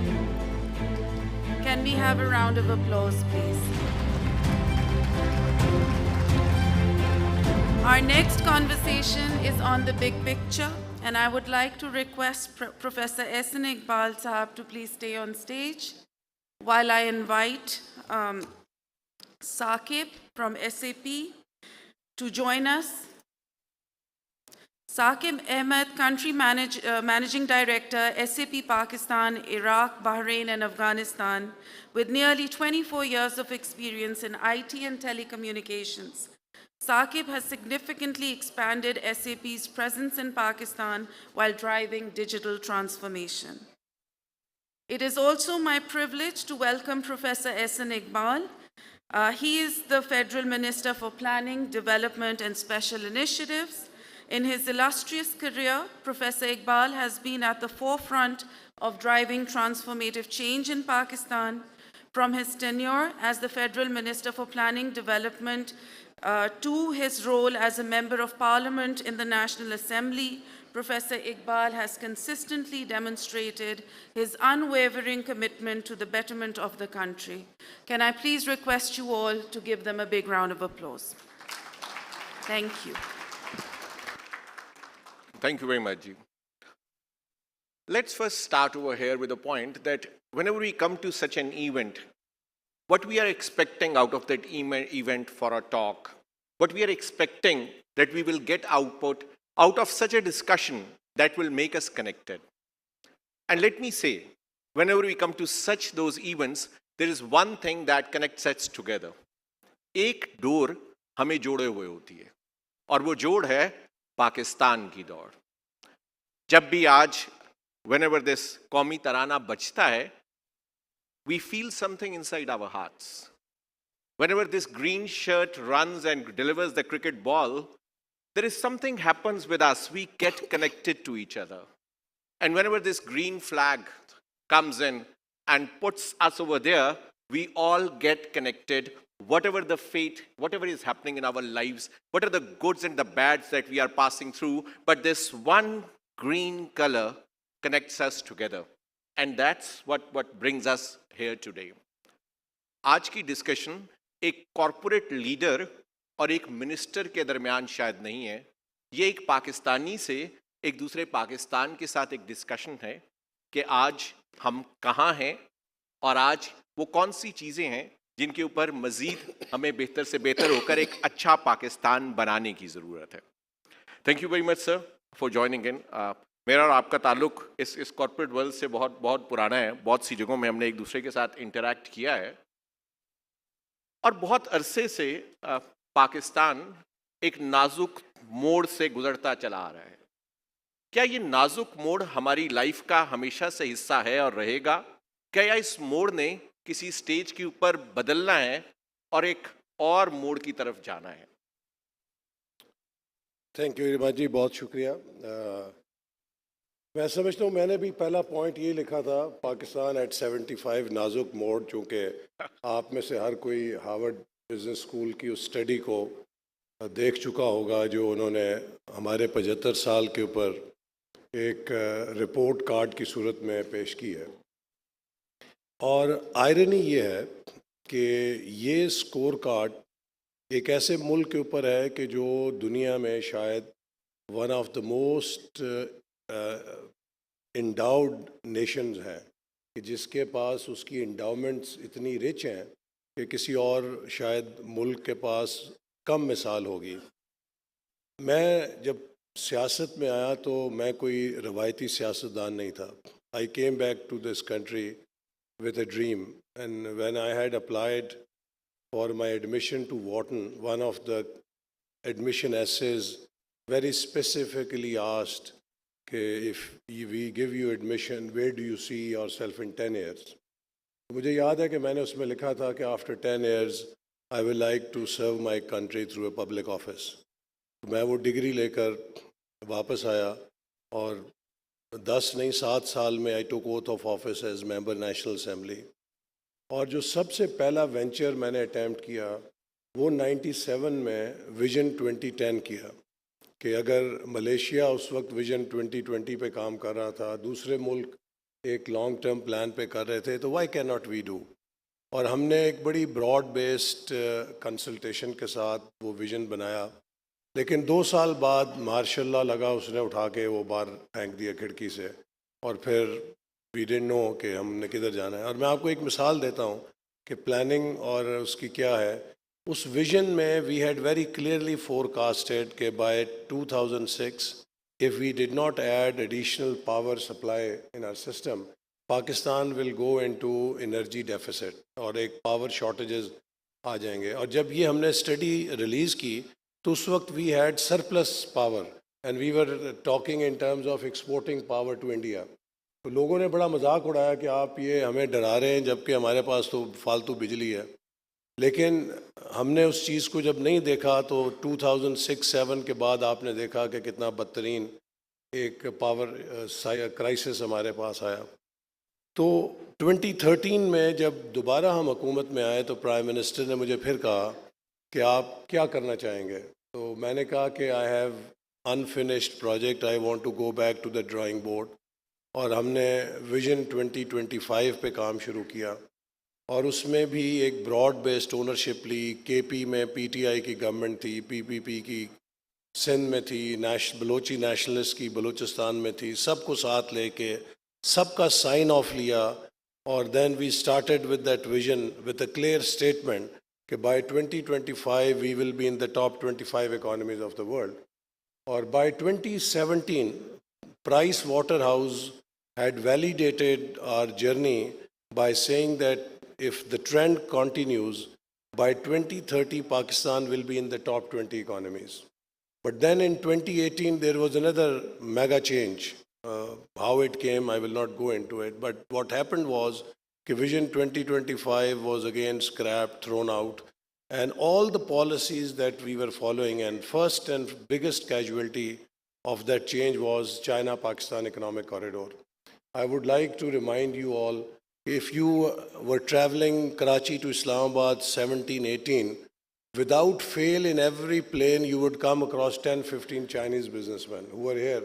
Islamabad mein har sector mein top big Chinese business had opened office, or there was so much excitement that we were expecting about easily $30 to $40 billion private investment in next 5 years in special economic zones and in industry relocation. But once we took U-turn on all that policy, so what happened was one by one those Chinese businessmen left for Vietnam, Laos, Cambodia, or kahin chale gaye, and Islamabad became deserted. There was no one to be found here. So why I'm saying all this, देखिए अगर आप second world war के बाद जो 15-20 कामयाब economies हैं, start from Japan, Korea, Malaysia, Singapore, China, Vietnam, India, Bangladesh, Turkey, any economy, you'll find 3 very important elements which are prerequisites: peace, stability, and continuity of policy. And continuity of policies in each case has been through a government which has lasted for at least a decade. क्योंकि जो policy है ना, ये decade से पहले dividend नहीं देती. You can do a project in 2-3 years, you can do a program in 4-5 years, but in order for policy to give dividends or fruits, you need a decade-long continuity. India turning point came when Mr. Manmohan Singh became Prime Minister for 10 years, decade-long continuity. Mr. Modi became Prime Minister for 10 years, decade-long continuity. In Bangladesh, Hasina Wajid, 15 years continuity. In Singapore, Lee Kuan Yew, 31 years. In Malaysia, Dr. Mahathir, 22 years. President Park for almost a decade. In China, every president has continued for 10 years at least, and there is one party which has ruled since 49. In Japan, for 80% of the time, one party has ruled. Prime ministers have come and go, लेकिन जो उनकी political stability है, वो उस party के rule की वजह से वो मौजूद रही है. Turkey में Tayyip Erdogan 20 years. So you find in each success story that there is at least decade-long political continuity that guarantees policy continuity. If you look at our Pakistan's case, I think we have never failed to make good policies. We have never failed to attempt to implement good policies. But what we have failed to ensure is political stability and continuity of policies. To me, this is single one point. Unless we fix this issue, we will continue to run in circles. So lihaza, I think now the time has come, 75 nazuk mode hai. The way I look now is, in 24 years, two countries are going to celebrate 100 years of their independence in subcontinent, India and Pakistan. What will be the verdict of history on the two countries? Today, if we start growing at an average of 5% for next 24 years, we will be $1.2 trillion economy by 2047. If we grow by 7% on average, we could be a $2 trillion economy by 2047. And if we grow at an average of 9%, we can be a $3 trillion economy by 2047. Now, these are the different paths which we have before us, and they require different response. वो Toynbee से किसी ने पूछा जब उसने history लिख दी कि how will you summarize your work in 2 words? He said that I will summarize it that history is a series of challenge and response. So the history keeps on throwing challenge, societies respond, and that response brings a new challenge. So I think the key question for us is now, as the conference title is, how can we all sit down to collaborate to ensure that we produce 9% average growth rate for next 24 years so that Pakistan can be a $3 trillion economy by 2047. And in order to do that, I would say that we need 5 collaborations. The first collaboration has to be within the government. It has to be a whole of government approach. As we have seen in the past, within federal government, there have been silos, federal government to provincial government and civil to military. I think we have found a good solution of SIFC, Special Investment Facilitation. The committee is a very good solution where now all the arms of the government sit together and they make decisions collectively. And that is truly a one-window operation. So I think that issue has been fixed. The second collaborative dimension is government and private sector. I think here also I have proposed to the Prime Minister that on the model of Malaysia, where they had Malaysia Business Council, we should form a Pakistan Business Council in the way that it should comprise half of the government key economic managers and 50% private sector. और ये हर महीने बैठ के review करें कि what was private sector's role and what was government sector's role and what they have failed to do, और एक दूसरे की mutual accountability से they create a collaborative platform जिससे both government and private sector can truly become partners in economic management. The third collaboration, I think, needs to be done at private sector level, where Porter जो है, Michael Porter ने एक diamond दिया अपना जिसमें वो एक ecosystem define करता है कि how in any industry you develop an ecosystem जिसमें supplier से लेके, vendor से लेके, customer से लेकर, research institution, सारे जो भी stakeholders हैं, एक stakeholder wide network of collaboration से आप ecosystem कैसे grow करते हैं. हमारे यहाँ जो मुख्तलिफ businesses हैं, we find कि उनकी जो clusters हैं, उनकी value chains complete नहीं है. मैं आपको कई मिसालें दे सकता हूँ. For example, लाहौर में you would have all heard of Pattoki, which is our horticulture cluster. वहाँ पे flowers उगते हैं, plants उगते हैं. अगर बैंकॉक से कट फ्लावर फ्लाई करके सेम डे यूरोप में बिक सकता है, तो पत्तों की से रोज़ का फ्लावर जो है वो दुबई या यूरोप में क्यों नहीं उग सकता? And what do we do?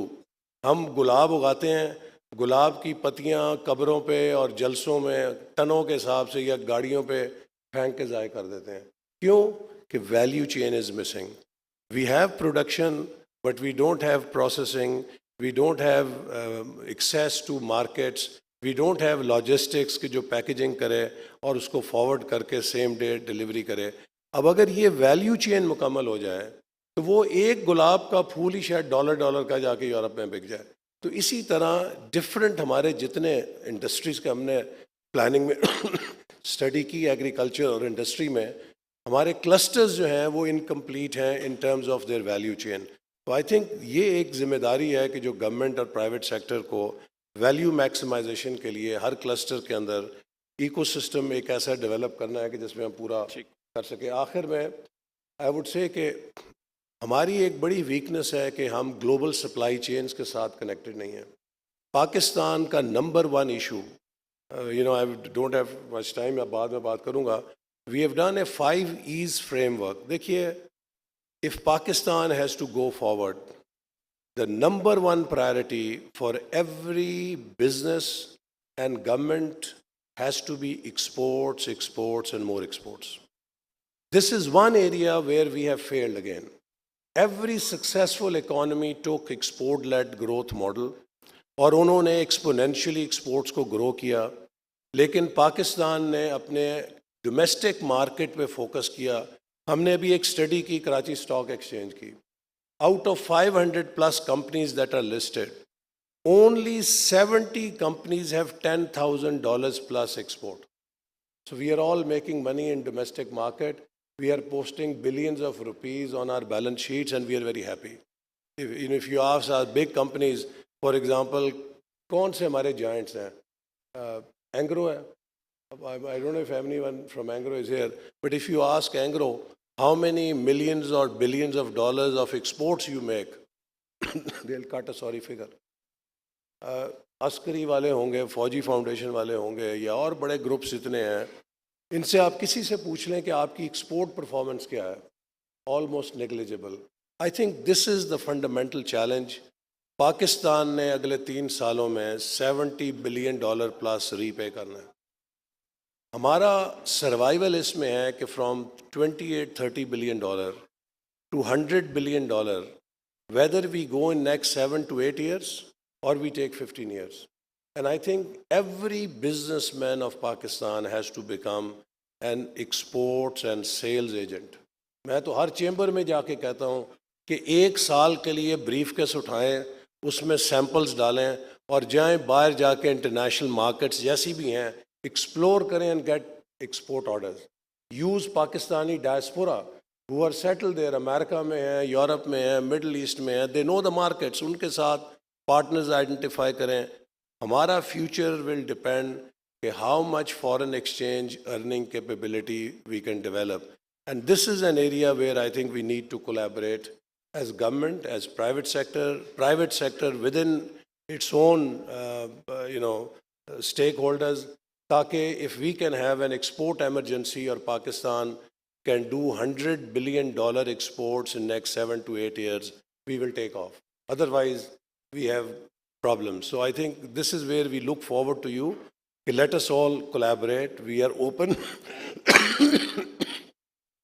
And I would like to offer you that Ministry of Planning can be your advocate. If you have problems, if you have issues, we'll work with other government ministries and departments because it is now time to create a positive synergy. और मैं आपसे आखिर में ये अर्ज़ करूँगा एक पाकिस्तानी होने की हैसियत से, देखिए, the world has changed. 20th century was a political century where the world was divided on political blocks. सीटो था, सेंटो था, अमेरिकन ब्लॉक था, सोवियत ब्लॉक था, नॉन अलाइंड मूवमेंट थी। 21st century is a century of economic ideologies. 3 things decide where a nation will stand. What is its capability to create and generate wealth? If you cannot produce wealth, you cannot move forward. Number 2, what is its capability to distribute the wealth with equity so that there are no islands within the society, wo shake up kar sakte hain. And third, if you have that engine of wealth creation, how competitive that engine is. Because if you are not going to be competitive on productivity, innovation, and quality, you will lose steam very soon.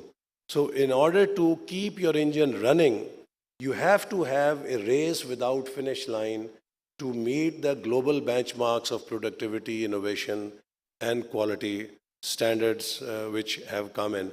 So in this, I would like to, again offer a nutshell, जैसी जो forums हैं, they should create spaces where government and private sector can work together. And as I said, today there is no political ideology. G7, G20, G77. They don't ask you who you are. What is your political ideology? They only ask you one thing. What is your per capita income? And that opens the door for that block. So that is where we have to now focus, develop our capability for growth, work together, collaborate, and really see that Pakistan becomes a $3 trillion economy by 2047. So, ये तमाम बातें, you are absolutely right. The stability that we are talking about, collaboration that we are talking about. मगर ये सब बातें क्या बहुत अरसे से पाकिस्तान में नहीं हो रही, because हमारे गोल हमें क्लियर हैं, हमें जाना जिस डायरेक्शन में है ये हमें क्लियर है, लेकिन perhaps वो एग्जीक्यूशन प्लान मिसिंग है. और we have been talking about all these things, we identify what our goal is. You are talking about 2047 पे हमें 3 trillion की इकोनॉमी बनना है. But what is the execution plan? What is the ease of doing business? What is the way that we have to get this export right? Government किस तरीके से वो help और support करेगी? क्योंकि ये goals, और मेरा एक ख्याल ये भी है कि we have been talking about these things a lot, but we are not talking about the execution plan. What is execution? जी देखिए, आपने अच्छा सवाल किया. There is no way forward except to cut red tape in every sector. There are unnecessary regulations. We are already working.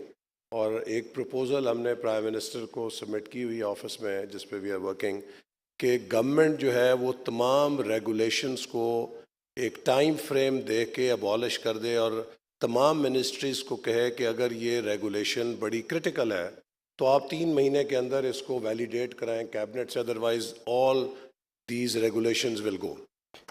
क्योंकि we have to clear the roadway for private sector. Public sector has run out of steam.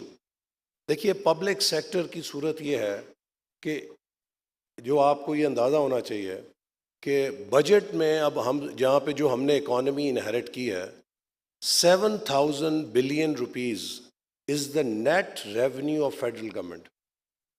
7,000 billion. And you know what is the debt servicing this year? 8,000 billion rupees. So there is a net deficit of 1,000 billion on even debt servicing. And beyond that, there is 700 billion rupees cost of running the government. There is about 950 billion development budget.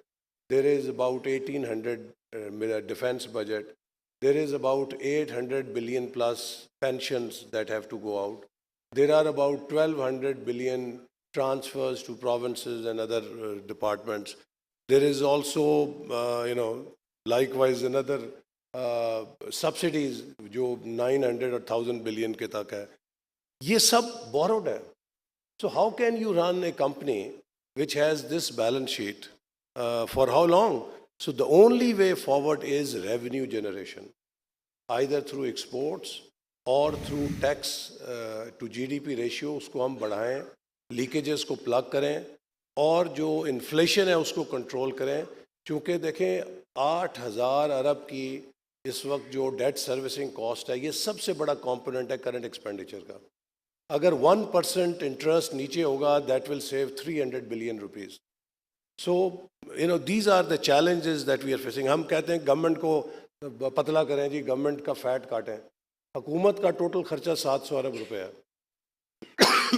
उसमें आप 50-100 अरब रुपए काट लेंगे, क्या बचेगा उससे? Nothing. It will not make a difference. तो the real elephant in the room is कि हमारा डेट सर्विसिंग का जो बलून है वो इतना बड़ा हो गया है कि वो सब कुछ खा रहा है. सो इसके लिए we need to unleash private sector, we need to unleash our revenue generation capability, and that can only happen कि हम अगर प्राइवेट सेक्टर से और इन्वेस्टमेंट के रास्ते में जितने भी रुकावटें हैं उनको ख़त्म करके उसको फ्री लाइसेंस दें कि वो आएँ आके इन्वेस्ट करें. इसी से ग्रोथ जनरेट होगी. और आखिर में मैं ये ज़रूर कहूँगा कि देखिए प्राइवेट सेक्टर को और पाकिस्तान को एज ए नेशन प्रोडक्टिविटी पे फोकस करना पड़ेगा. हमारी productivity as a structure of economy इस रीजन के अंदर इस तरह नीचे को जा रही है, वो सेम भी नहीं है, और इसका बड़ा अहम ताल्लुक है competitiveness के साथ. तो I think private sector also needs to take up this challenge कि how we can become more productive, how we can increase our productivity ताकि we are more competitive domestically and globally. And I want to assure you, जैसे आपने कहा कि ease of doing business के ऊपर you will hear very good news. We are going to cut all red tape ताकि किसी किस्म की कोई रुकावट प्राइवेट सेक्टर इन्वेस्टमेंट में ना रहे. सर, किसी भी कंपनी को चलाने के लिए सबसे पहले कोई सीईओ मुकर्रर किया जाता है, उसके साथ बोर्ड ऑफ गवर्नर्स होते हैं और उस कंपनी के कुछ वसाइल होते हैं. ये बताया जाता है कि this is the input that they have and this is the output that they have to generate. हम ये कंटिन्यूसली सुनते चले आ रहे हैं कि पाकिस्तान का कर्जा पहले से इतना बढ़ता चला गया, और ये गुफ्तगू गुज़िश्ता 15 से 20 साल के दरमियान ये कर्जा बढ़ता चला जा रहा है. जब हमें अपने वसाइल के बारे में इल्म है और हमें अपने आउटपुट को भी उसी तरह कर्टेल करना है, then we need to do something, क्योंकि अदरवाइज कर्जे पे कर्जा लेकर इस मुल्क को चलाने से may be this may not be going into the right direction. हमें क्या स्टेप्स राइट नाउ लेने हैं to get out of this circle that we are talking about? There is no rocket science. आप कर्जा क्यों लेते हैं? क्योंकि आपकी अपनी रेवेन्यू जनरेशन कैपेबिलिटी नहीं है. हमने जैसे अभी मैंने आपसे कहा कि $70 अरब से ज़्यादा 3 सालों में अदा करना है. एक चांद अगर आपके पास अपने डॉलर्स नहीं होंगे तो फिर आप मज़ीद बोरो करेंगे, आप बैक करेंगे. अब दोस्त भी देने से कतराते हैं, वो भी सब बिजनेस लाइक हो गए. So the only way forward is we need to focus on export earnings. अगर हम डॉलर देखिए, हमने डॉलर कंज्यूम करने की कैपेबिलिटी बड़ी चमकाई है, लेकिन डॉलर कमाने की कैपेबिलिटी नहीं चमकाई. We need to focus on increasing our exports exponentially. Every business has to go to their board and see how can they develop a strong export policy or strategy, how can they leverage their corporate resources. One thing I think which is missing in Pakistan, that we need to create good trading houses. 2-3 अच्छे corporate sector में trading houses की कमी है कि जो हमारे SME sector को और प्राइवेट सेक्टर से चीज़ें लें और जाके बाहर बेचें. जापान ने, कोरिया ने, मलेशिया ने, सब ने यही पाथ लिया, और मित्सुबिशी और ये सारी कंपनीज जो थी उनकी इनिशियली ऑल ट्रेडिंग हाउसेस थे कि ये अपने प्रोडक्ट्स को लेके इंटरनेशनल मार्केट्स में प्लेस करते थे. तो पाकिस्तान में कोई इस किस्म की अभी तक अच्छी कंपनी नज़र नहीं आई कि जो पाकिस्तानी प्रोडक्ट्स को यहाँ से लेकर पैकेज करके इंटरनेशनल मार्केट्स में प्लेस करे. हमारा SME सेक्टर अभी उस लेवल पे नहीं कि जो डायरेक्टली कर सके. So export is one. Number 2 FDI, कि हम फॉरेन डायरेक्ट इन्वेस्टमेंट लें.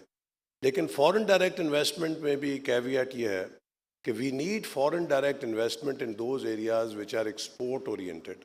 क्योंकि अगर आप डोमेस्टिक कंजम्पशन के लिए फॉरेन इन्वेस्टमेंट लेकर आएंगे तो वो भी एक गले का फंदा बन जाती है कि आपने जब उनकी रिपैट्रिएशन ऑफ प्रॉफिट आएगा तो आप डॉलर फिर कहेंगे जी डॉलर कहाँ से लेकर आए.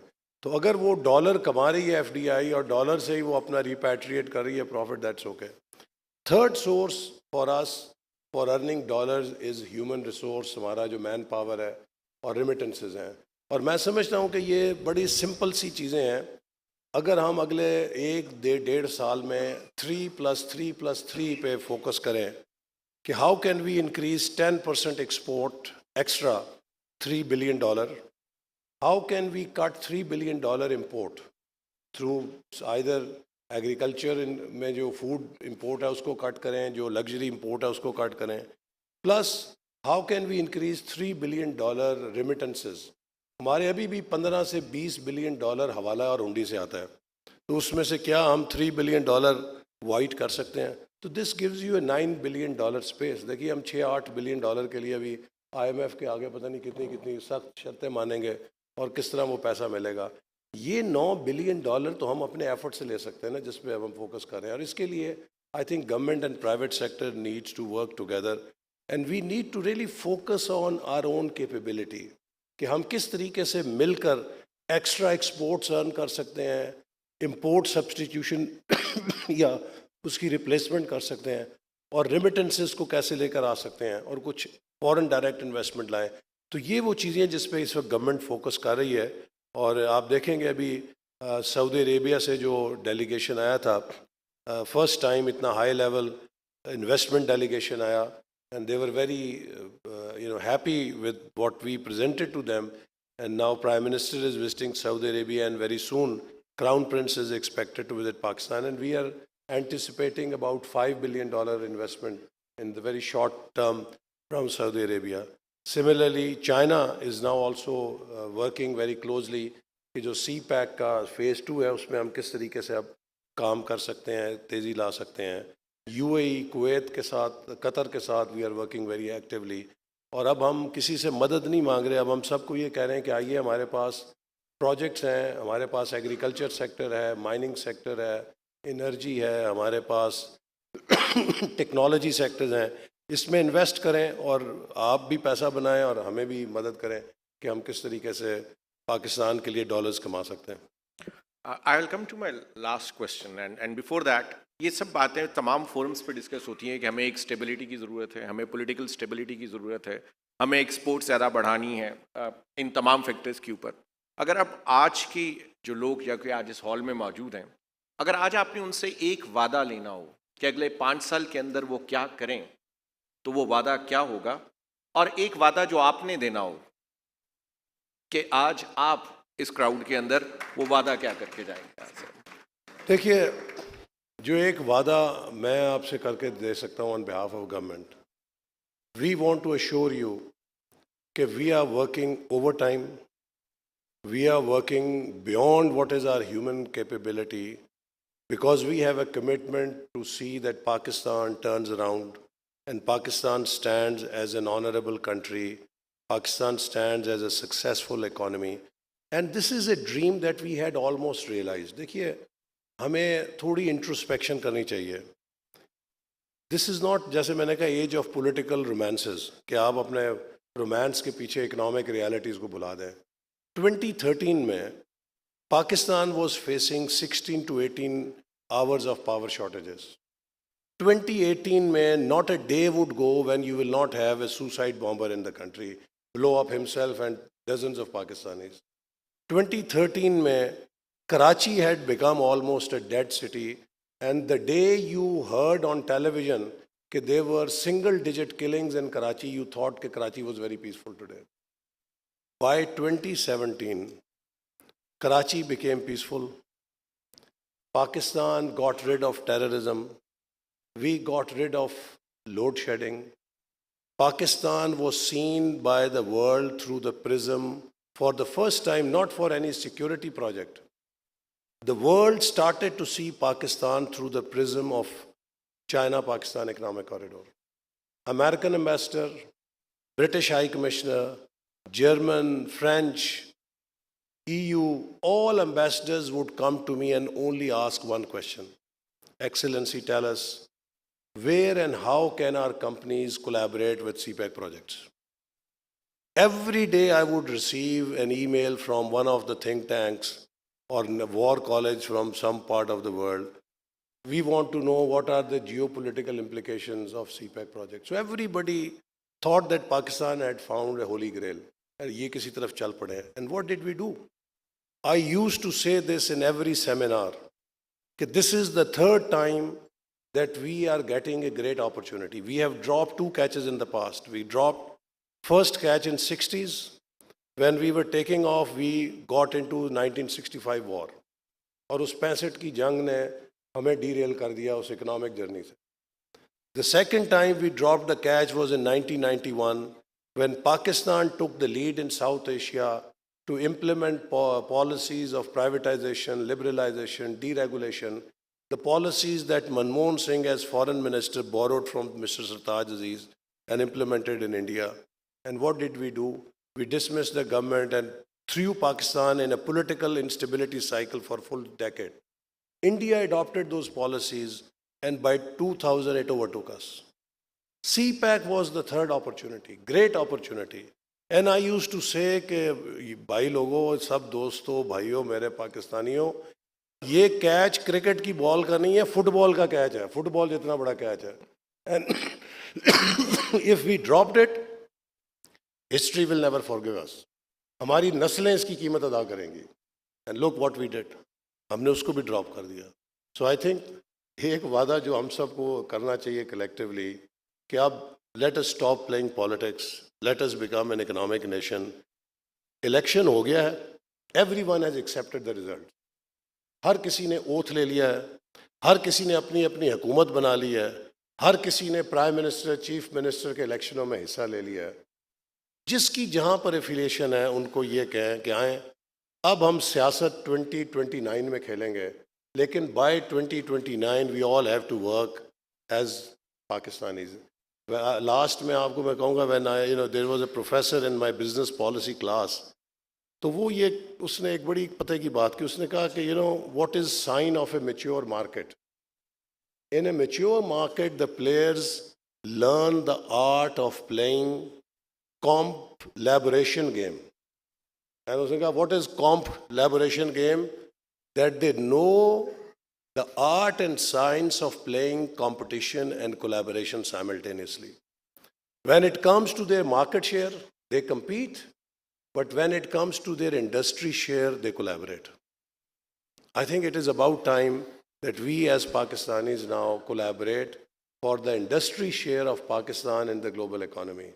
And for next 4 or 5 years, if we all work together, we put in our best, I tell you, within 2 years you'll see the difference, because we have, mashallah, such strong endowments that we can be again on a growth trajectory, and Pakistan and every Pakistani will be very proud of what Pakistan is doing. Thank you. Ladies and gentlemen, Ahsan Iqbal, as a person, as a human, as a Pakistani, and that's what it brings on the table. We need to move forward. We don't have a choice. I think time has passed, and that's most important for us to understand that at which point of time we are standing over here. हमें आगे बढ़ना है, हमें मिलकर आगे बढ़ना है. That's the only ways we can come and collaborate together and come to the point where we can take this Pakistan to the next level. Pakistan की हिस्ट्री में नाजुक मोड़ को ख़त्म होना ज़रूरी है, और जब तक हम मिलकर बैठकर अपने अपने रोल्स में, ये सिर्फ हुकूमत का ही काम नहीं है. I think this is our responsibility in our individual and our professional capacities to take this ownership as well. Because sometimes I feel we just very easily put it onto the people around us and say, this is their fault. Ladies and gentlemen, if we have to take Pakistan forward, this is our responsibility and it will be our fault as well. Let's own that one. $3 trillion economy by 2047. That should be our national motto. I think next event का I think logo की हमें इसी तरह का बनाना चाहिए so that we can take it forward from here. Thank you very much, sir. Thank you very much, everybody, for this one. I would like to request both you gentlemen to stay on stage, please. Before we get into the distribution of the souvenirs, I would like to request all of you, ladies and gentlemen, that right after we will be breaking for lunch. But because we are running late today, I would request you all to be back in the hall by 1:55. So a 30-minute break, and then I look forward to seeing you all for the next session. I'd like to request Air Chief Marshal Sir Suhail Aman to join us on stage. Along with him, Asfar Ehsan, founder and CEO, Nutshell Group, and Usman Yusuf, director, Nutshell Communications, to please come on stage.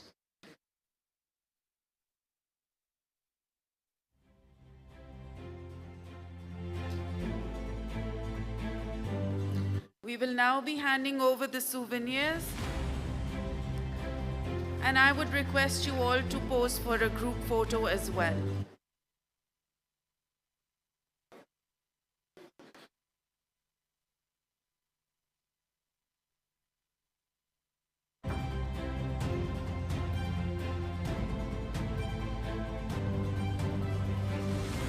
Request to all to please return to the hall by 2.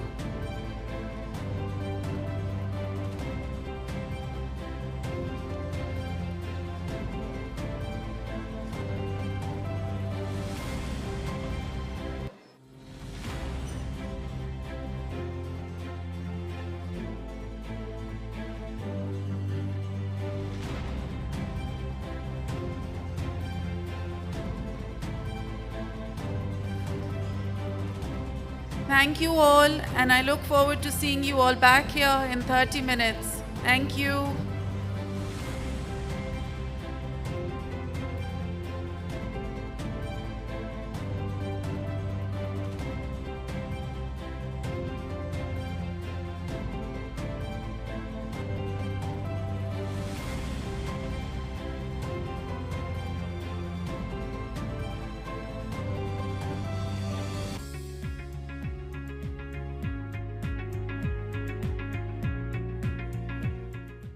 The product that we have, which is credit guarantees, can effectively be wrapped around any bond, any market instrument, or any loan. And the idea is that the proceeds of that loan or that bond should go towards, areas that carry development impact.